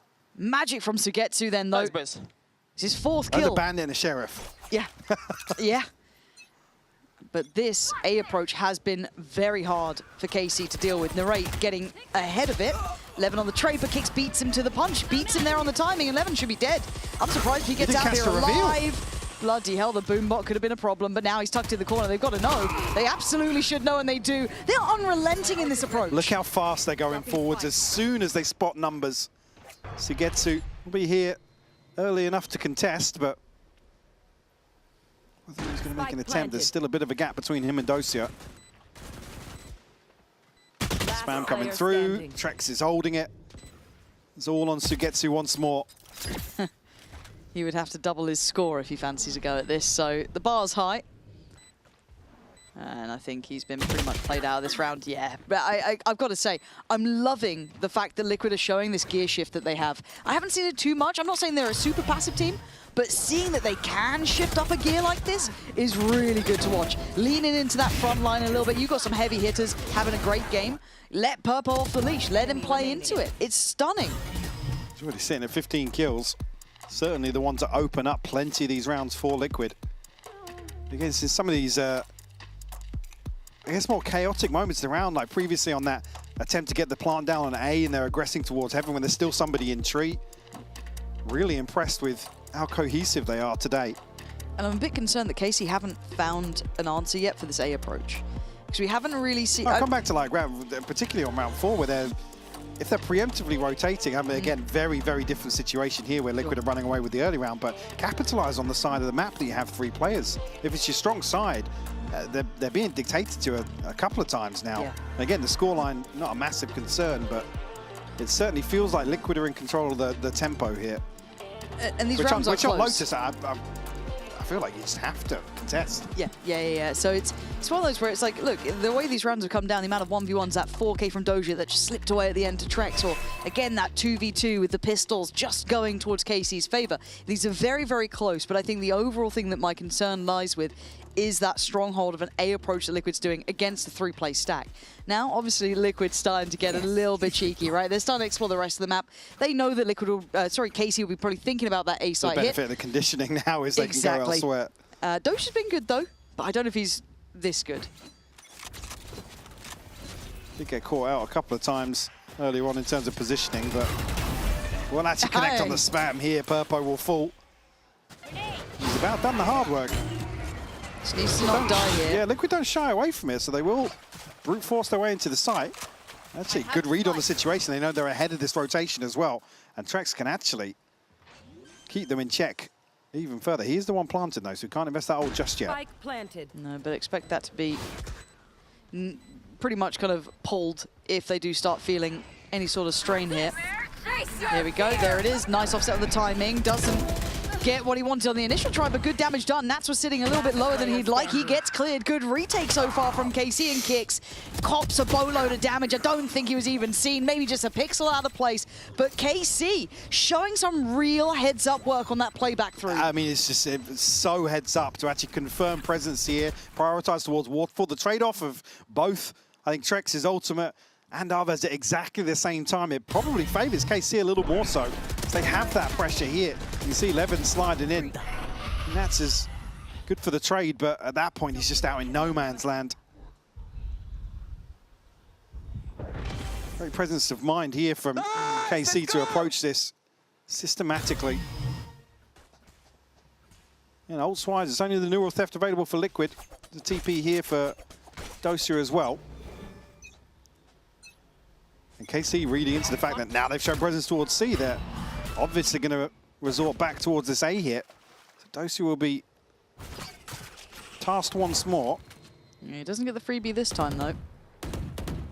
So 5v5, and they'll take over Mound. We do have, was it Trex sitting a little bit disconnected from the others. This time, though, Doja stands on side, doesn't back away, equals out to a 1v1 trade. No one able to deny Purpo on the scale through. So Sugetsu trying to play towards side. Cross being managed, but certainly not contained. Liquid starting to get their feet towards getting the plant, but they're taking so much damage here. And really, KC being stubborn. They don't want to give up side. They're not playing behind it. They're not playing for a retake. Liquid losing out on the way in. Especially considering they trade out Dosia here. God. Levin's landed a third. Oh, he's on an absolute heater. And the confidence certainly not stopping, flying in. They're ready to claim it, but KC taking the lead. Yeah, a little bit confused here at Liquid's. It's just total contrast to the approach in the previous round. Again, they're so eager to overwhelm that site player and get deep control of the site. Here they just get caught in really awkward engagements. Levin just picking these apart happily.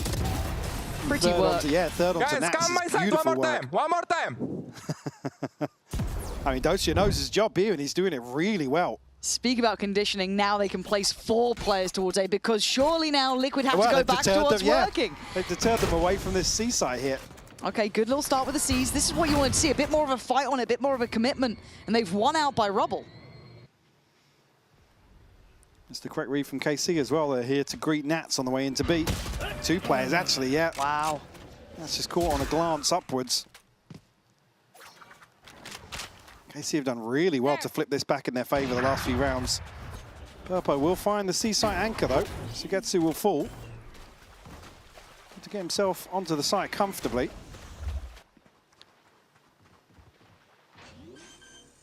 Dosia will have a different task ahead of him now in the post. Yeah, what ults do we have? Doja's got ult, Levin's got ult. And away we go. Prowler in. 2 players spotted. 1 melted. The second tagged. He's dying to go in for more. Going to be caught on the jump up, but now you imagine the rest of his team should be able to filter out through CT pretty comfortably.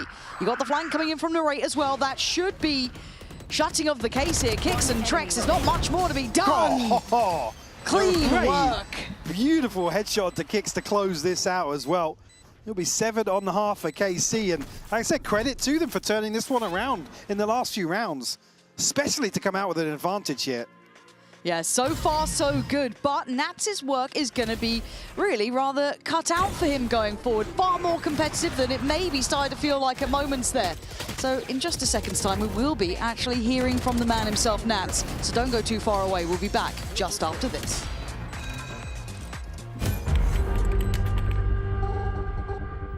Becoming a dad, I think changing responsibilities and getting rid of some thoughts that comes to your brain that you thought are important, but when this moment happens, you understand that they don't make any sense and they just disappearing. And for me, it's also very important, and that's why my goal is to qualify to Shanghai, because hopefully my wife and my kid will be able to be there. Every win feels special for me, and especially now it gives more understanding and reasons why we win some certain games, and that helps a lot for me, for the team, and just I'm enjoying it. The outlaw. Second slow goes in. Shot kill from Nat. Team Liquid, 13-6. Team Liquid Valorant is more unique than the EMEA Valorant. Wait, can I knife someone? We're feeling great right now. And I almost want to rescind their defeat from the first week. I have an eyes for Barcelona, but that's another step to qualify to Shanghai. Because of Nats coming back and them looking like this.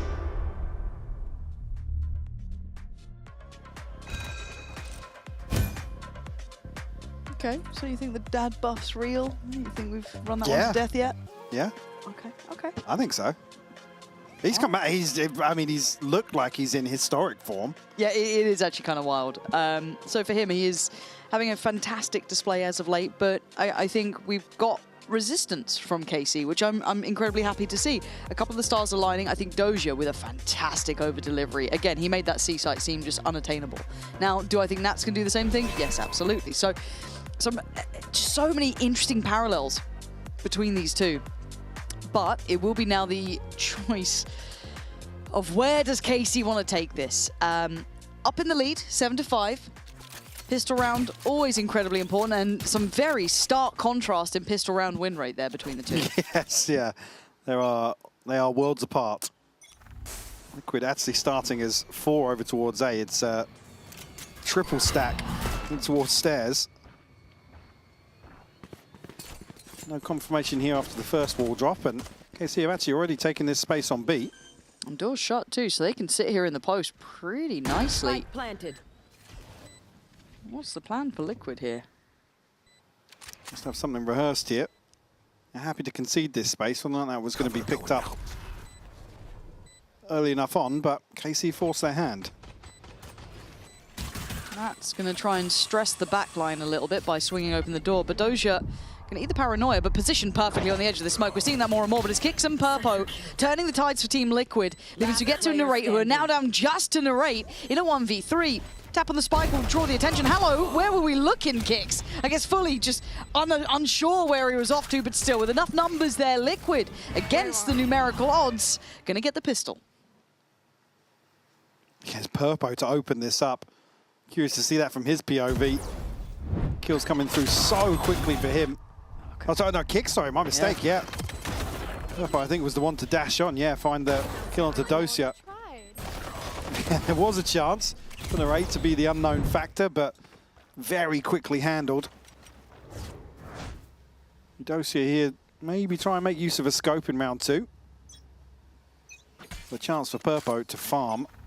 He had a fantastic start to the first half as well. Yeah, this would be a nice chance for him. Build up a little bit. Ooh, good connection from Doja. His Kick's gone. Just releasing the weapons. Prowler should keep Camo just off the corner. I'm out of here.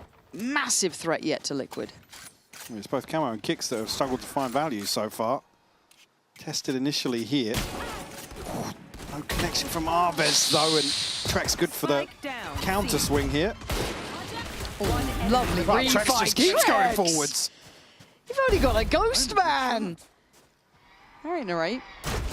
Similar scenes to what we saw before, but the map's feeling a lot smaller for Narrate. Finds Burpo. Okay, NT. Burpo closes it down. 2 losses, not too bad. Liquid happy enough. Fairly healthy here in terms of trying to convert the next, especially with Trex being the one on the pistol to find a couple of kills. Fortunate, really. Oh, just brute forcing it. George, I do want to add like a, not a caveat as a negative, but it's nice to see Liquid still looking okay, still looking good when Camo's not having a big impact, if I'm honest. He's taking space, he's doing a relatively okay job, but he's certainly not on the scoreboard like he has been. I mean, yeah, I'm praying he comes alive in the second half. It could be a determining factor. Certainly something Liquid like to lean on quite regularly. Move over the top is dealt with, and actually Narrate has an angle. Purpo neutered here. Start round 15. This could change the plan.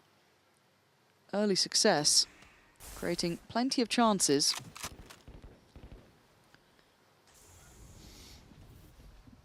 Rotation slowly filtering in for Liquid. You have Nats on the side, Trex. Trex kind of being the heavy hitter if you're looking at the weaponry. This is going to be a bonus. Now we can identify that Phantom is just around that corner. How do they feel about this? Well, nobody actually overstepping the mark yet for KC. This is all a probe just to force out an adjustment here on the defense. I mean, Sugetsu hasn't shown his hand just yet. Plenty of util to keep him in check for the time being. KC called the freeze, though. Yeah, Liquid being dragged all over the map, it feels like, at the moment. It's going to be a crunch towards Camo, the way this is shaping up. Still got utility for Nats here as well. Haunt's good, that shows the position. And the Paranoia, well placed. Good paint shell, but Levin gets ahead of it. So, site now looking available. Nats, audacious in his approach, should be seen. Trying to be slippery. It's Nats, it's always going to be Nats. This guy can thread a needle like no one else. But Dozier bulldozering through the site, pulling no punches, leaving Trex, who got that 3K before, with another opportunity. Spikes down though, guns back in hand, and Dozier ain't losing these. No. Trex does so well to try and find a kill here, but kept in check. I mean, Nats just slipping into this cage is criminal. Because I feel like they saw him too, right? Like, maybe, you can see the moment know. KC are just like, cages are being popped on site. Wait for the drop, please, guys. He still gets 2 outside this. So good. He's so good at that sort of stuff. But luckily for KC, they keep the round in hand. That felt like it got a little bit dangerous there in moments. I mean, damage done. Obviously, bear in mind that was still just carried across from the previous inventory here. So an operator now in hand for Purpo. Where's he starting? C, okay.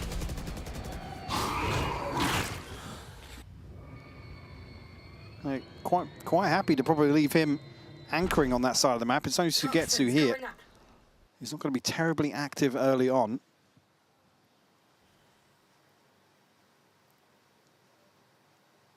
Right, fishing as well. I mean, yeah, plenty of light shields to punish. So an operator of sorts. Yeah. Go, go, go. Okay, Liquid giving up active sight, sitting towards back. There's a Paranoia and stun. You imagine they commit on site just behind this. Spike still in the hands of Arvez, yet to go through. Is he backpedaling? Yeah, now you scrap that surely, because Sugetsu and Trex just pull the trigger on the trap, and it's all looking too easy. Dozier, though, oh dear. Just going to buy a couple of seconds now. Can he find the other player? That's one. He knows it's one towards drop, but Kicks gets the best of him, just slightly forward towards sight. Those is in such a weird position there. He almost wants Arvez to come and take the kill, but Kicks playing away from drop to seal the deal here. Got to give credit to him there. Again, it's Purpo to find this kill, probably at the worst possible moment for KC. You can see they're considering the reposition here. Trex does so well to find 2 with the Guardian as well. One enemy remaining. Kicks almost 30 seconds left. Confused by the call, I imagine.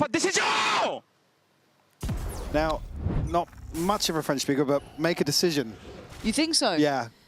Okay, any... Don't That would be my guess. Any French Decision. speakers? I think it's it sounds decision. right. It sounds good. It sounds good. Do hit us with the translate. Obviously, we'll be watching. I think we got that one, though. Yeah. Money, obviously, not ideal for KC now. But they pulled off a couple of thrifties, and Purpo's very committed to this. He feels like he can get away with it. Just going to take his time to dash out of there. All right, elsewhere, alongside Dosia, looking for something towards A now, but Camo, he's going to spot 2. Okay, Camo, you've got a big chance to get a couple kills here. Feel out the game a bit. Yeah, we are. Off the 4. Spam not going to land for Arvez at all. So Sim 11 left now, Sheriff's in hand. Last player standing. Camo. Nice. Won the 3rd on the round, certainly a confidence builder for him. Flawless. There's Nats to shut it down here. An in-zone flawless for Liquid to find number 9. Do we get a confirmation? Yes, the French in chat have said, why don't we take any decisions? Oh, okay. Yes, I thought it was make a decision, maybe. Asking the question, you know, really just putting it out there. Why don't we? Guys, you can make them. Have a go. Give it a try. It is tough, Thanks, though. chat. Yeah, thanks, chat. Treat us right. Let's You, see. you entertain us, which is the main thing, right? Like, you put up with us. Okay. Oh, hang on, Liquid going forwards here. And Nats has the Hyper-aggressive. operator, Purpo. Camo finds one as well. Where is this gear shift coming from? We've not seen Liquid doing this sort of thing. We saw it on the attacking side, which feels way more feasible. But even here, lovely off-tempo I mean, piece. it's so tough to call a cancel on that as well. If there is a ping, for example, or some utility coming your way, Liquid brazen in their approach here. Gets on the buy round as well, so it really stunts KC's progress. Ooh, nearly caught on that. Narrate will connect onto Trex, but very low HP now, and Camo able to isolate off the paint shell perfectly.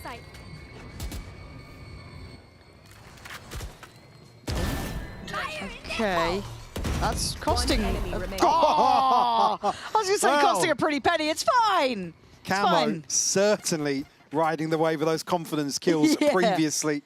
Man, this is something that I feel like I haven't seen Liquid do in a while, right? And not just the pace change, but what it feels like when you talk about it bigger picture is kind of playing to an advantage you have and being willing to take some more active risks like this, kind of pressuring the point, the buy back in place for KC, taking those aggressive looks. This goes back towards the whole discussion around finding our identity and obviously previous, well, roster change aside, some of these other compositions that really just never felt like they fully clicked. They would get away with it every so often, but certainly for me, the synergy and the cohesion it's what's so different throughout Stage 2 for Liquid.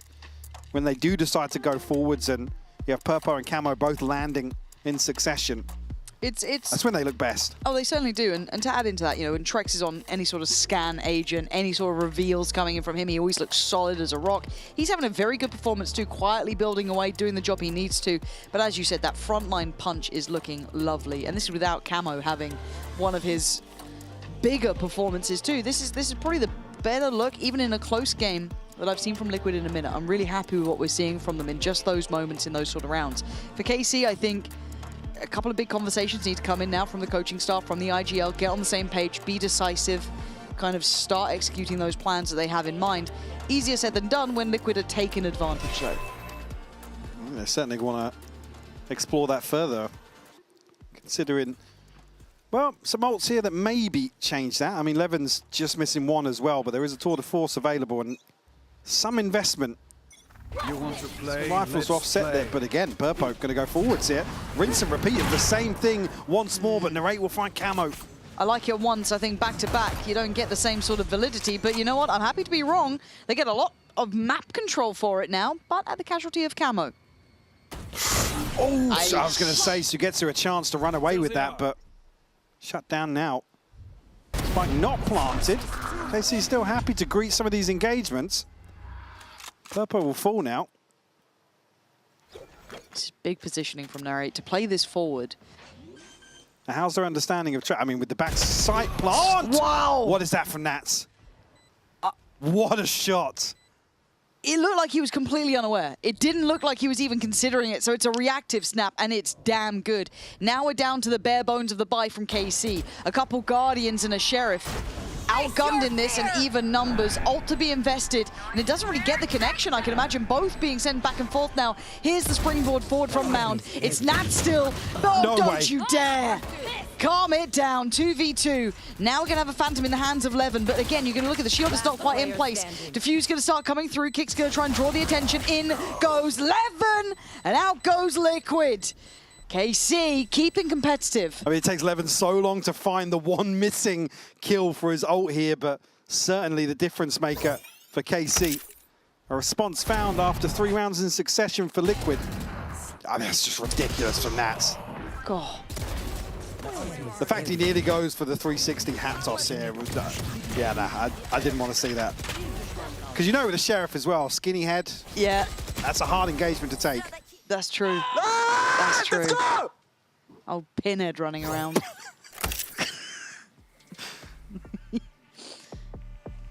Okay, so as it stands though, Bai's still there. I think the double down on aggression was a little too far for me. I kind of like it coming out of the timeout. Fair play. Fair Just play. one that is, whether or not you're reading into KC, they call the timeout, right guys, let's show some presence towards Mount so they can't run this again, and Liquid are just like, nah. Throw camo towards B, we'll do the same thing again. Yeah, I think it's just knowing that KC were on a lighter purchase and that just Certainly happened. risky. Certainly yeah, risky. high risk, high reward. Look, if we didn't have Narrate hitting almost 3 kills there, it could have been a very different outcome. Play devil's advocate, that's, you know, historically, one of the things that Liquid struggled the most with was finding the confidence to call those sort of things. So, yeah, fair play. for I me, guess we take again, it. when they're riding this momentum, I don't want to see it every round. No. But I'm all right with it. Yeah, a healthy dash. Certainly if Purpo's sitting at 24 kills. Yeah, let him play, I guess. Let him play. Now he's got an op. They're not going to do it again. Right?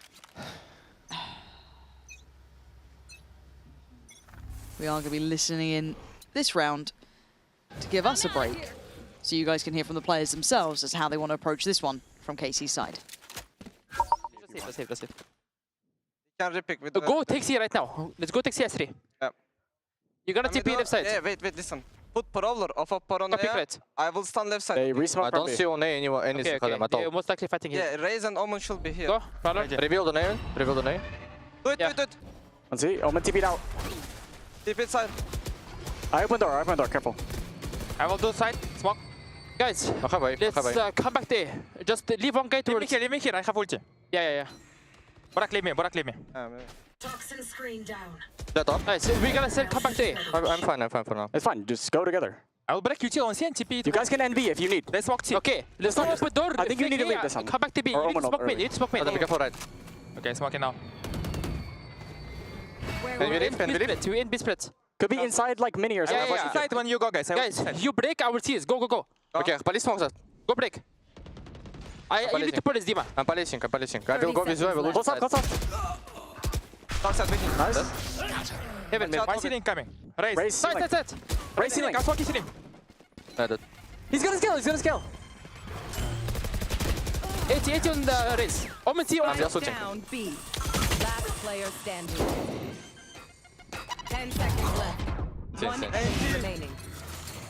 Oh, NT, but it felt messy there a little. Really messy. And as much as I want to kind of arc it back a little bit to make a decision, it felt like they had 3 or 4 options, and then it felt quite scrambled to go towards that B approach. I feel like they kind of overread the situation when Sugetsu finds Purpo. They have 3 in a great position, just isolate the remaining 1, potentially 2 players, which would be unthinkable at that point in the round to find 2 still on the A side. Especially with Purpo where he's positioned, there's no swing onto that. Why? I think that French I mean, if we fans, can get a check just in to with confirm, chat again. We've only got GCSE level French here. We can talk about swimming pools and libraries. That's about what Could have we've been got. why, could have been because, I think as well, but... Okay, we'll wait for... Why?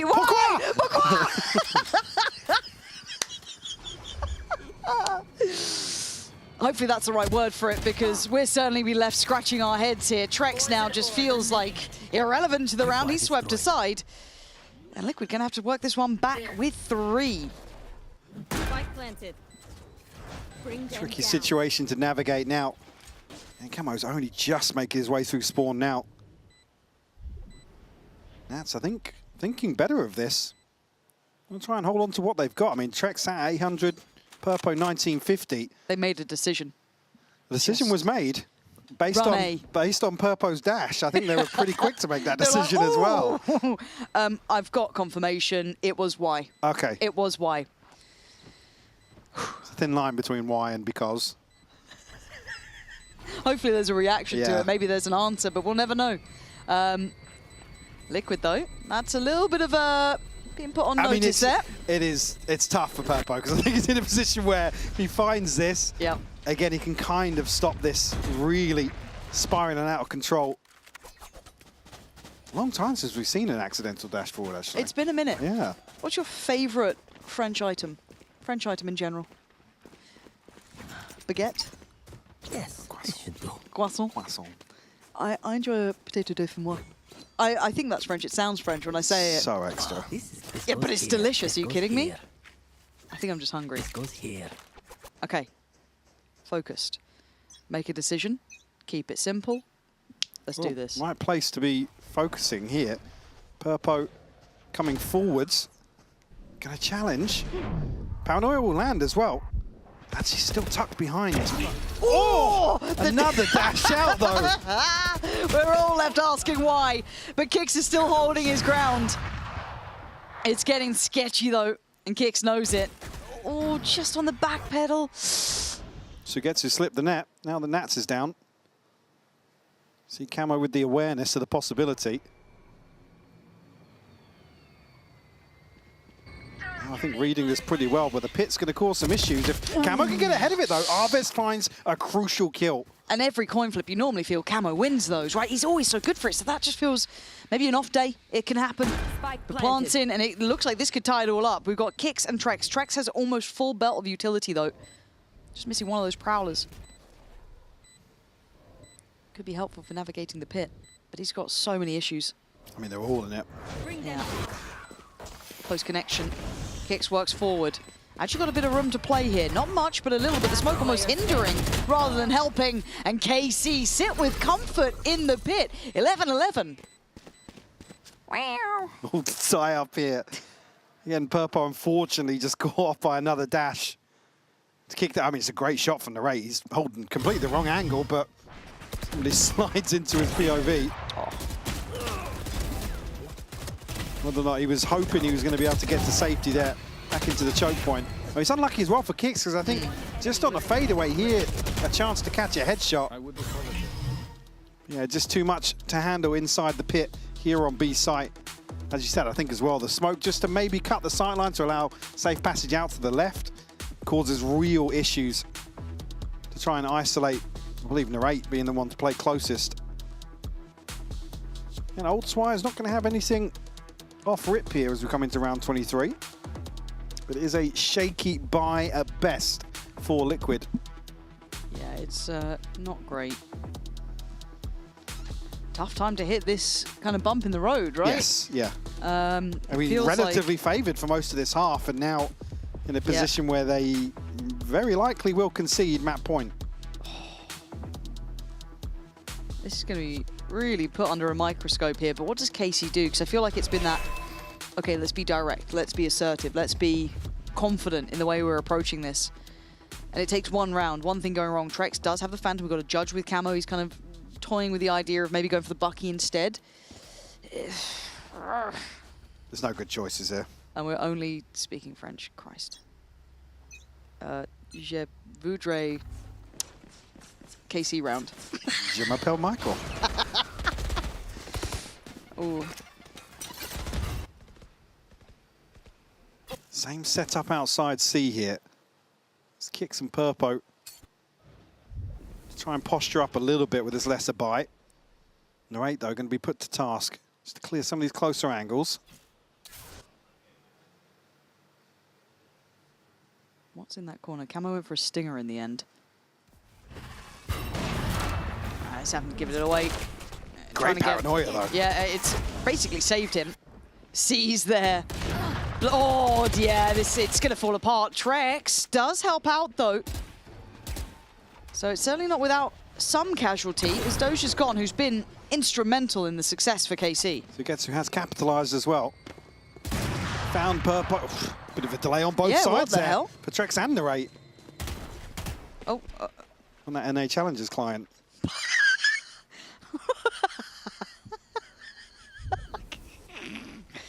I think that's a special version of the 30 game. seconds left. All right, Plant coming in. Spike planted. My ult is. I think only catching on the one note. Yeah, So that's just going to be revealed. So, yeah, I think you're right. No swing onto it here, so still a chance. I mean, 2 rifles still doable here for Liquid. They need to get this first one on the way in, though. Yeah, and Alves has got a little bit of stall as well with that one if you want to put it up passively after the kill. Now he's happy on the angle. Nat's going to be a little naughty with it, but the trade's just right there. And look at Trex. The HP down so low. It is done for. 12 made, and it's what KC needed. Absolutely. And capitalizing off a couple of mistakes early on for Liquid.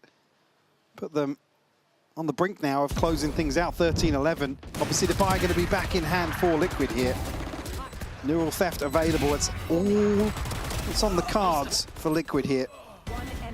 You could argue maybe a showstopper, maybe a Nightfall, but it's not going to be available. On est trop séparés. Translators. No. No. That's all we got. No. Translators, lock in. Lock in. We need you active. Get active in the chat. All right, operators on both sides. We have no massive ults to bank on. I mean, Nats has his. Camo's 2 away. This time, sitting a little bit deeper, but 3 players kind of near this B site. Prowler does make connection, but it's actually held at the door. Camo in effect.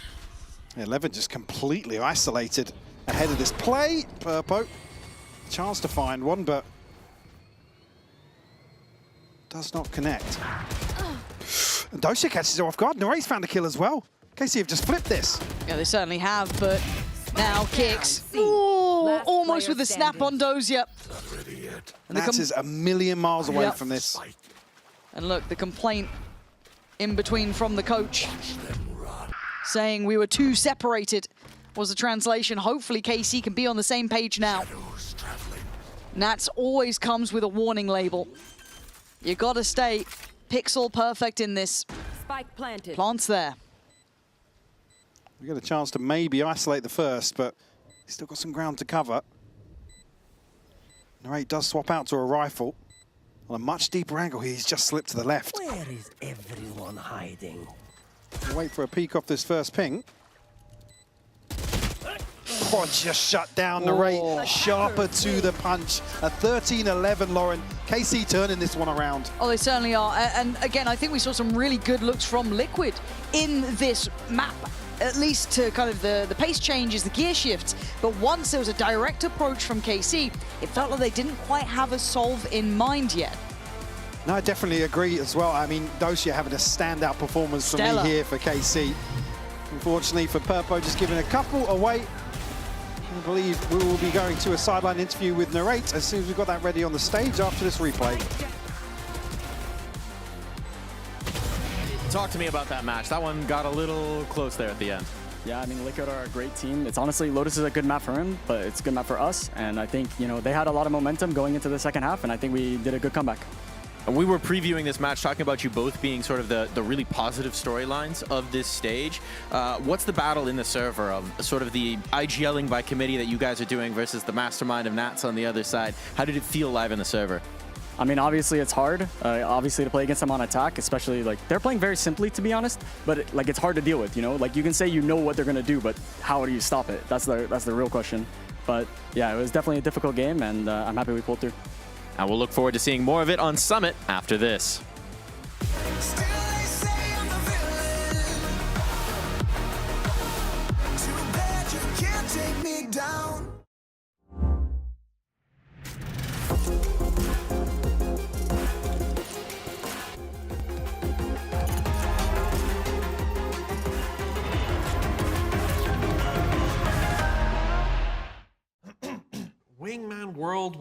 Wingman World while what?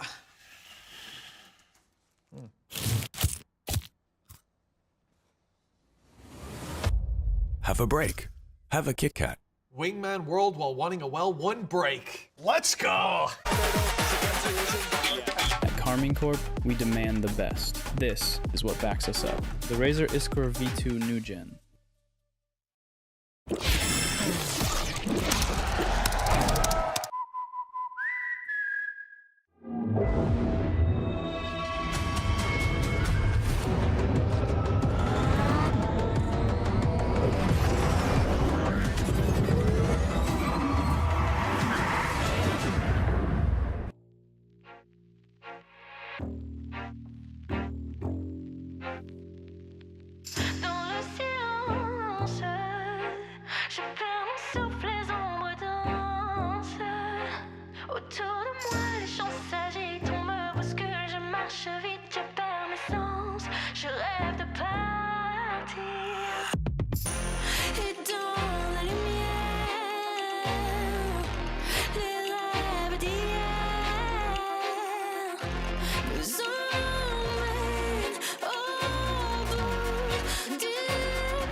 Winning this match would lock you for playoffs. How much would you value skipping the play-ins? To be honest, as I said to my team, it doesn't matter that much. For me, the most important is like we keep like being humble and we keep like going on the road we have. Like 2-3 months ago, no one would have expected us like to fight for first seed. Yep. So that's the most important thing for me. You know, I'm trying to create a team culture where everyone like listens to each other, that there is no ego. And yeah, so like I value it, of course, but I don't think it's that big of a deal. I just want us like to focus on ourselves, be humble, and like don't care about like winning, losing, doesn't matter. We just need to make our system work. That's it. Priority on the team culture, keeping them down to earth. Interesting words for Zeish coming off of a win like that. Definitely, but anyways, it surprised me. They show themselves humble. They show themselves quiet. It's just the same. No, we don't have any kind of strats. We are just improvising. That's not true. I mean, you have something prepared. Obviously, there is freedom. Obviously, there is a lot of things. But you have completely something prepared for every single match. Yeah, 100%. And I think that we could see the preparation in the map throughout that, Yuli. And I think as well how close it was, right? If you're Team Liquid, you're really frustrated at not being able to get it over the line. We saw some great individual performances coming out from someone like Purple that we highlighted coming into this map. It's particularly on that defense I was really impressed with. Just the kind of pace changes and stuff that Team Liquid were able to have was really impressive to me. But KC, of course, being able to pick up their map pick and get it over the line.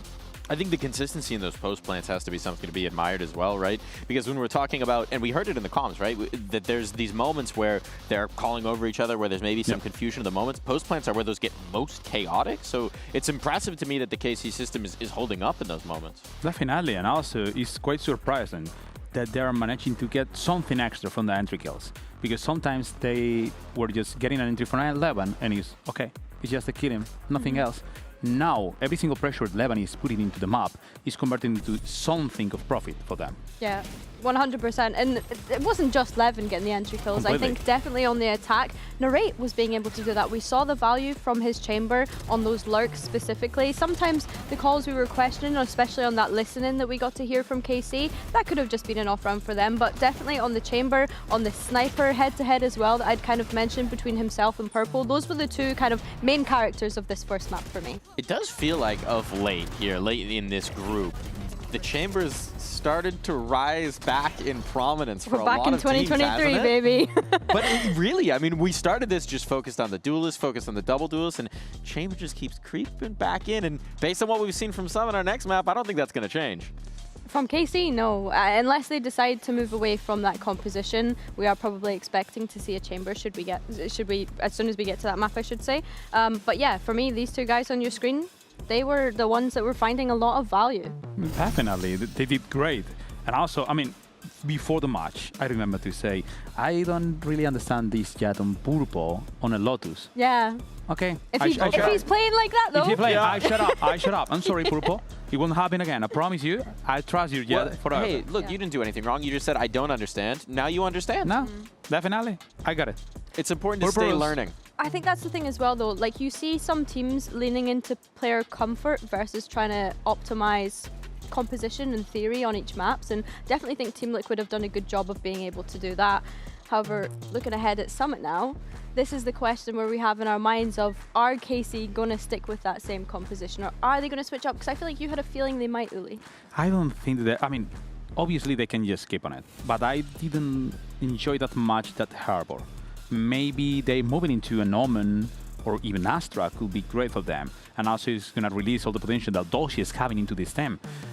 I don't really know if they're going to keep it, but I just, please, don't do it. It's time to find out. It's time to find out. What do we have from KC? Eyes on Dosia. Yes! It is the Omen coming through. All right, why did you want to see this? Obviously because Dosia is great. I mean, I will remember someone.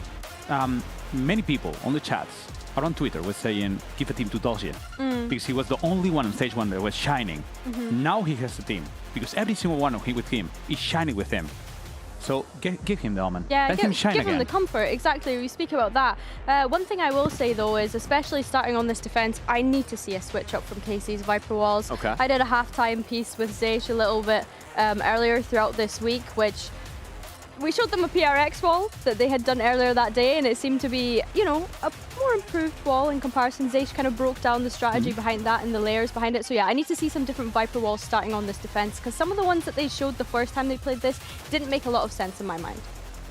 Eyes on the walls, eyes on Dosia, and of course, a reminder for anyone who's tuning in right now, if KC take this second map, they secure their spot in the top 2. They join Liquid, and they will have the 1 seed as well, which means they get to skip an entire stage of the playoffs, and they are just 1 match away from making it to Barcelona.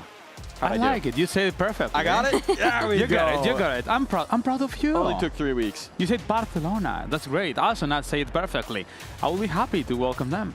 1 match away from Barcelona and then 2 matches away from Shanghai, which is insane when you think of this KC roster. I wish they could have done it last year when we were at Paris. Well, it's crazy as well when you consider, again, that they were one of our first teams eliminated on Champs Points. It's just been such a struggle for them this year, and it's really cool to see that light. And it ties back into Zeish's coach confession which is that they're on the right path. They got to keep on that path, but they got to keep themselves humble on the way. But now we're going to toss it over to two lovely folks who have no reason to stay humble because they're fantastic. Pansy and Hypoc, take it away. Do you think we're humble? No. No. No. No. The big dogs are here, boys. Don't worry about it. We're ready to go. Meow. We're going into Summit, all right? A little bit of a curious affair. Now, well, not necessarily a question mark this time around. We've seen, obviously, yes. I'm very happy to see the switch over for KC. Don't think that it really worked for them in terms of applying the Harbor the way it needed to be. But, I mean, it was a close affair, for sure. Yeah. But I think the other side of that equation was probably the reason it was a close affair. yes, yes. So I'm coming in with somewhat fresh eyes. I'm just going to treat it brand new because I still don't think many teams have 10 got... now, by the way. It's 10. Tong. It's Tong. Don't. So I'm not getting absolutely berated by the French fans again. I can't do it. Okay, we focus up here. As on the attacking side, it will be Team Liquid. On the defending side, KC. Let's see what the priority list looks like. A 3-2 split towards the B site and a little bit of attention towards middle. Spike taking the longer way around. And Sugetsu already going to catch Nats. Happy to greet those ones. Sure, Spike is filtering this direction, but Arvez will find Camo here and probably remove that possibility before it comes to effect. Right, we'll catch a tag here, but gets away unscathed. Kicks down to 24 now. Liquid will freeze here for an engagement, but find the opener. And yeah, KC just posted up Dosha and Levin to clean up a pistol here. Put KC on the board. And look, KC's pistols Don't have leave him been hanging. strong. Do not. Oh! No! It's one of the worst I've ever seen. Yeah, shake it off, boys. Let's hope for a tech pause Wait, or something. I think it is. Yeah. I think they fumbled it so bad on the little fist bump, handshake. Somebody's got to go and have a word with them. Like, guys, we Compops are on the stage like, immediately. You can't do that, guys, we cannot play rule another book, round. Rule three. You've absolutely... Ooh. Give me the slow-mo. Yeah, we got a tech pause. Give me the slow-mo now. Come on, Andy. Come on, mate. We need to lock in. Andy, I'm I putting need on my glasses. multiple angles. Yeah. I want the facial expressions when he knows it's not happened. Where is my replay? Come on, replay team. I know you're there. I know you're working. Oh, it lasted so long as well. You noticed before me, I was looking in here and then, we're getting a replay. Thank you, I've got production. confirmation. So if you missed it in chat, you're going to get it. Not of the round. Don't care about that. No, spin on, mate. It's a pistol round. Who'd have thunk it? KC won against Liquid. Shocker. Sorry, she's talking about vibes, being on the same page. We're going back in game. Save it. Bank that for later, please. I know you're getting ready checks and all that. Also, it's a throw round. Pip. Picture-in-picture, boys. Yeah. Come on, production. Let's cook something up here. Come on. Let's get creative. Let's. We've got Albert in the house. Albert, what are you doing, bro? Like, come on. I swear I love our production crew. I'm so sorry. Okay, we'll get it next time. I've lied to the people at home. I'm so sorry, chat. Narrate, get this round done so we can see it. Okay, little shoulder. Safety from the flash. Yeah, okay, nice little like step back on this. Doesn't need to overstay here. He's bought enough time. Rotations are here. Levin's in. Yeah, this is clean. I've lied. Looking clean so far, right? Gonna clean things up though. No, of course not. There it is. Yeah, we lied several times during that round. I'd like to take this moment to apologise. Fingers absolutely crossed. nobody. Yeah, here we go. Come on. I'm watching for the replay. I'm looking. Nothing worth watching back from that one. Nothing, niche. I narrated well, but come on. Oh, guys, what the hell? Yes. Oh. No! Confident round two though from KC. Yeah. Very happy to probably dip his toes once more now. And doesn't. I mean, a couple of light shields actually on the other side. Certainly a chance to make this work. He's in the wrong place, unfortunately, though. It's going to be Sugetsu. Likelihood. The first tested here. Yeah, the paranoia. Oh, they're both blind. Yeah, this is kind of wild. The Doja's lived through. Sugetsu, the savior on that one, but Doja's still going to lose his life. You're looking towards the A site now. Sugetsu slipping into safety. He can't overstep, but he wants to keep some control here. Working the decay really well on some of these angles. Great chip damage done. Purpo down to 10 HP. Now, unfortunately, an awkward engagement going to ensue here. Purpo isolated perfectly. Yeah, but the backline holding strong, and now Avez's position doesn't feel like it's got as much punch to it as it once had, and caught off on the angle. The barrel's showing. He's got limited chances on 2 HP. Oh. How is he alive? I don't really know. You know, he slipped back onto site. Yeah, Kicks will find that one. Liquid answer back here with rifles in hand. I'm watching for the replay. 3 left standing as well, so only a chance to probably stabilize a little bit. Opening a couple of rounds. So I guess he does so well, not just on the bailout here, but like I said, just working the angle perfectly off his wall. Fortunately though, Trex able to brute force onto site. Let's have an early Hunter's Fury here. That's really early. Quietly been building that one away. Narrate, who's felt very impactful as well. Only on halfway to getting that through. Standing ahead. It looks very direct again. They feel like they've got strength towards this A site. And already, Purpo's in. Hunter's Fury to try and cement it, but Sugetsu's going to find camo there. I don't know how he got that one, but Dozier's taken away Purpo, and this slightly layered hit's not found its function. Let's call the cancel on this immediately. Right into a brick wall. That's trying to find something in mid. Again, does have space to play into as well. You see now Narrate just considering the possibility, but completely conceded the B side of the map. And the sightline's very awkward in this area of Summit. I've seen the ping on the map. I think there's awareness of this, but this will be heard. Narrate, he is being watched. Nats has this angle, just gave it up. So active on it initially, and then has to fall away. Rotation's pretty far off. I was going to say, issue being, no, there's no lurk left by Liquid because of the numbers. 30 seconds left. Trax has to come across and secure this. Maybe a chance to find something in the smoke here. Yeah, if they get one untraded, I'm paying a bit more mind. It is a relatively thin choke point on this, and the time is starting to dwindle. Gonna have to find their way forward here. It's still gonna be a second or two until they get to work on this, and I'm getting a bit concerned now. Very concerned. Yeah, able to invest the smoke, gives himself a more manageable scenario. Getting pre-fired, awareness shown. They need to clear tracks cleanly, and they do. Okay, KC, they actually got on the same page then. It looks so dicey with how cautiously they're approaching this, but plenty of time left on the defuse by the time they actually get the ball rolling. I guess maybe with how that panned out, they were expecting somebody to be inserted elsewhere. Maybe playing a little later towards mid. Again, they heard the drone, they knew, obviously, the confirmation. Certainly in terms of head count. Well navigated by KC. We'll find a third. Purpo just missing one for a Blade Storm, and there is going to be some investment alongside that. Oh, if he finds an early orb here. It's only Sugetsu on the other side here for KC. Yes.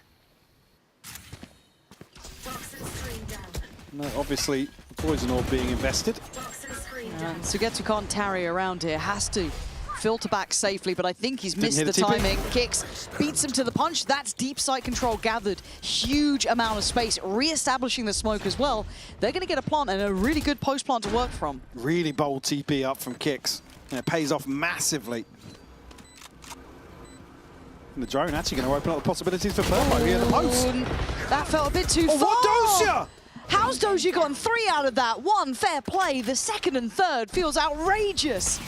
So Nats and Trex left in a really tough spot, but the time is starting to go. One enemy remaining. Narrate clears Nats comfortably and Trex with just the classic. Oh, more than just a classic. It's an upgrade too, but can he get back to play on this spike? He's got his dart to play with. Trex can make something out of nothing. Oh my God, Trex! You are something else. He got damn close. Look how close the timer was. Brilliant attempt, but sadly not enough to get across the line. And Narrate running away with this late flank. And he gets the one, but then it causes so many issues. But luckily, I mean, Trex is able to find 2 on very squishy opponents. I mean, the catch onto Levin, crucial in that scenario. And here getting the ping, it's Arvez to... Nice, Azam. Good job. That's aft. Let's go, boys. Good job. And a great headshot to close things out. Stretch their lead a little further as well. You're up 4-1. So expressive. Liquid clearly feeling something's not right. I did like the fact, just to come back to that, I love the fact that Zaysh felt the need to put a tweet out the other day. You're like, I don't beat them up. I promise. Just, it's just me. I get frustrated. I'm very emotional, you know, passionate. It's fine. We love a little death slam. Alex made a career out of it, let alone the coaching. It's PRX. What else do you have to do? Oh, damn W, boys. You got this. Clearly it. I've been told the French and PRX fans all in one go. This is... It's going through the list. Yeah, honestly, mate. I'm sorry. Never beating the allegations.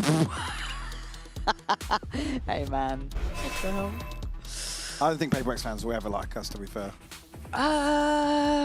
We've casted some of their wins, but the problem is we've also casted like a couple of finals. Yeah. One or two. Yeah, the problem is the big finals we did cast, and it's like, God, I can't believe you cursed them. I'm like, I was... Yeah. Well, coming into this, tour de force for Narrate. Career's going out the window. TP for Dosia. Good position elsewhere for this old cycle. On the other side, obviously, Bladestorm burnt up by Purpo. The camo is one away from a run it back. Early TP for Info, seemingly. Might spur things on for Liquid. Oh, so 1 for 1 though. Levin stands his ground.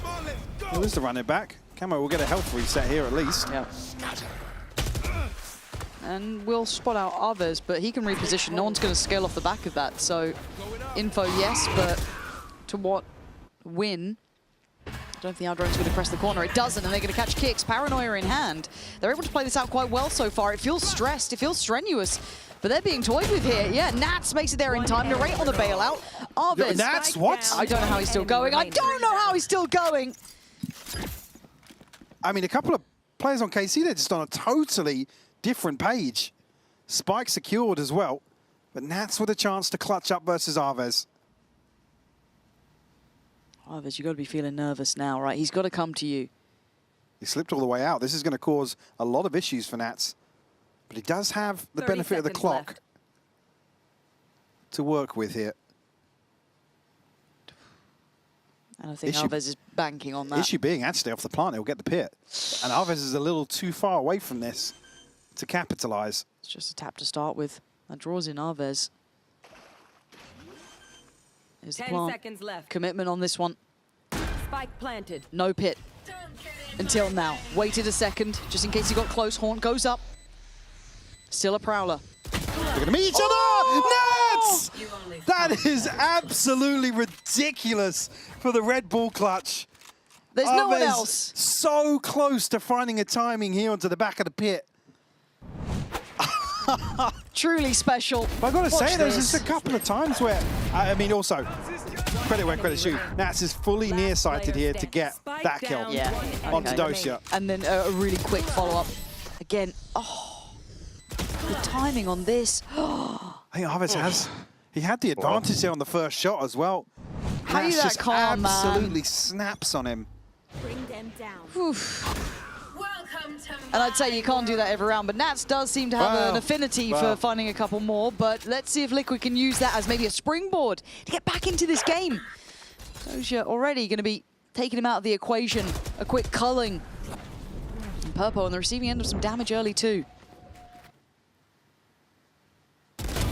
Kicks tested elsewhere and delivers it. Levin and Narrate caught totally off guard there. Dosia still trying to get a little more active, and we'll find Camo. That's a big win for KC. Will fall immediately. A big gap in rotation here. Man advantage for Liquid. Hunter's Fury in the back pocket of Trex too. Long rotation for Sugetsu. Wait, the second by round 7 for Trex. Did he use a Hunter's Fury before? He did, didn't he? Did he? I think so, yeah. He didn't get a kill off it, but he used it in what, like round 3 or 4? Okay. Last player standing. Okay, Purpo's taking away Sugetsu. This is good. Liquid finding a little momentum after that initial start there from I mean, Nats having a miracle round, but they've been able to string it together here. That great catch on the push out on A. Lovely stuff. So Liquid now feeling a little more comfortable. KC feeding into a couple of these situations, though. Again, I didn't actually catch it first time. Levin did actually shoot them. Looked like they got caught off guard. Nobody was really actually even ready for that, but... See Hunter's Fury available. No other ults here for Liquid, but Arvez and Levin on the other side. The buy isn't going to be there, though, Lauren. But coming into this round, they have to make sure that they don't fall into a trap. So we're going to listen in nice and quickly to Liquid, see if they can find out where all these pistols and Levin reside. I drop. Yeah, long cover. Wait, spacing. Yeah. You said or no? Just go. I wall close right and go. I will molly back, sir. Face your fear! I close down. I molly shot down. Dropping wall now. Aim right, left, behind you. That's mine. And default. One enemy remaining. Oh. Spike down B. Bro, he was actually close left. So. Oh, he did. Get off my screen. Didn't like that one. And the Moda Thrifty. Next round. Absolute precision with the Sheriff. Top fragger, by the way. Yeah. Oh, I'm sure we're getting that one. Of course we are. Well, to be fair, we'll see I love if... the TP, though. Yeah, TP was audacious. Love that. Now, if Andy was actually at work today, which he's not, that would have been in slow-mo. Twice. I wouldn't want to see it. You get what you're given.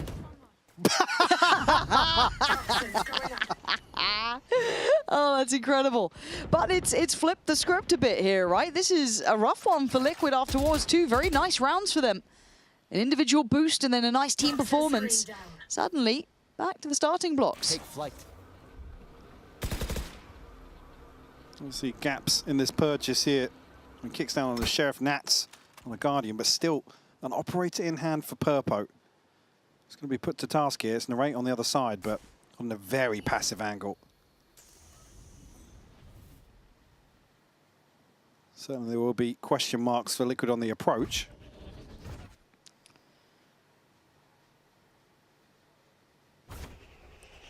I don't think with the gap between, well, actually, as I say that, Trex is making his way across, maybe to dart in for him, but I'd be very shocked to see Purpo go beyond this choke point right now.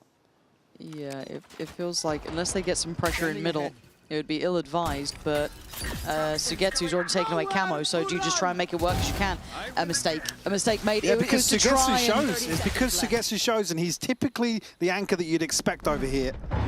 Played in Narrate. Wow, and look at this, he's just thriving in it now. He's got security from B main. He feels that there's an offset of timing, still a smoke there as well. Able to readdress that focus through the connector side. And Nats left pretty adrift. 11 seconds. 10 seconds left. Love to find one. Not going to get it. KC continuing. In zone flawless. Yeah, beautifully done by KC. Again, it's really tough for Purpo because there's just nothing peeking. Narrate's on such a passive angle, and then Sugetsu caught elsewhere. Or at least shows his hand towards Camo here in Link. Purpo, unfortunately, forced then to make a decision. Try his luck and does not find what he wants on the other side of that wall. No. Narrate, they're up to 10 already. Boat.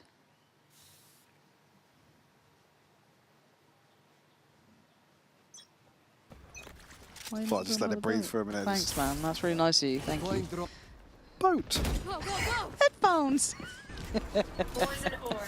No one else got it, but it's a throwaway round, you'd imagine. Yeah, nothing to really offset this other than Trex. Cool. I was going to say, Camo. Yeah? Lucky to get away with his life on the first there. Levin actually goes forwards. This gets a bit sketchy. Doja could get outgunned in this, and he's playing against the wall, even in the smoke. All right, Doja. One enemy remaining. Guy's on it. Gonna need two from Purpo. Any upgrade? Yeah, he's got himself a Phantom. All right, Purpo. Here we go. One away from Knives as well. He's hit the reload real quick. But Arvez here, a little ahead, a little alone, but up to the task. Passes it with flying colors. Just checking. Just checking. Big double tap from him. Fuse will come through.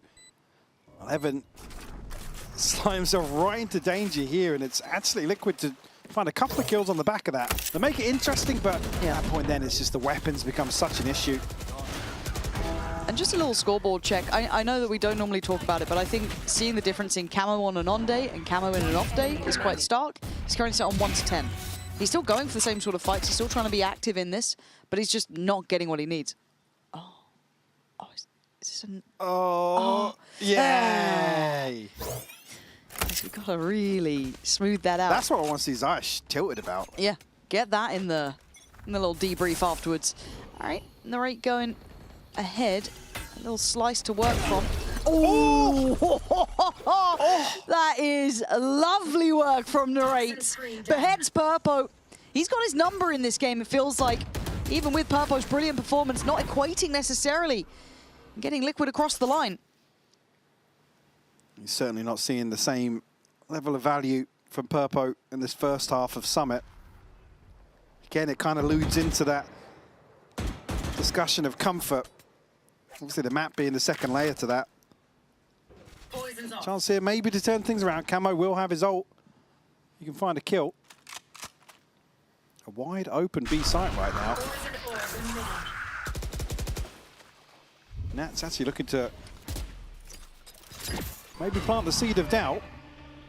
It's done more than that. He's got everyone paying attention, and he's got one. He's got a second.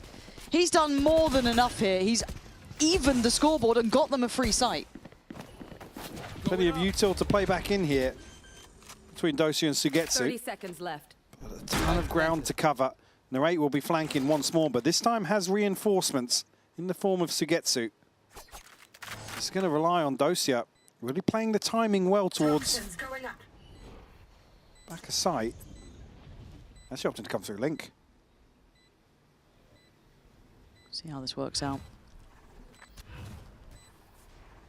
Smoke towards, I guess, the back of B, almost near tower. And the Raid's now got some vision, but not a lot. Not played in just yet. Paranoia is good, but Camo's got the connection. Ult comes in. Can't really... Oh! He's going to reset! Oh! He's got to get all of them, though. But time. Oh, he's out of time, but man, he made him sweat. Narrate going to dip out of there, but Team Liquid got Nats to thank for that one in my mind. Him able to hit that look, draw that many rotations, get you 2 kills. It's timed perfectly off the TP as well, because it's just that moment of misdirection. And like you said, doubling down on that initial kill is huge for Liquid. So Arves and Levin to fall here. I mean, Narrate nearly goes nuclear. At that point, it's just taken them so long to get to this point that this time around, the clock does actually favour Liquid in the post.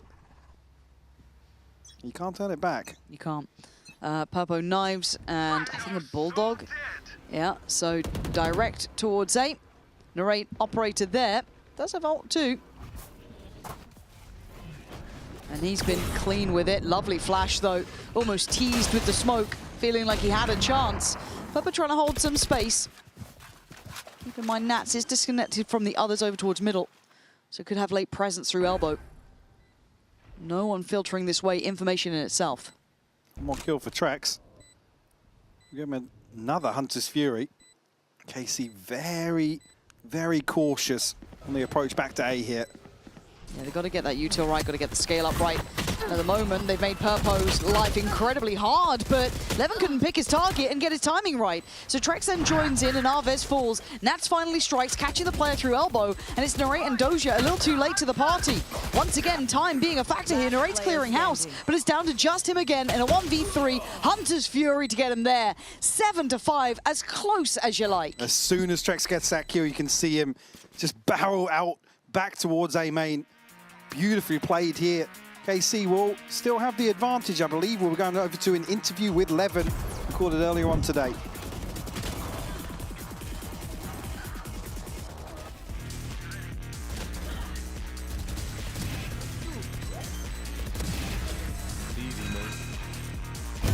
Levin, huge matchup for you guys, right? A lot on the line. You could be straight through into playoffs, or you could be waiting on another team to determine if you get that spot. What does that kind of pressure mean for you? I mean, I'm not feeling any pressure. I will just like do what I did like in the past.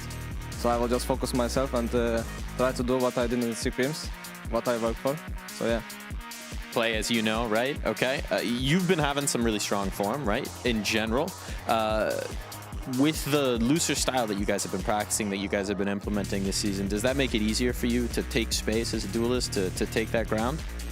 I mean, I don't know really what to say, but like, to be honest, I don't know like really what to say. Like, I have no clue. Understood. Okay. And for you guys in general, right? Opponent on the other side, dangerous team in Liquid. What do you think about them? I mean, I'm not thinking about them. I'm really like not thinking about enemies. I'm just focusing myself and my teammates. How can I support them, or how they can support me? So yeah, basically like this. I'm not choosing enemy. So you just full on, blinders on, look at what's in front of you. That's the key. Yes, yes. And that's what you're going to do today? Yes, I will do this. You going to win today? 2-0? Yes. Guaranteed? Yes. There you go. Player interviews are a tough take, aren't they? Don't give you much. Oh, he gave enough there. He's confident. Yeah. Yeah.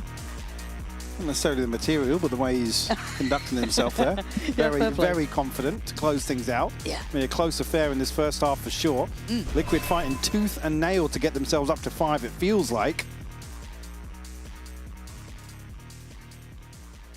I'm waiting for you for the pronunciation, man. Come on. I'm nervous now. You put me on the spot. Barcelona. Barcelona. Is it okay? Or is it better than Billy's? No, Uli, better than Billy's. Uli's the judge, though. Yeah, true. Well, there's that confidence from the interview. Yeah, apparently 100%. Silly me. How did I not read into it? You know, maybe just empathy better on your side there. Still here. Dash burnt up now. So probably has to retreat before the smoke drops. Maybe from KC pushing forwards here. And they time the Prowler very well behind that. She will catch a glimpse. Spam connecting one onto Purpo. But he's not shying away just yet. I quite like the refill of space there from Narrate.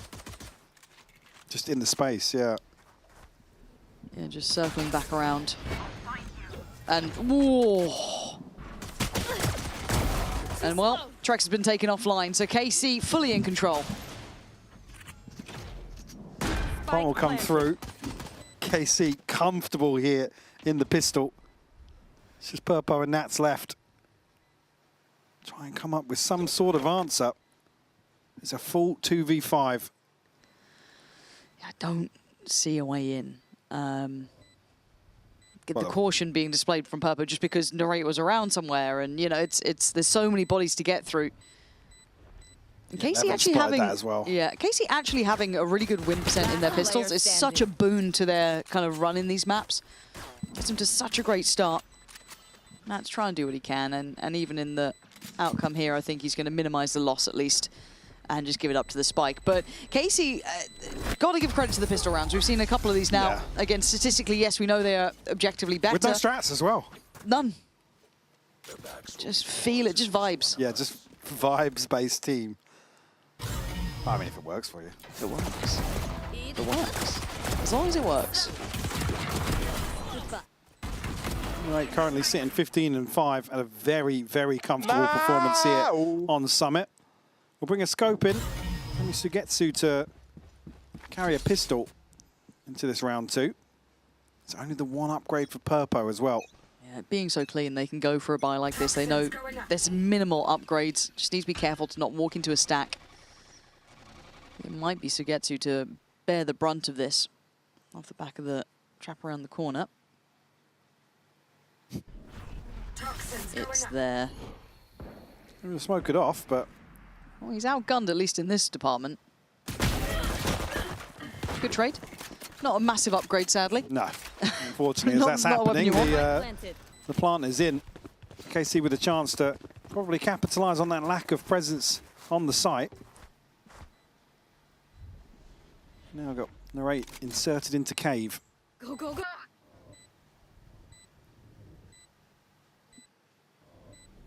Paranoia. Not going to quite connect, so Narrate can continue to hold this as the Prowler has the play. Has the corner, goes back in again. He's bought enough time. He can slip back through. Alves then pick up a passive angle on the corner. There's just no way in here. No. And they're trying to make him stay present on the side, but you can see the peel away happening now. They know the time has struck. Time to fall off this and let Liquid give it up to the spike. We'll carry through. It's only Sugetsu to fall, so a boom to the finances for KC. And a real good shot here to convert a bonus on top. So the only real gap is going to be Kix' shield, I believe. Or maybe for Purpo as well. He did upgrade the pistol previously. Ults-wise, again, with that denial, you don't really see much progress for KC early on. No, I mean, Camo's got the most progress at 2, basically, him and Purpo, and it's all you're going to get. A little unfortunate to have him, as said, having this off day, and Purpo's not exactly lighting the world on fire here either. So, got to start now. Beat the smoke. Working off the wall to at least maybe threaten the A space to start with. Maybe flash off Kix' contact here, but it's going to be very late if he commits towards it. Everything going to slide in. Camo, good for the first, though. Yeah, great work there from Camo, controlling the corner. Trex. Big reveal. It was a big reveal. They are just behind a wall, alas. And this is the bonus for KC. Be it well equipped or not. Doja and Sugetsu with a bigger weaponry. Got to be on alert for, but probably going to be a bit of a freeze now from KC, just to look at the other options. Incinerate's going to be put to task elsewhere, but he's so far away from capitalizing on this pressure. And already Purpo's actually postured up. I thought for a moment there Sugetsu was just counting to 3 before shooting. Yeah, the classic. Oh, what a timing. What a timing for Purpo. So well played by Purpo. Just feeling out that silence almost across the map and then readdressing and identifying someone looking for an option. But only seeing one kind of keeps them pretty faithful in keeping bodies on this side of the map. So, again, the value there really echoing throughout the round. Trex just chomping at the bit for these fights. That's a tag onto Sugetsu, down to 26, and Dosia actually with a backstab here. He's going to be able to double down on that. There's only 12 seconds left, though. He's only got one man on the side to clear, but it's Camo controlled under pressure, and he knows that time is the name of the game. If he can just keep it safe for a second longer, which he does, support is in play. Maybe there's still life left in Liquid. I don't think Sugetsu's really expected Dosia to find that much on the backstab. Unable to really scale out of main at the right time. He gets shut down here. So Liquid will answer back, deny the bonus. Keep it within 3 for the time being. Actually stabilize a little bit in terms of the finances, at least in terms of the buy here, but still. Maybe just a hint of a little miscom there from the reaction. Potentially. But even after all of that, we are going to be listening in to KC this round. See how they're suffering, or I guess succeeding, even in a loss in that previous round.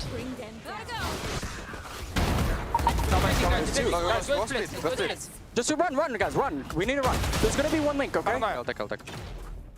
I will smoke it. Follow side, heavy side. Police, just guys, police for yourself. Should be one close Police, CT. I'm police. Police, okay. I'm watching CT. I think you're good, Hazam. I'll hold cave. Boys, flank is gap. I'm gonna go pick up flank now, okay? Okay. It's planted kind of full link, but maybe it's bad. They could on smoke trap, no? Push, spamming CT. I mean, they could have... You just don't fight for aiming. I thought I can punish them, because they're going contact, but they punish this time in aiming. Going back already. Oh, yeah, short. Can we just play second layer? We'll Yeah. I will just spam this one and go back next time. Yeah.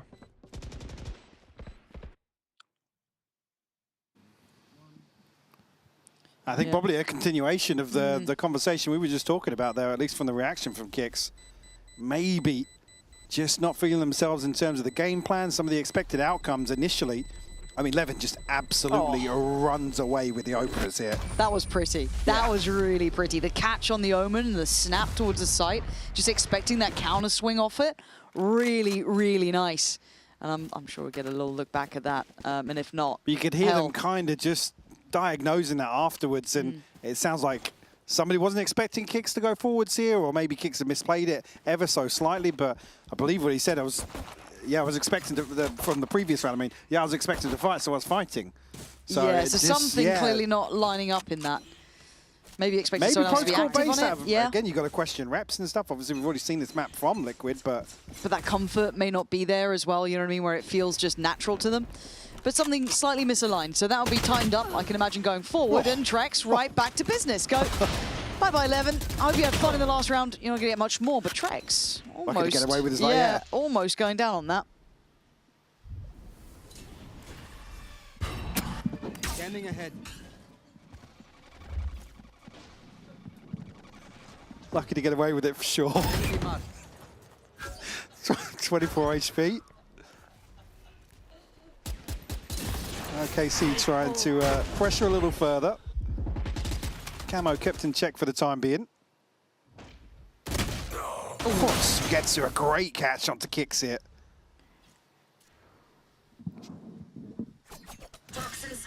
4v4. Heading towards B. Purpo. Stop laughing behind me. Purpo playing on the try box. You imagine good for one. Oh, Sugetsu's just catching people, man. This is going to have to be an over-delivery from Purpo. Unable to get the first connection they want. Falls away at a point of paranoia. Going to try and punish the cross. Again, not quite getting these shots that he's opting for. It's thin margins, don't get me wrong, but it's certainly not landing this time. Narrate shows him how it's done with a quick peek, leaving Camo and Trex with little option. I mean, yeah, probably left to just talk this one out. Yep. Similar to the previous round. And it's difficult to really see what the intention is early on from Liquid. I mean, you have Trex on a bizarre peak that just catches Levin on, well, I guess before he's sliding out to take that space. But elsewhere, it's like Kicks up on the box. Yeah. It just feels a bit individual at the moment. I want to see them kind of working together in this if they want to have maybe influenced by just seeing or hearing the comms from last round. Yeah, to come back to the positives from Lotus, it's like everybody on the same page. Everybody knows that even during those frantic moments of rounds, everybody seems to be turning in the right direction at the same time and just working through things as a team here. I think you're right, yeah, it's just a couple of scenarios where somebody's expected to do something on their own. Imagine a timeout for Liquid. Yeah. The tense timeout music. Yeah, it is. It's 11-6. Do you know that? Crunch time for Team Liquid. After a contested map 1 at 11-13. A lot rides on this for them. Again, both of these two toward the top of the group. 3 wins, 1 loss. This is pretty defining. I think most of us coming into it would have put a little bit more stock towards Liquid's rise, but seeing Camo having an off day, seeing a couple of things not aligning, Summit not quite as comfortable in their wheelhouse yet when tested in this capacity, I think it's left us with a couple of question marks. But for KC, this has got to feel good, right? You've got 2 heavy hitters really landing. Dozier being a savior on map 1. Narrate now starting to really feel himself, find his own footing here too. It's been solid. It really has. For Liquid again, Trex having an individual performance here, but again, Camo lacking a little on Lotus here, and Purpo unfortunately not able to pick up the slack once more. I think it's certainly it's going to be an uphill struggle. I mean, trailing by 5, do have the benefit of having a bye. Yeah, it's a big gap in it, but Kicks actually opting for a Sheriff. Again, no ults to play with. Camo 1 more for a run it back, but that's about it, yeah. Okay, let's see if Kicks can maybe be the cure to their woes towards the B site. Good information to start with, but no real reaction from Liquid just yet. They're prioritising mid. It looks like Purpo's going to go forwards. Can they buy out Sugetsu, perhaps? Maybe feeling that's the best target, and they've done that. Okay, that's an upgrade potential there for Kicks, but I don't think he can get towards it. He's kind of pinned to this one. And Purpo has a bit of a glance, and Kicks. Oh, he misses that. Okay, he got it in the end. A little bit laboured, sure, but Liquid. All right, suddenly, where's this come from? And proactive takeout towards mid between Purpo and Camo. Create the man advantage here, and unfortunately, KC hadn't garnered enough side control here. Kicks able to just be the thorn in the side. It'll be an in-zone flawless for Liquid to find number 7. That's what the doctor ordered for them. They were floundering somewhat under this presence from KC, but good to see a road to recovery. And I think, again, if they can continue to kind of nullify Sugetsu's presence or handle that mid-pressure, good stuff. I wonder if Narrate now takes a little bit more of an active role in that just to deal with it. If they do decide to go back to something similar, we'll see what the plan is. How do they want to deal with this now? Looks like they're feeling fairly confident in what the initial plan was in the previous round. We stacked up as 4 once more. Sugetsu tasked with maybe slipping the net. Revealing area. Same thing again. Not the same reward in terms of the ping off the dart. And a deeper smoke towards top middle, I think. I don't remember that last time, but it's certainly going to push back Purpo, maybe imagining they are there to address this mid attention that Liquid was going for. And it's a late look back towards mid here. 3 players going out through tiles. And Nate's probably happy to show to that drone as well. Issue being, it wasn't an operator that dealt with the dart, so there is info for Liquid to piece together here. Okay, they're just kind of feigning a bit more attention in mid. They've cleared the area. There's no one there to kind of swing close. Sugetsu this time on the other side of the map, trying to do a bit of a Nats cosplay. It was kicks that he got the better of previously, unfortunately. Not the same layout here. Kix is in a really good spot in this though. And it goes completely unchecked! Rewarded! And then some 4 quick kills. And Sugetsu's position is noted. It's perfect 30 seconds left. from Kix. Being critical in the last couple of rounds, be it with the Sheriff or now with the Vandal. They've let him loose to go get that ace.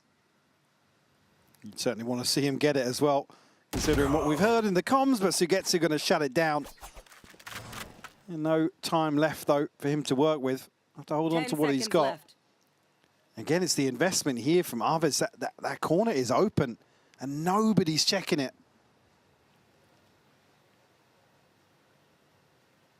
I'll have to go back and see that of what they've prioritized elsewhere for him to invest it from the right side of main and not be able to clear that corner. Extremely fine margins. The Kix just runs away with it. Beautifully done. Doesn't even hold on to it too long. Unfortunately, Aves can see nothing behind the rate. Oh, there another it tweet is. incoming. There it is. Get the draft out. Come on, PR team, get on it. And immediate timeout. Immediately. Pourquoi? I'm really picking it up now. You trying to work on the KC fans? No. Okay, just checking. Just asking the question. First timeout though for KC. It's at a pivotal point, right? There has been a solve found from Liquid. I'd like to see. I'd say probably expected after the last 2 outcomes. Yeah. See, with Sugetsu getting shut down in mid and KC unable to really get ahead of that on B site. Probably a little frustrating to watch, and certainly this one here, it's. But it is a mistake though, Yes, right? And, yeah. and I think that's going to happen in a new map a little more than it should. I know that obviously the protocols should feel fresh in your mind to a degree, but you don't have that muscle memory to just, you know, you don't have to think about it. So I think those things can happen, but obviously they do need to tighten things up because you don't want that scoreboard getting any closer if you're KC. You want it to be kept at a nice, comfortable distance because some of those ults are going to start cycling back up here. I think we're about to lose arm's length. If You think Liquid so? come, yeah, if Liquid come out here and again, still a little bit of money in the bank for KC for sure. More so than you probably expect, actually, looking at the timeline, but... Yeah. Frugal with their purchases. Well, it feels familiar, but with a couple of changes. A bit more attention towards middle. Early paranoia. No dart this time sent over. And Narrate getting active. Kicks again is just getting better and better, and that felt individual. I know that Narrate's feeling himself, but there was no setup to that. There was no tee up to it. Yeah, credit where credit's due. Kicks obviously caught off guard in a couple of rounds, but certainly starting to deliver now. Just to back away from this, Camo will be played in mid. Dosha, again, a little deeper on the angle, but doesn't find it. Sugetsu struggling to find this, but the repeat is perfect from him. Yeah, there's just a lot of dry fights, though. You know what I mean? Like, you look over towards B main, you look towards middle. These are all very dry fights. You're going to have to kind of get on the same page here, use that utility, force them back. If Liquid start getting confident, take those deeper lines, you're going to have to learn the lesson the hard way, apparently. So for Levin and Aves, what do you do here? You got 4 players to find. It feels like you're only going to the B site. It really hasn't felt like KC have had many positives in these slower rounds. Liquid will be happy to greet another on the drop here. Nats will find Levin. Just Aves left, a 1v4. As you heard it, less than 30 on the clock. Just gonna have to give this one up. Yeah, I think this is a pretty stark and obvious reminder that Liquid are starting to take some liberties, right? We've seen it with a couple of players. We saw it especially with kicks. Now we're seeing kind of that joined in on kind of every facet of the map. So we need to see the protocol list from KC kick into effect. If you're going to run these kind of dry or like slightly less invested B hits towards that B main space, you got to fight for it now. They're willing to challenge you on the line. You got to start working it back. Yeah, maybe. This is Kicks just throwing out his paranoia and taking the onto angle. a deep angle. Nobody's swinging with Narrate. Nope.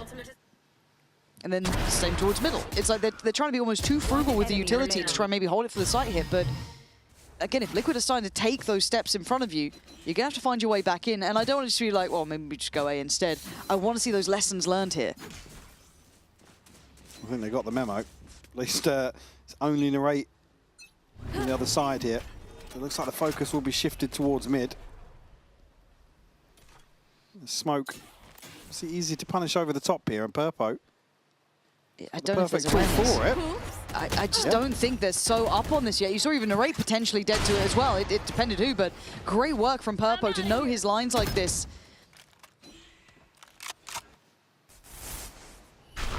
Now going to look to maybe dig Sugetsu out of this situation. He's been pinged just behind the orb.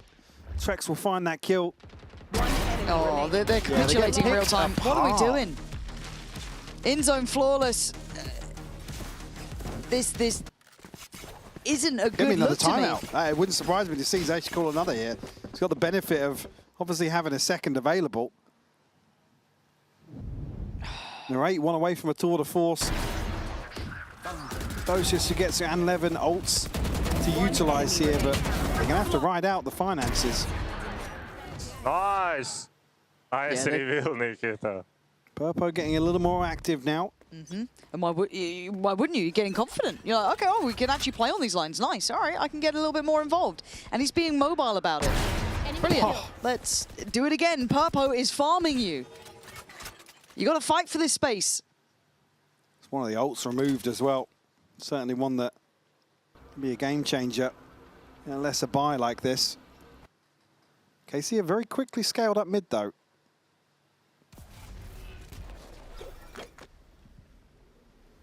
See, Dosia now exploring this space. How much value does he get? They still need to threaten one of the sites if they actually want a reward from this. You can hear There's already the pings coming through though. The pings coming through now. Slipped. Yeah, exactly. Yeah. Based on that misdirection, I guess, from the sound cue. And they're trying to imply it's going to be an A finish. Let Dozier work. He's no. Yeah. Okay, that's the first time they've at least cleared close. Nice investment of utility to try and put him under pressure. But Camo's still able to just work it out with a couple of flashes across, not even threatened. KC, what's happened here? They've hit a brick wall. An absolute brick wall. It's 5 unanswered. And don't have the benefit of momentum, the things that were working so well for them earlier on. Blade Storm and Hunter's Fury here for Liquid. Plenty of ults to use for KC. Now's the time you want to see him. And I want to give a little bit of credit to Camo there as well. Just the consideration to turn. There were pings towards top middle, especially Well, I after think the when door Purpo shut. starts exploring that, it's like, hey, maybe turn around. Yeah. Yeah, it's just that quick check. Fantastic. I didn't see a check before that as well. Nope. That's the first time he's turned. Okay, this looks direct, it looks simple. I want to see good utility usage, good scaling out, no mistakes on the way in. Camo playing on the back foot already. Gonna sit back here, respect it to a degree. Kicks now waiting, high flash and a swing! It's sublime from Camo. Narrate will get you one, but he should be dead to this. Just about evading it. And on the third, 9 HP. He's getting involved, he's getting active. He's gonna get shown away by the owl drone. The pit goes down though. That's good coverage on site. Trex will just catch a glimpse of the barrel. He's going back in though. He's not trying to play too passive on this. He's got a long way if he wants to get involved in this round by any means.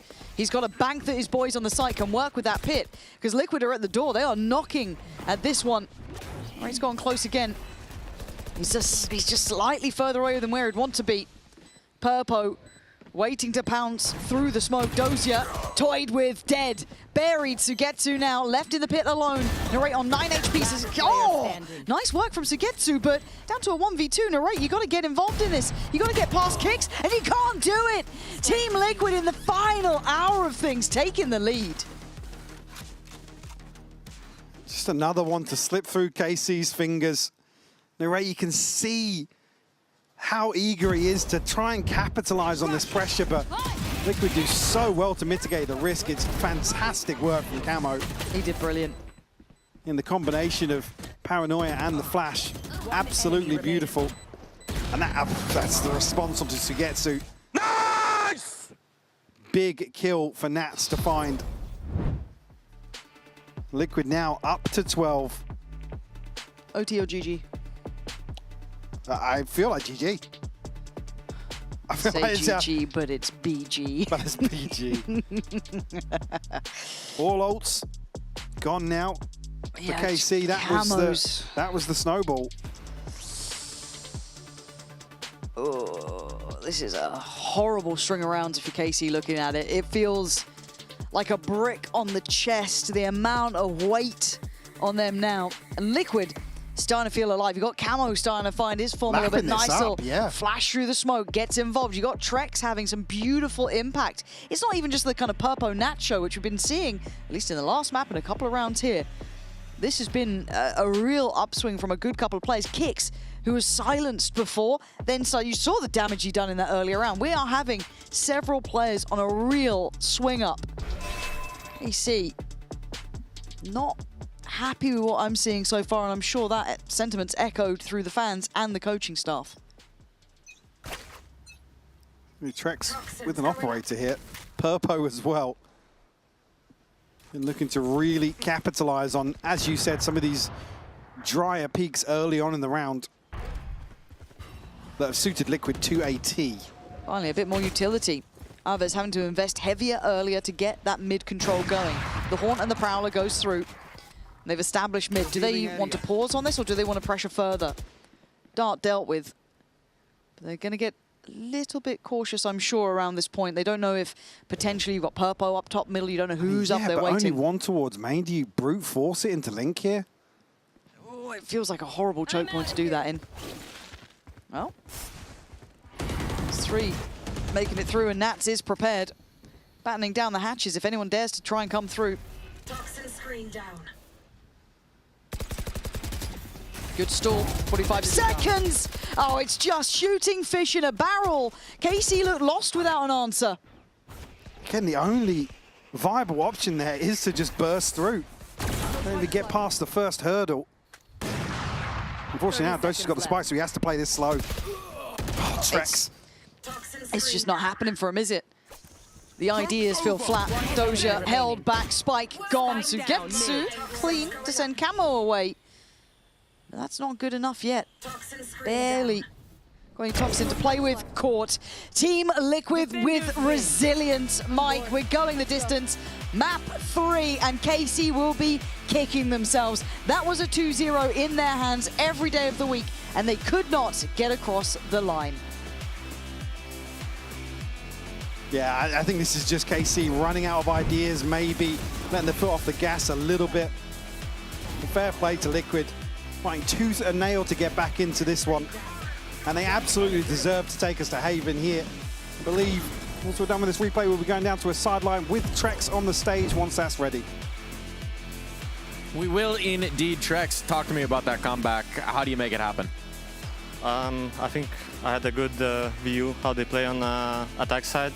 So I tried to call like most of the rounds on defense, and I think it went good. We comeback from, I don't know what the score was even. I wasn't really paying attention to that, and yeah, it was good. It was a lot of fun to watch indeed. We've got one more map coming up on the other side of this break.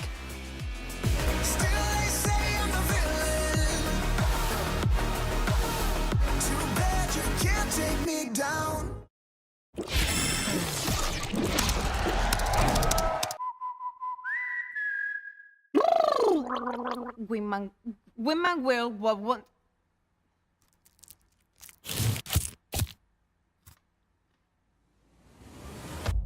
Have a break. Have a Kit Kat. Wingman World while wanting a well won't break. Vamos!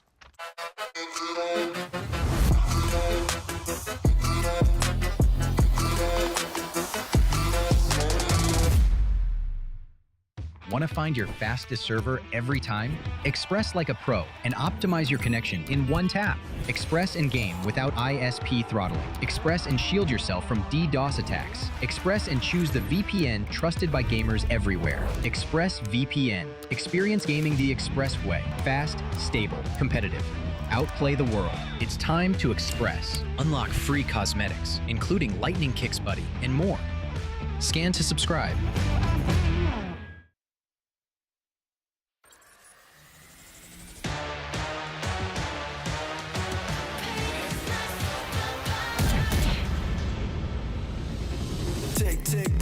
차고 있죠.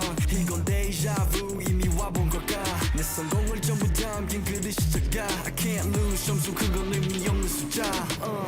내 열의 top 10 gonna shake that. 해골로 채운 옷장 전부 dead stock. 상시주의 red dot. 경고는 없어 better not. 난 사방에 다 뿌린지 마치 red hot.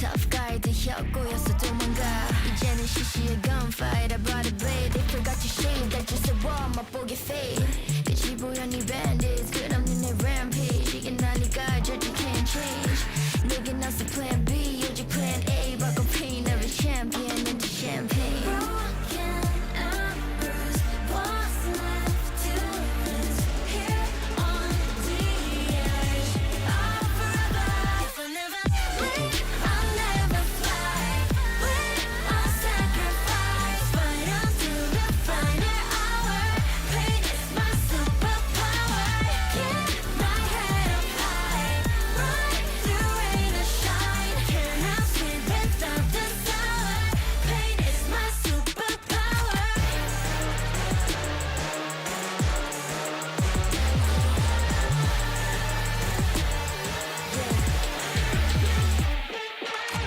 This world never saw me coming I kick down every door they lock No rules, only gods can judge me Only gods can judge me Only gods can judge me Only gods can judge me If I never leave, I'll never fly I'll sacrifice Fight until the final hour Pain is my superpower Keep my head up high Ride through rain or shine Can't have sleep without the sour Pain is my superpower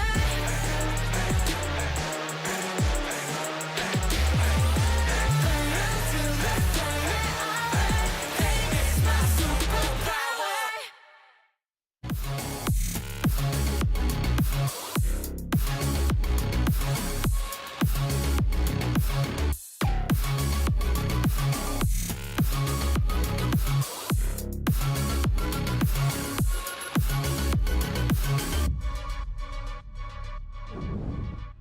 Question.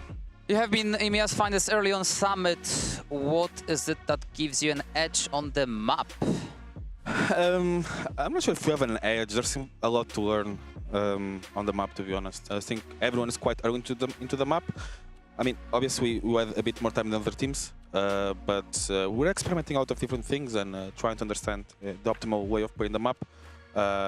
Yeah, as you see, like, it was a close game. It's not like we have that big of an edge, so yeah. It was like new map, so we're testing out stuff. Was the same with Crow, the same with Abyss, Yeah. so yeah, just play a lot and it was fine.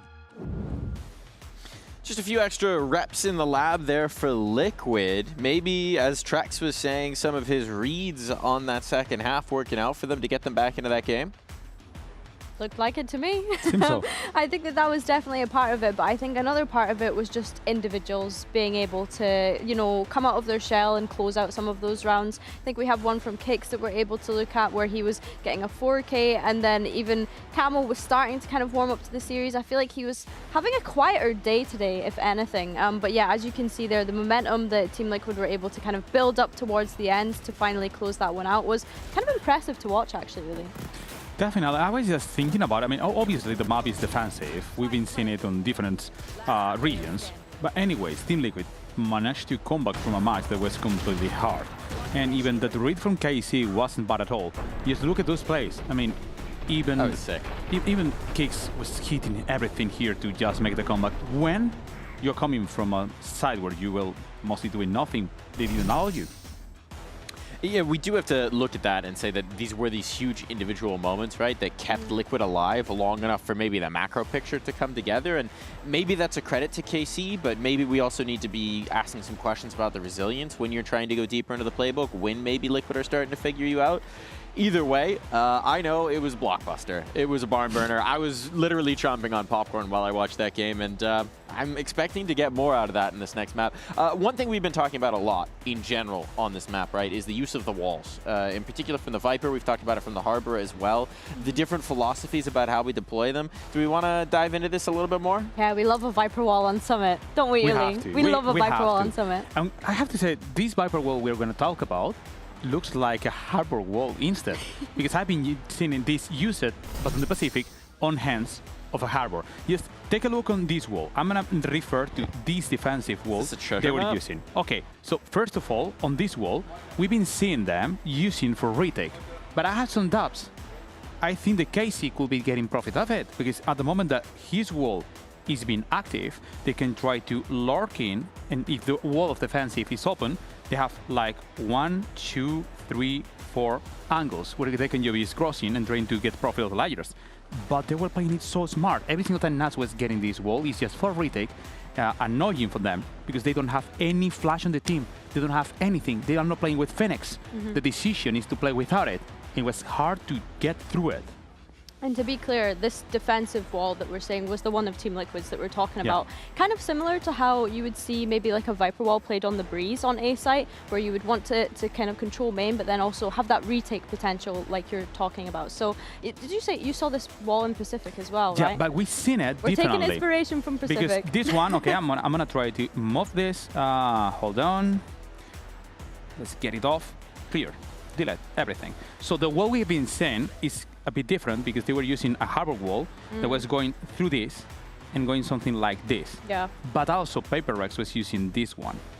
So it's mostly the same, but it's a basic one that they cannot move it, so they have to take profit of denying the access from link, denying the access from main in a retake. So it's kind of similar. Yeah, it's nice to see like people still finding ways to look after that site and bunker that site without necessarily needing the harbor, because as we'd mentioned, like we didn't want to see KC on the harbor, we wanted to see them move away from that.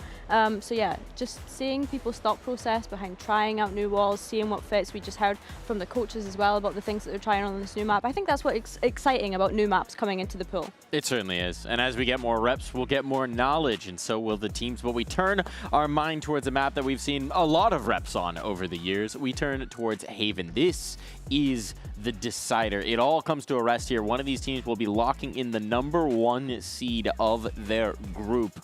What are we looking for on Haven? Many things on that Haven, because Haven has been the main map for Carmine Corp from the stage 1 until now. It's the map that we've been winning against everyone but Vitality on the eSports World Cup. So I don't know. I have many doubts. I feel like Liquid must be prepared and maybe made some anti-stat into it. Yeah, I feel like KC were one of the ones that kind of pioneered bringing back Phoenix on this map, at least in our region as well. So I'm intrigued to see if that's something that they're still sticking with. I would presume so. But for Team Liquid, we've not seen them play at this stage. So it is a question of what are they going to play? It's been so long since we actually got to see them in an official capacity. And of course, the roster has changed since then. So it is a question of, are we going to continue leaning into our players' comforts? At least at the moment, with what's been locked in, it seems like that's the case to me. And I like one thing, is that they're bringing this comp with Camo is going to be playing Phoenix. But if Camo is playing Phoenix, Billy, I don't know if you agree with me, but Camo has to step up. I mean, normally Camo is the one covering this team sometimes. Today, he's in the shadows. Yeah, 100%. I think that Camo is one of those players that usually I would describe as the player that can quite literally make or break a series. He can take over at any given moment, and he has been that player for this Team Liquid roster for the past couple of years now. So it is just a question of, can he really step up now that we've gotten to this last map when their backs are against the walls? Of course, they've already qualified the playoffs, but to get that #1 seed and be, you know, just one win away from being able to make it to the roadshow. And to be clear, when we're talking about seeding, it's not just, oh, you get a better opponent. You get to skip an entire round of competition. It is a massive advantage to have that 1 seed out of your groups. It is something that these teams are definitely willing to battle for. I think the question for Carmine, though, we have to ask it, right? That was a crumble on Summit. So to me, it's about that mental resilience. It's not just about the meta. It's not just about the macro, the micro, how the calling's working, but how they do down the stretch, because we've seen it again and again from Liquid. They will come back from any number at any moment. If you give them an inch, they will take a mile. 100%. And I think for KC, you are looking at that map of Summit now and trying to figure out, why are we struggling to close this one out? Well, one way or another, we are closing out this match. One of these teams will secure that top spot. And so, we got some top folks to bring you the action. Pansy and Hypoc, take it away. Top folks. Top folks. Top Absolute lad. top lad. That's it. I'll still do the before he threw over to me. Okay. Yeah. But yeah, I mean, I do agree with the desk here. Go on. This is, again, a question mark, obviously, for Liquid in terms of comfort once more. Again, it's Haven, so chalk that up to whatever. But I need to see Camo here for map 3 from the get-go. And I feel like the first 2 maps, you get a bit more to allow Purpo to take the lead or someone else to find a little bit of levity in that moment and take away some of the pressure. This is where you want to see your Phoenix up in lights. So we're going to see it, hopefully, from the word go with him. Again, when he's on, he's on. It'll be interesting to see if Narrate can keep up to that, because I feel like Camo's been one of the flagship players of this agent, at least during this stage. And Narrate, I mean, he's very versatile. I think he can flex across a little bit more and look as comfortable in your chambers, for example. But for now, it will be KC on the defending side and Team Liquid on the attack. Initial pressure here.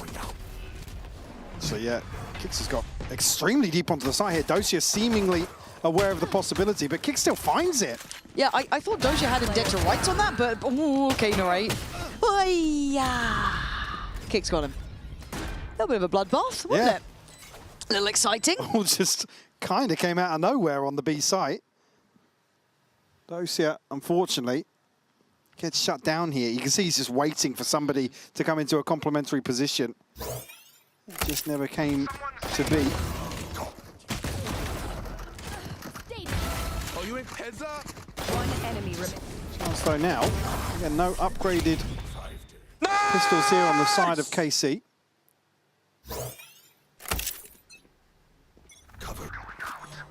Again, actually well invested here on the side of Liquid, though. Liquid will have a scope to put to work.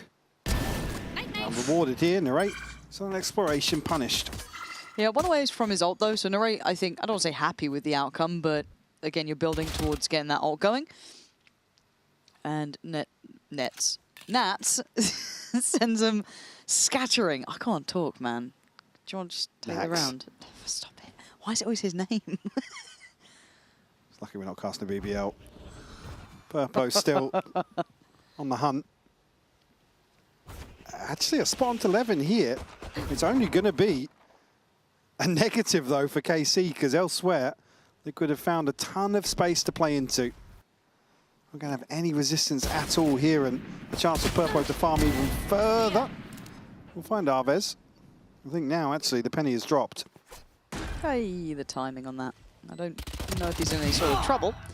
That's well in control, and Purpo's still patrolling. And for KC, not too many options in this, really. Yeah, just, yeah, I was going to say, just get the classic out. I guess I got it. Think. It's all good. Camo now one away from the ult as well. So good progress on both sides from the Phoenixes. Yeah, really good position for Liquid to be in. Come round 3. Even here, Camo probably going to be happy to... Oh, no. Okay. Well, I was going to say die, but he finds the kill. We'll Playing get the hide and running seek, back. like, Yeah. maybe you won't notice me. So yeah, great work from Camo to find the final player as well. Have a Purpo, good farming. I mean, it wasn't pretty, but he got a couple kills. If they can really springboard off this early momentum, like I said already, Camo on the board here. Leads the charge, has the ultimate available. -50, running for much, no bullets. Everyone's like, yeah, no bullets in that. Quick, go kill him. Nothing. This round, if I'm not mistaken, actually correct me if I'm wrong, we might be doing a little listening with Team Liquid. So let's see how they deal with this. Camo has the ult to play with, so this could be a key component in this round. We need to clear long. Running already. Let's go, let's go then. Go. I cannot blind yet though. I'm ulting, free. Blinding now. I'm not doing molly, I'm just going. City, blinding. I'm blocking city. I break. Yeah, go. 3 city. Go in, guys. Graffiti one. Graffiti. I will wall for you. Go. Push left. Last player. Nice. ONT. He won. They neon stun me on I say. Oh, a little disjointed on the scaling there. You could hear Nats trying to tell him, go in, but it just felt a little bit misplaced timing then. Yeah, unable to get the trade off of Camo's initial peek out onto site here. You know, I believe what? Just one player tucked into Graffiti, but buys enough time for... Again, this push up here as well, him being able to find that space to punish the later attendance towards site. It's not quite good enough there. Got to button that up. I mean, really lucky for Dosia to get that second kill, though, on the last bullet. That's fair. Nice. To really solidify the hold. And KC will answer back early enough. All right, now there's a chance for the ultimate. He can find an opportunity. Cage triggered. Flash into the cage here, but backs away now. Already though, the pressure coming through Garage. Yeah, Dark That's goes going to be a in. big ping. Yeah, there we go. Oh, but Kix doesn't succeed. He's lost. So the site now going to get cleared. Yeah, they burnt, I guess, the ult from Narrate, but doesn't make many odds. He's just going to get the upgrade and back away. Narrate on the Tarek ult, just grabs the weapon to get out. Luckily able to hold on to that one. Nats, though.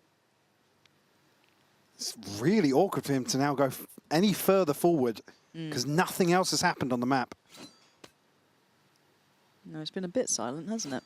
But if he's allowed to just stay here, I mean, there's been no clearance towards B. It's only really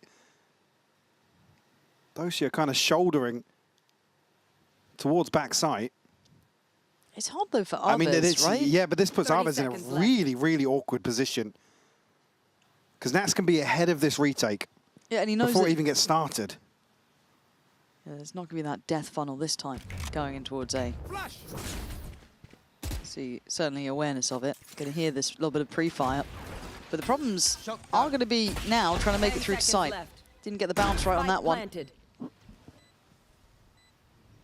That's still considered, yes, but not confirmed. No, and you feel he's good for one. Ooh, gets cleared quick enough. All right, Levin's got him. Camo instantly backfilling the space. Beautiful positioning from him. I like that. Assertive play. Suits him well. Even knows where Dosia is. Didn't quite get the job done. I mean, even, again, in that situation, though, he dies. He's one away from another ult. Yeah, he's good. He's good. Camo's gone huge there. This is ticking the box stuff, though. This is the Camo we want to be seeing. Called out by the AD and then followed up by us. I mean, practice and now a chance to farm. I think the buy's going to be a bit shaky here. Some odds and ends. So you can imagine these ults going to start really coming into effect for Team Liquid when they want them. And the headset's off. The headset's off. See, now we've cut audio. Come on. Let's go. Let's go, guys. We were close. Oh. This is going to be a wake-up call. KC need to show some resilience here. It feels like once we've got to map 3, they've just fallen off a bit of a cliff. Yeah, we've had a couple of moments from Narrate doing okay and maybe some others, but... The continuation of the decline through Summit, though. Yeah, that's what worries me, that it's the effect of kind of map 2 bleeding into map 3. Narrate, though. A bit tricky with that. We'll find one, but doesn't amount to much. It's just Sugetsu left now. And he's not got an upgrade. Spike planted. Doesn't have many tools to work with either. No. Oh, the momentum game. Valorant is brutal sometimes. I suffered watching EG yesterday. I owe Sliggy 10 subs. I was being delusional again, Michael. Don't talk to me. Don't. Did you? The first map, they had me in the first half. They always. Was it 12-5? I don't want to talk about it. I think it's best I... Shut up. Shut up. Thank God map 2. An absolute travesty. Veto on Ascent. Christine. Liz. Sugetsu will give this one up. Yeah. Again, unfortunately, come back now. Camo's going to have an old Purpo now with a Blade Storm in hand. Trex just missing one for a Hunter's Fury. This is a beautiful start for Liquid. That's dreamy stuff, right? It's everything you want. You got the right players hitting at the right time. You got your ults now coming through. Your money starting to look really flush. And KC don't look threatening. They don't look like they're in the right place at the right time. They look a little switched off here. I need a sign of life here, KC. Please give me a heartbeat. Levin's got an operator in hand now. He's going to be in the right place. Chance for him to be overwhelmed though. Purpo straight down to Sewers. Go on, Doja. Isolated on that spray though and loses out after the smoke drops. A quick TP actually to pivot towards C. Camera dealt with Levin. We'll find Purpo. Okay. Maybe there's hope yet. Trex is going to play late here with Hunter's Fury. Nobody out on site just yet, only just clearing through garage.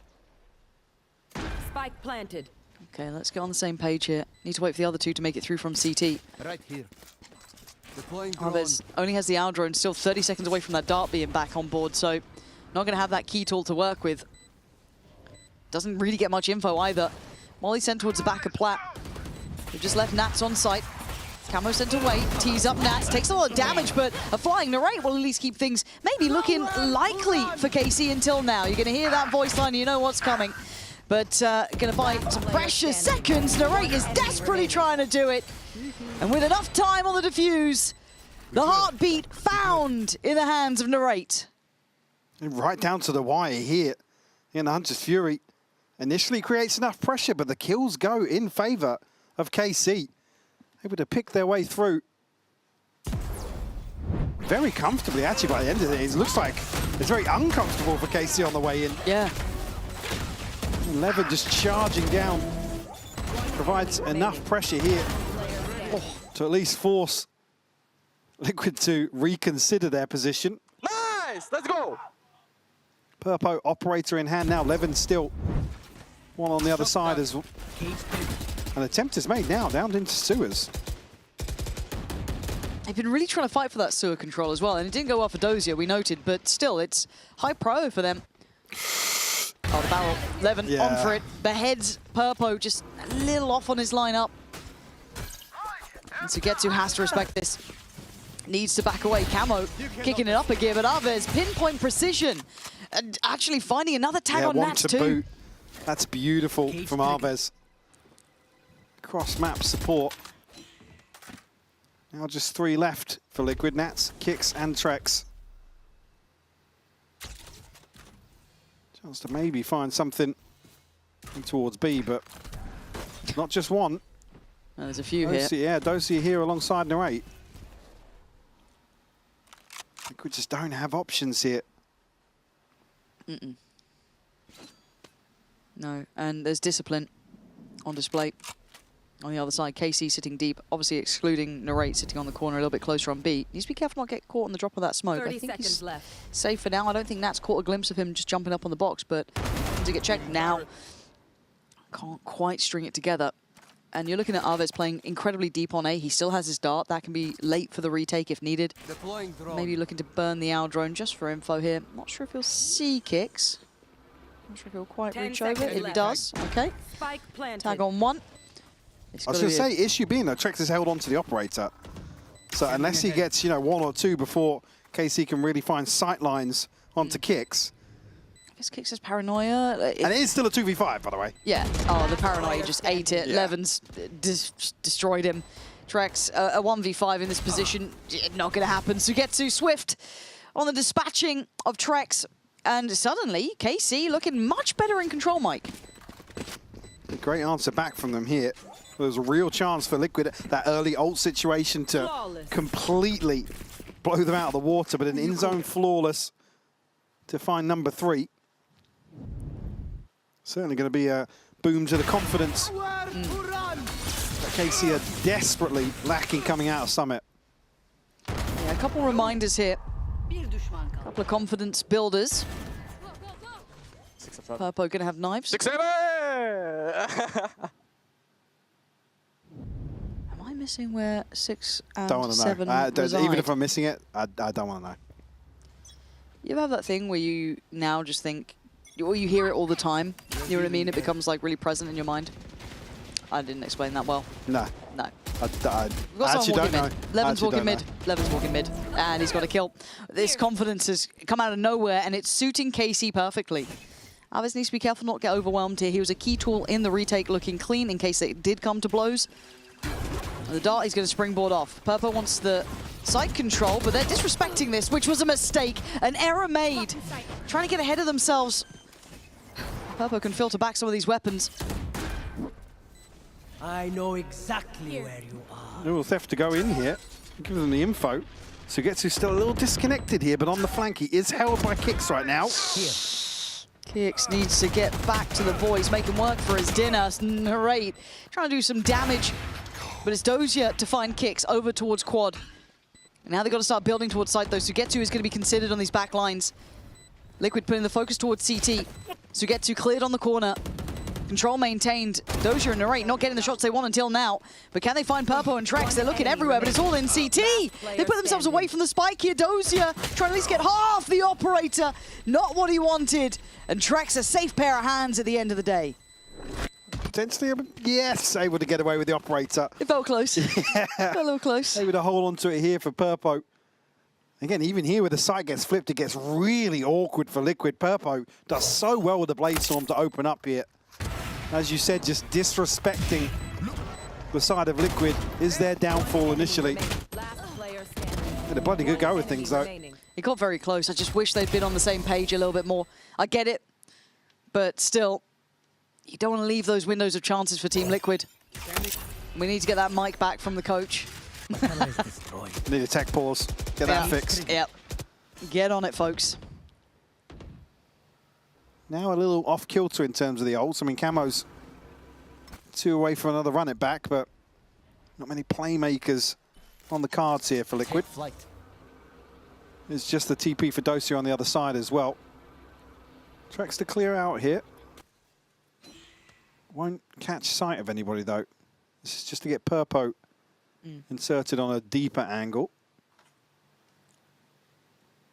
Although, if you're going through the kind of list of things you want to achieve, they've got long control. It's the additions, right? Was there someone towards sewer? Yeah, they've identified that. Cool. They still have C-Long, I don't say fully in hand, but they've got a decent read on it. Okay, so you've done really well. I was going to say, Narrate finds both kills here. And Dozier's being disrespectful now. Outdoes Nats and gets to fall away with his life. Now this adjustment towards C. Great progress from Purpo. He knows what he had to do here. 30 Gotta hold the line. left. Praying someone would peek into that, but no. Plants in.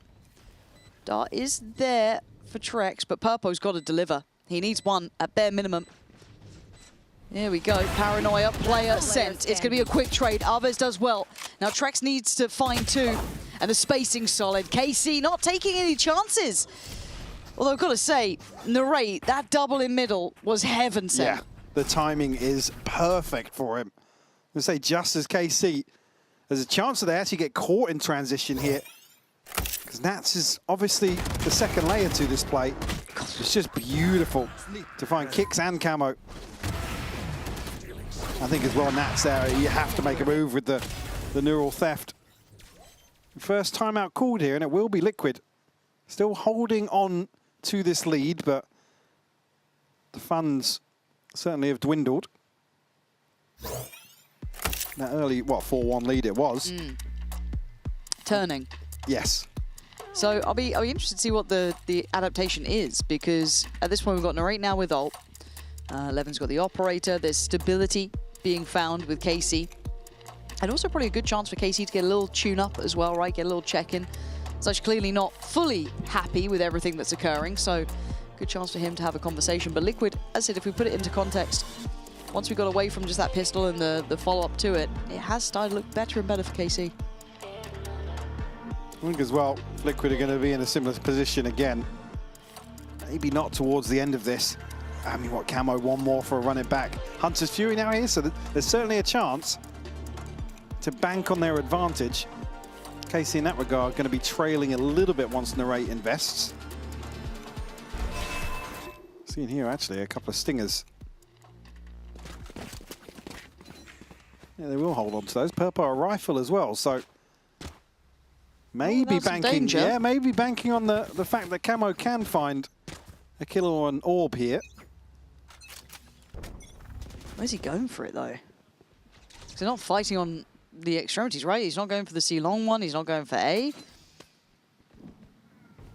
Send him in with a stinger. Eleven's got to play this really cautiously. There was a gap that they could walk through here. Pop flash in towards B. Camo's ahead of the stun. Narrate swiftly sent away by Purpo. Not going to get the impact he wanted from this, but Arvez waited patiently. Dart towards the front of the site, but Narrate's going to go down here. A little bit of a reveal, and Sugetsu gets the reward on it. And now down to 3, Nats, Kicks, and Trex. Gonna leave Kicks on the site, try and help him out on the scale in, but no support could be had. Overwhelmed and handled. KC make it through. There's a moment here. Sugetsu doesn't catch Purpo on the very last ping, by the way, just as he drops off the box. That Liquid are probably able to reset a little bit. But KC strike at the perfect time. And even here, just I mean, to see Camo in this position, it's obvious to find a freebie. Goodbye. Maybe just not aware of the possibility of that angle being exploited. Yeah, very, very well synchronized retake though from KC. Well, I said though, for the end of the half, be a good position for the ults for Liquid. No operator here, so only Levens. He's going to be tested. He's seen a pixel though, just catching Kicks on the jump up. Trying to imply that he's backed away, but sticking around a little bit longer. Top of the dome! How is Purpo living? Oh my word, Levin's going to be gutted about that. Just through the box, and now Camo takes control. It's Dozier trying to work in through from Garage. Narrate burns Purpo alive. They're not done yet. Finally deal with the camera. Dozier tagged up, Sugetsu quickly onto this angle. No way that Trex is going to expect that early on. Yeah, nice little hit and run for Sugetsu. Doesn't need to stick around too long. Camo really hoping that someone would engage on this. And they're just not. Sugetsu's already repositioned, done that so quick. Spike planted. He has planted the seed of doubt now. Camo going to be able to get away from sight. But it doesn't even get the first. Dozier sharp to the headshot. And speaking of, what? Just mean general. The operator headshot to Purpo. Oh, through the box. Huh? But he can see the top of his head as well. Yeah. Unless that wasn't somebody else headshotting him. I'm not crazy, right? I don't think anyone was near enough to. Glasses. Here we go. Of course we don't show it. I'm tilted. They will. They will. They won't. Will they? No. Very upset. Yeah. But he still had like 5 HP. Yeah. I don't get it. I don't get it. Like, what more could Levin do? What more could he do? Played back on the little wall. He's trying to be a little bit slippery. Nah. All right, high flash, long take. All right, gonna get in on this though. Dozier's here with the paranoia as well. All right, has backed away. Oh, drone down mid, not going to catch. And Nats is here alongside Trex, so a chance to maybe slip into that space. And speaking of, look at Sugetsu right now. Misdirection with the TP. Until this is broken, they can sit towards that quite safely. Now a little bit of concern about the B site potentially, but it looks like a contact burst towards A. Nobody has left A, by the way. Now they're just considering it. but it's Dozier still sat down here. And he's good on that corner. Nori tries to help out, but Camo's got him beat. Levin now quickly going to get towards this. Has a little look towards Sewer. No one's on site. They are scurrying away. They're looking elsewhere. They look towards B. They look towards C, potentially. 35 seconds, though. Did Nats hear a step? I don't know, because he was almost tracking through the wall there as if he had. But Sugetsu's concerned. They're not seeing anything at A. It's a drought. I'm still towards C long. Shock dart smoke. That's all going to be heard. It's Nats who's an X factor. They've got to be worried about this. He wasn't seen on the initial push. 10 seconds left. And it's a gamble where you pick. Nats now noted. They're in the right place. Camo shouldering up towards CT. Backs away from the smoke. Sugetsu trying to do his best. Nats impression. He does it very well. Slipping through the cage. Big and now info here as well. This is very telling. Neural Theft will give another ping. And Liquid have to do something to swing their odds back in their favor. Yeah, waiting for that dart. Here we go. There's one on Plat here. That's brilliant, though. Camo and Kicks in unison. But the answer comes back quick. Sugetsu on 3 HP. And the time is running low. 5 bullets for Kicks, but only 1 needed in this. And he's got it. Liquid tying up the scoreline in the final call here in the first half. 6-6. A real back and forth, so bit of a surprise to see things all tied up. Again, a little bit surprised by that. We've just been hit by a drive-by, but I believe we'll be going to an interview with Nats, which was recorded before the match started today.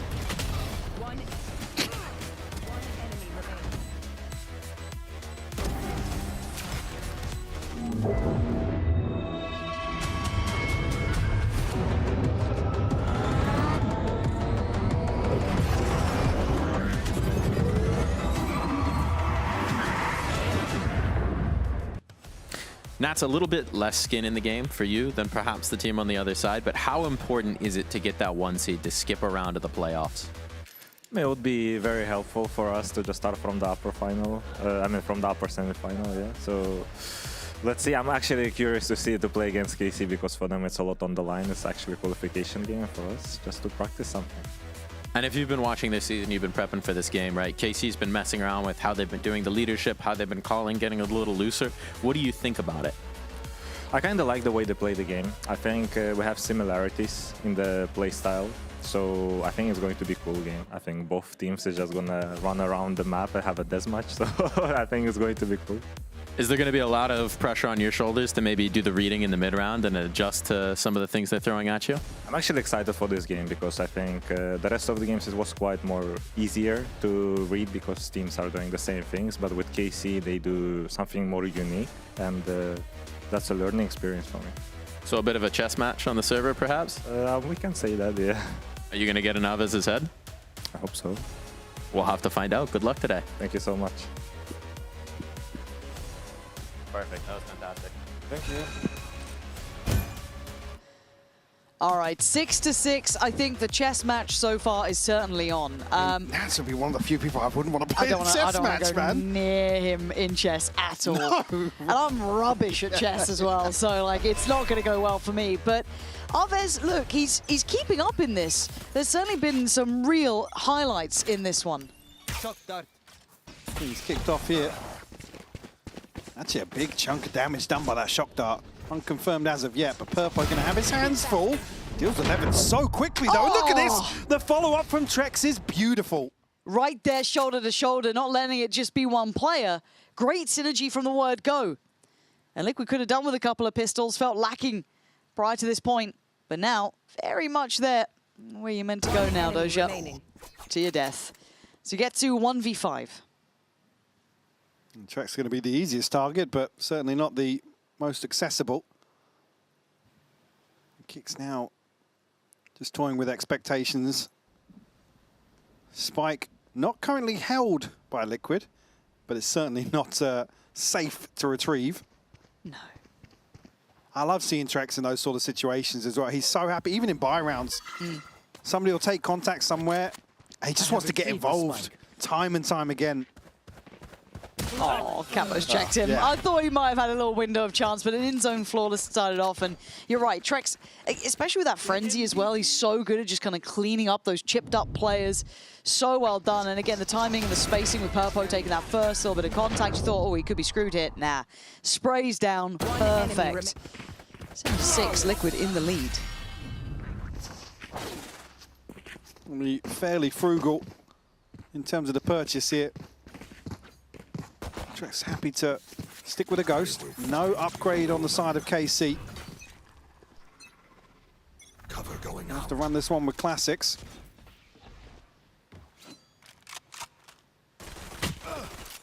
Eyes towards Camo and Kicks here to protect this investment. Scanning ahead. Well, Nats and Kicks might just get their test here. Let's have a look. Trip's dealt with very early on. Narrate is down. Yeah, and that paranoia couldn't have been better, really. They can try and disrespect it, but it's left them slightly segmented. But a messy spray there from Nats does give them a kill, but to get out from this doorway would be a lot. Both rifles on the other side. Camo will find 3, 1 away from a run it back. Another very, very early ultimate available for Liquid.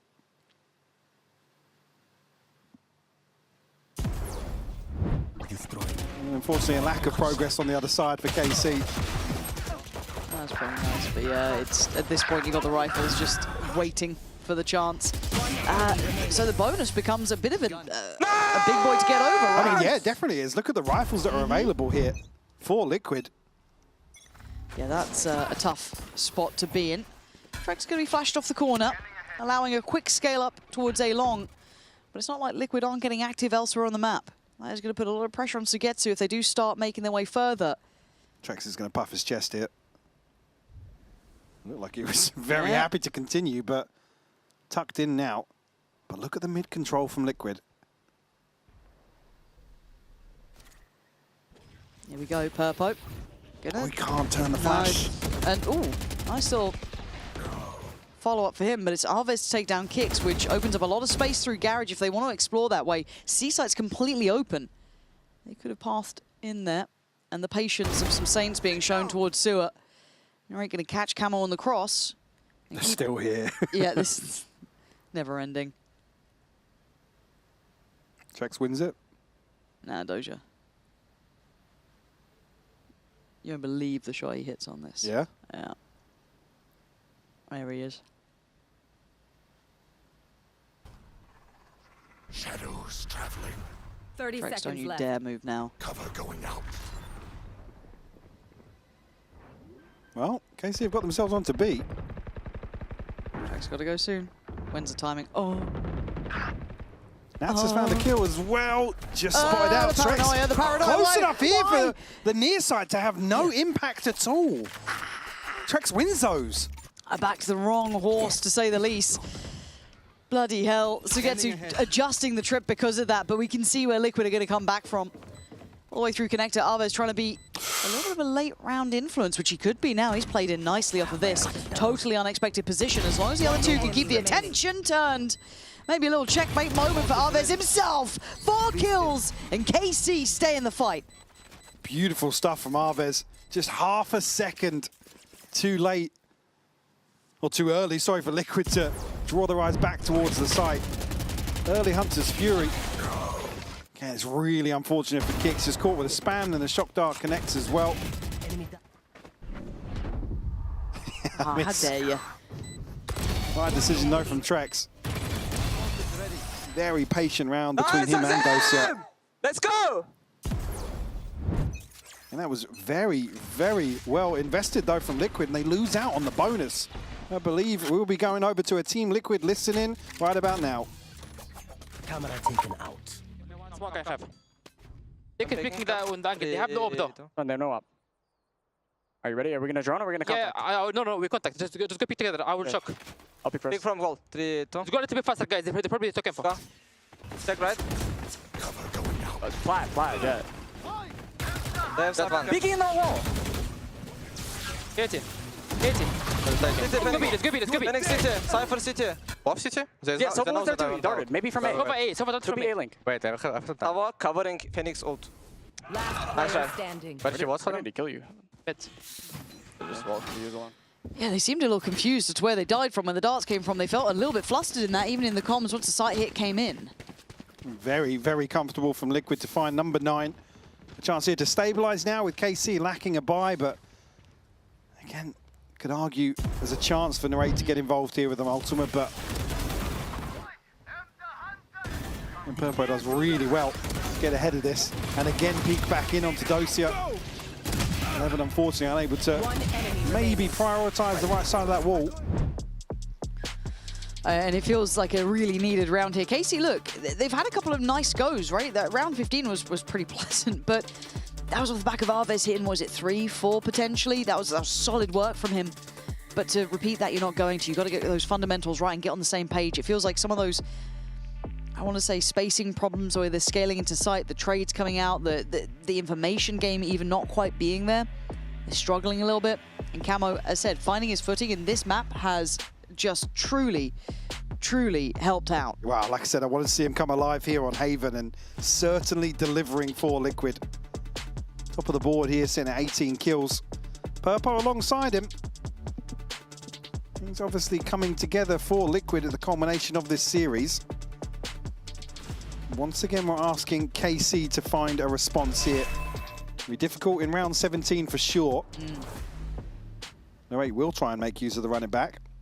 In a rifle in hand. They're eyeing up double doors and quick. It would be Nats deep towards C. Narrate's going. This is it. It's a space taker, and it's fully committed here. But it's a fake. And they see nothing behind it. The cam's still there, going to catch nothing else crossing up through Garage, so they know this has all been a bit of a ruse. Exchange of damage, sure, but... I was going to say, depending on Narrate's success here, KC haven't necessarily capitalized off this. Going up. Yeah, I'm still waiting on that CT side, because they can beat this. They're not far from it. The TP gets taken for potentially the plant, but the spike's not across yet, and now they filtered out backside. Camo is close here. Flash, depending on how he feels about the cage. Does he think he's got the angle for it? Oh, it is just simple stuff for Camo. So we get too late to the party. Already considered, and the firing squad waits. Team Liquid looking very in control now. Yeah, KC desperate to be a little slippery. Unable to really capitalize on that first window of opportunity from the run it back, but Liquid looks so composed in this situation. And Camo, a beautiful lineup here from Logs. Just waits on the cage, make sure the flash takes full effect. Fantastically done. Up to 21 now. Yeah, halfway to ult again. Yeah, I mean, it's Purpo one away from Bladestorm, Trex one off a Hunter's Fury. This buy round is everything for KC. They don't have an ult to invest. So what was the timeout for? This is where we need to see the value in it. Bring KC back into the driving seat. And a 1-3-1 to start with. 3-play stack through 8 for the defending side. Here. I don't know if Sugetsu knows about Kicks, but Kicks certainly knows about him. Oh! That was Bold clean. from Sugetsu to re-swing here. Oh, he knows he's getting closed in on. Nice work from Sugetsu. He's really been a nuisance towards A. And the second ping of the neural theft is going to be the green light here for KC. Purpo trying to get away, but I don't know if he can. And support's being held back through Garage. Paranoia sent in, preemptive. Oh my God, Purpo! There was a player in front of you who chose the one off at a mad angle? Okay, Nats now. Any more? Others are now on red alert here, and slippery work from Camo, but it's all down to Nats, who's been noted. Clean on one. You've got to imagine Sugetsu not going to be fully accounted for unless he got a kill earlier. It's going to be Sugetsu to claim it. And a huge round from him. Yeah, must win, it felt like, for KC. To at least keep Liquid in check. Held on 10, still got that ult advantage they had previously. Now, unfortunately, lose out on maybe that extra buy in hand that they had. Kicks missing one for a TP and 2 more for Camo's run it back. On the back of that, Levin will have an operator. Still no ultimate to invest here for KC though. No, they can cycle these ults if they want to, Liquid. Different initial start over towards A. Still going to put someone towards it. Look at the lean towards that side of the map for Liquid. Such a heavy emphasis. Camo's ready to spring the trap as well. Not going to be anybody on the other side for KC, though. Take flight. Jack's probably happy to just sit in his drone above B site and just hold for info. Much slower pace round, but the build towards C-Long is coming in now. Smoke just goes here. Dozier needs to be careful not get outdone on the timing. Oh, I think he might... Ooh, he's just heard the steps. Okay, so he can call that rotation. I don't think he's going to know about Nats potentially, but he's very far away from the others. He's looking to play late for maybe a kill for the TP. Nats is going to be the one that's in the right place. Is it the right time, though? Yes. Dozier lands the shot. He's been solid, to be fair. Bit of a standout player to my eye, but here comes the site retake. Dark goes in, slowed down by the cages, slowed down by all the utility. Good paranoia, and here's the follow-up. The ult comes out from Trex. Kicks connects towards Narrate, and now that play down long becomes harder and harder, but Levin, unexpected, playing out through Garage, punished on the site, and the lineup works. There's no way you're getting away with it, Kicks. Caught in the end, and 4 alive. Almost a chance here for Kicks to get away with daylight robbery, but Arvez diligent to continue and check inside that smoke. Now, that massive advantage that Liquid had, it's going to fizzle out a little bit. Still got the ults, yes, but the buffer they had in terms of the finances, all but gone now. Actually, Liquid look as if they're in a good spot with the paranoia landing, the Hunter's Fury causing a bit of disruption. It's the kills that are really lacking in that regard. Purpo, Blade Storm pop now. My eyes are down. I guess he gets the info on that, but still it's at the cost of his life. It's the go signal though. Green light towards A, but it's not like Liquid are far from his level. Could be dead here. I think he is. No, How? He survives. You tell me, and the trip's still there. There's still more problems, but KC are winning, and I don't understand how they're doing this. A desperation attempt from Liquid in the end. It looked like they were teed up for something more than that. But now Camo has to face the music as KC tie up the scoreboard. Heartbreaking for Nats. Who's got a hold of Dozier Sheriff from earlier on, apparently. Yeah. They looked like they were going to connect onto the trip for sure. Again, a little bit of investment has come. The buy back in here for Liquid, there won't be much behind it. KC, they've done the hard work here. 3 rounds in a row to tie things up. Ton apiece. Nice, let's go! I think that's going to be a timeout as well. Liquid probably burning that one. We are already in that time, so conversation should have started already. For Liquid, it has been a brick wall, right? This has been a great adjustment from KC. They've looked like they've suddenly been revitalized. Arvez shouldering a lot of this as well. I want to say his value is certainly noted. Dozier key in his kills, even though he's not towards the top of the board. Everyone else is just right there with him, though. We're actually seeing good work here. Good honest day's work from most of KC here on Haven. Certainly keeping Liquid in check. And again, really overturning the odds of some of these last rounds. Like I said, Liquid were teed up perfectly in terms of this ult cycle. In terms of the finances alongside that, they had the opportunity to play some really scrappy rounds, but KC picked them apart here.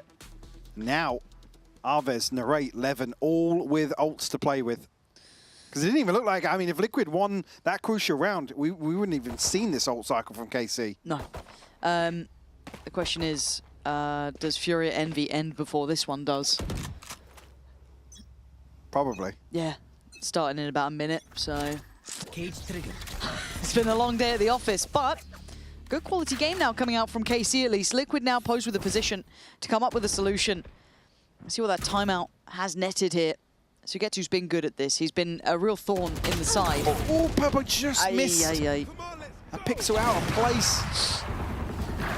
Trying to force the hand, and Sugetsu has one. That's Trex gone. That's a bit of paranoia about the backlines now to be added, but Camo getting active, getting involved, trying to burn out Narrate, who's already trying to adjust away from here, but keeping it at 4 apiece. I'm going to come back in from the other side. Ults galore now. Oh, they're going to send away. Yeah, oh, and the follow-up on Purpo. The fight's all there. KC! Wow. Playing as 5, standing together. The value from this Hunter's Fury is insane. The first to shut down the run it back, to follow up with all that damage. And that's his Liquid literally funneling into that choke point. So well done by KC. And I know it's a couple of ults, sure, but you take it in those scenarios, don't you? A key round like that to get to 11, to take the lead. Ridiculous between Arvez and Narrate. Big round victory. Now, I was going to say the weapons may be lacking for Liquid across the board. A couple of Guardians to round this out, but actually rewarded here to find 11. Trex not going to want to let Sugetsu get the better of him 2 times in a row. Trex does win out now. KC down to 3.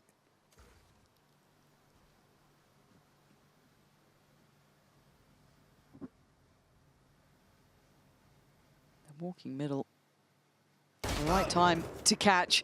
Narrate goes down. Dozia trying to pick up the pieces, and Arved's in a good position actually to make some more of this. Dozia's got the paranoia still. The issue is you don't think about Trex here at all. He's just going to get... Okay, one of them in the end, but Camo's wall. We've had a couple of wall kills at the moment. It's kind of wild. And that headshot pays off massively. Liquid will find the response in round 22. And still nothing on the cards in terms of ults, and probably not close enough to see them here. Sugetsu tries his luck once more. You don't get 2 of those versus Trex very often, though. And that 11th round was the issue for KC in the prior map, wasn't it? Getting away from that, getting a 12. I see Liquid pipping them to the post. A little bit of frustration there. Never ending. Yeah, truly. There we go. First time we're seeing a very early attempt towards A. Kicks is in the smoke as well. Oh, Levin's got both of them. This is looking like 12 could be on the cards. 5v3. Yeah, Trex is here, but can't do too much on the wall. Did the best he could with it. But Levin just superseding that and finding Camo in CT. Now just Nats to find a 1v4 for him to deny number 12 for KC. Catch a glimpse onto Dosia here. Narrate good for the second flash, but that's still clinging to life. I just think this one's not within their grip. KC, I'm impressed. Is this the one that goes OT? We've had 13 11s across the board. I mean, story of the night, isn't it? Yep. This is as long as a game could go in regulation without it slipping into that overtime. All the maps, all the rounds. And it's 11 o'clock. Look at it, Purpo and Trex here. It's how the money will lie for Liquid. Yeah. That's obviously holding on to this rifle, but... What's that loss bonus looking like? Yeah. Match point. I mean, it's going to be difficult regardless. Going to be a couple Guardians to round this out for sure. Or maybe even a Spectre here for Nats. Levin does so well to find Purpo and kicks. Oh, it's a dream. Trex, I think, as well, he has to go forwards here. It's the right decision in my eyes. Yeah. To at least maybe find, I mean, he has to find 2. Yeah, minimum, right? To make it doable. Okay, but Narrate's got ult. Any others on hand? One away from Trex's, I guess, is something we could see, maybe. But they're not particularly fighting for that A-long space anymore. They've kind of given this one up. It's Purpo getting played in towards B if they decide to continue this way. But all a ruse for now. Narrate going to use this as a space take-up. Clear this as he goes. That's fine. Happy to do it. But Liquid aren't chomping at the bit just yet. Purpo could be in a great position. I don't think he's going to get checked on. Purpo wants to take this to OT. Man to the good, and Team Liquid not done just yet. He's still standing his ground, and the spike gets left where it was, but Narrate with a rare catch of Nats just slightly out of sorts then. Okay, so you've got to slow this down now. Plenty of time left to play with, but they have to retrieve this spike. And it's going to be guarded. Liquid actually on a quick glance out from the Might flash. be pretty telling. No one there to challenge, no one kind of catching a little bit of a pixel, falling away from it. You start looking behind you. as well, certainly with that safety net on the choke outside B. And the time is going to be dreadful for No 8. Oh, they're looking towards A site, though. Oh, my God. Oh, my God. The timing is unreal for him. Slowly working them down. I don't know if he saw Kicks or just expected him to be expected, there. yeah. 30 seconds left. But Kicks is now in trouble. They've got to make this count on the site here. Sugetsu getting closer. And here we go. Narrated Aves breaking down Team Liquid at the final hurdle. I thought they had him on the ropes, but KC came out swinging. 13-11, certainly the story of the night. KC whittle away at this lead that Liquid had. Able to close things out here on Haven. And overall, a very impressive series from them, other than the second half of Summit. The KC, I've got to say, look absolutely lethal. Yeah, there's some real sort of bones to this team that are getting me a little excited with it, right? You're seeing the best of some of the players coming online. It seems so good seeing Narrate having some big impact as well and seeing that guy's praises, but Dozier having huge performances too. I think Can't forget about it. Yeah, as well as Aves, I think, criminally the unsung hero sometimes this, and usually actually the easy target historically here in the roster. For me, massive improvement here throughout stage 2, and certainly here on the decider. I mean, borderline MVP for KC. Oh, huge, huge. How many key rounds was he involved in as well? Keeping up with the calling, keeping those ideas coming, not hitting that wall like they did in some of the prior maps. That is one to remember for them. That puts them to the top side of the groups here. So again, things looking good for KC. The rebuild working well. A high note for them, and obviously a big scalp to claim. Liquid has been one of the teams to watch. Like I said, yeah, this for me was a big test between two teams that are on an upwards trend, and we're talking about improvements across the board. Here it's KC to take it, which I think as well, yeah, it makes a statement. It serves, thank you. Thank you, production. Yeah. That is what is worth waiting around for. And something else worth waiting around for is hearing that stage interview. Oh, man, that is... Let it simmer. I'm glad they won. I'm glad they won. That's for VOD review, but for us for now, we're going to hand it down to the stage to wrap this one up with a chat with Aves, who, as said to us, really stood out. Aves, let's talk about the journey your team's been on, right? It's been a tough year, but this stage, you came out, you rebuilt the way you call, you rebuilt the structure of the team, you did it a little bit more by committee, and you are now the top seed from your group. You are now straight through into playoffs. You're even skipping that first round of playoffs. What's on your mind right now? I mean, we're very happy for sure, especially to win this game, because we just needed a wake-up call kind of for the second map. Like, we had so much lead, we were just thinking about finishing the game as soon as possible. That's why we actually lost. And yeah, this second game was actually a wake-up call. And for the third game, we had so many unlosable rounds that we lost. And even though this happened, we still were very resilient, kinda, and we managed to close the map. So yeah, I'm very happy about getting the first seed. And speaking about that resilience, right, for your team, we see those moments, we see those rounds as you're talking about, the unlosable ones, right? Those are the problems that you have to get through, but how do you bounce back after those moments get away from you, after the big errors, the silly errors, whatever it is? How do you reset? VALORANT is one of the most random games, I think, in my opinion. Anything can happen. And in our minds, always that if something bad happens or we will lose some unlosable rounds, 2v5, 3v5 or whatever, we just need to reset, because if we just keep thinking about it, we cannot really go forward and we cannot actually fix our mistakes. So yeah, we just need to keep looking forward in the next round and just reset from this round. And we heard from Zaysh in one of the coach confessions. He was saying that actually his focus on this game wasn't so much about just getting that playoff spot. It was about keeping you guys grounded, keeping you guys humble, not having ego in the team. What does that mean to you? We didn't really care about getting playoffs or no. We just wanted to focus on doing what we know how to do and what we were doing in practice. And just getting into playoffs at the first seed is for us like kinda an extra thing. We weren't looking into it. Because I think even going into play-ins is something good, because you get to get some more reps playing on officials. So yeah, for us, we didn't care about getting into playoffs. We just practicing our things. That being said, though, still, you're now 1 game away from traveling to Barcelona. You're now 2 games away from making it to champs. That prize has to be so much more real now than it was at the beginning of the season. What would Barcelona mean to you? It would mean a lot, because it's always fun to travel and play international, like somewhere else than where we were playing. So yeah, I'm looking forward to traveling to Barcelona and also going to champs. It's our goal. And now looking to tomorrow, we do have our Amoda showstopper. It's Fnatic versus Team Heretics. If you had to give a prediction for that one, how do you think that's going to go? I think Heretics. Okay, the Heretics call there. Well, that's going to wrap up. Congratulations again on the playoff spot. Congratulations on the top of the group. Congratulations on the win today. Any final words to the KC fans at home? Thank you so much for supporting us. I hope today you didn't get the hurt attack from this comeback. And I hope you guys are proud that we got into first seed from the last split. We were last seed, and this split we were actually the first seed. So there's so much improvements. And yeah, thank you so much for supporting us. Thank you. And what a wonderful note to close out on. Please enjoy these Razor end-of-day highlights.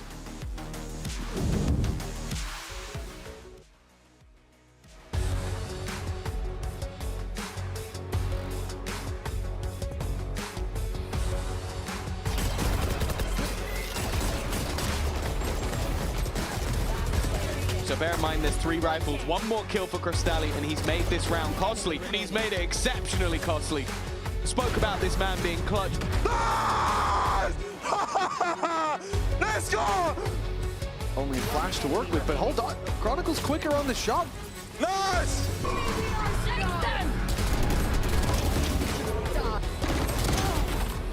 One enemy remaining. Guys, shoot me! Yedege under pressure. He's got the reveal at least, and he's going to let that ultimate run by. Sturka behind, and then that TP from Sociable. I said he's been crazy today, but this is a ludicrous round from Foot. Here is Durka on his favorite agent of Jet, and at the moment he's just watching. His teammates have managed to start this round off with a bang. Yumpy waking up the shot dart. It got 1. There's a chance, but they're still defusing. Someone needs to get on level. Nice! Seconds. A plant needs to be found soon. Chronicle is holding down Sayonara. Instead, Sayonara is the one to find one. To send Vitality to the playoff stage, but for Vitality, they needed a win. They got the job done. Playoffs is theirs. Getting ever closer to making it to Barcelona.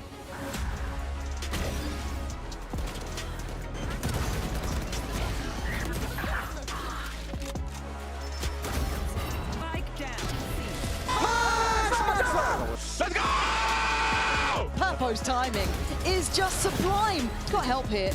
It's just whether the timing's right. Purpo starts to clear. Overwhelmed on CT though. Another key kill. I just said costing a pretty penny. It's fine. Nat's gonna be a little naughty with it. The HP down so low. It is done for. Dosha catches her off guard. Narrate's found a kill as well. KC have just flipped this. Yeah, they certainly have. Yeah, Nats makes it there in time. Narrate on the bailout. Nats, what? I don't know how he's still going. I don't know how he's still going. They're gonna meet each other. Nats! Yeah, good job. Insane, bro. Can't really. Oh! He's gonna reset. Oh! He's got to get all of them though. The time. Oh, he's out of time, but man, he made them sweat. At the moment, they've made Purpo's life incredibly hard. And it's Narrate and Doja a little too late to the party. And it goes completely unchecked. And then some 4 quick kills. What the? Here we go. There's one on Plat here. That's brilliant, though. Camo and Kicks in unison. 5 bullets for Kicks, but only 1 needed in this, and he's got it. And here we go. Narrate and Aves breaking down Team Liquid at the final hurdle. I thought they had him on the ropes, but KC came out swinging.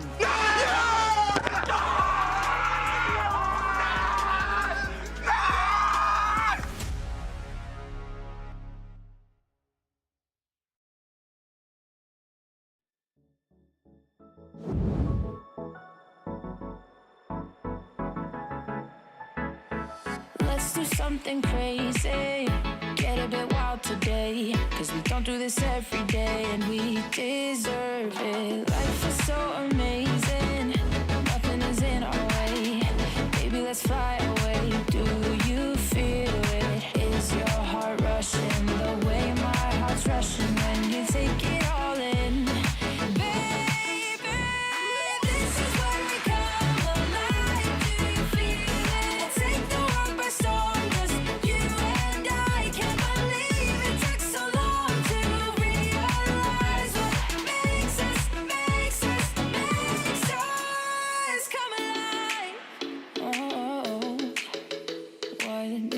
Us come alive. Let's break some rules. No we don't always have to be good. Don't always have to do things that we should. We'll feed the fire. Let's see it through and let go of what's holding us back. Just light it up and we'll burn through the past and take it higher. Is your heart rushing the way my heart's rushing when you take it all in? Baby, this is where we come alive. Do you feel it? Take the world by storm, just you and I. You and I. Can't believe it took so long to realize. This is where we come alive. Do you feel it? Take the world by storm, just you and I. Can't believe it took so long to realize what makes us, makes us, makes us. This is where we come alive. Do you feel it? Take the world by storm, just you and I. Can't believe it took so long to realize what makes us, makes us come alive.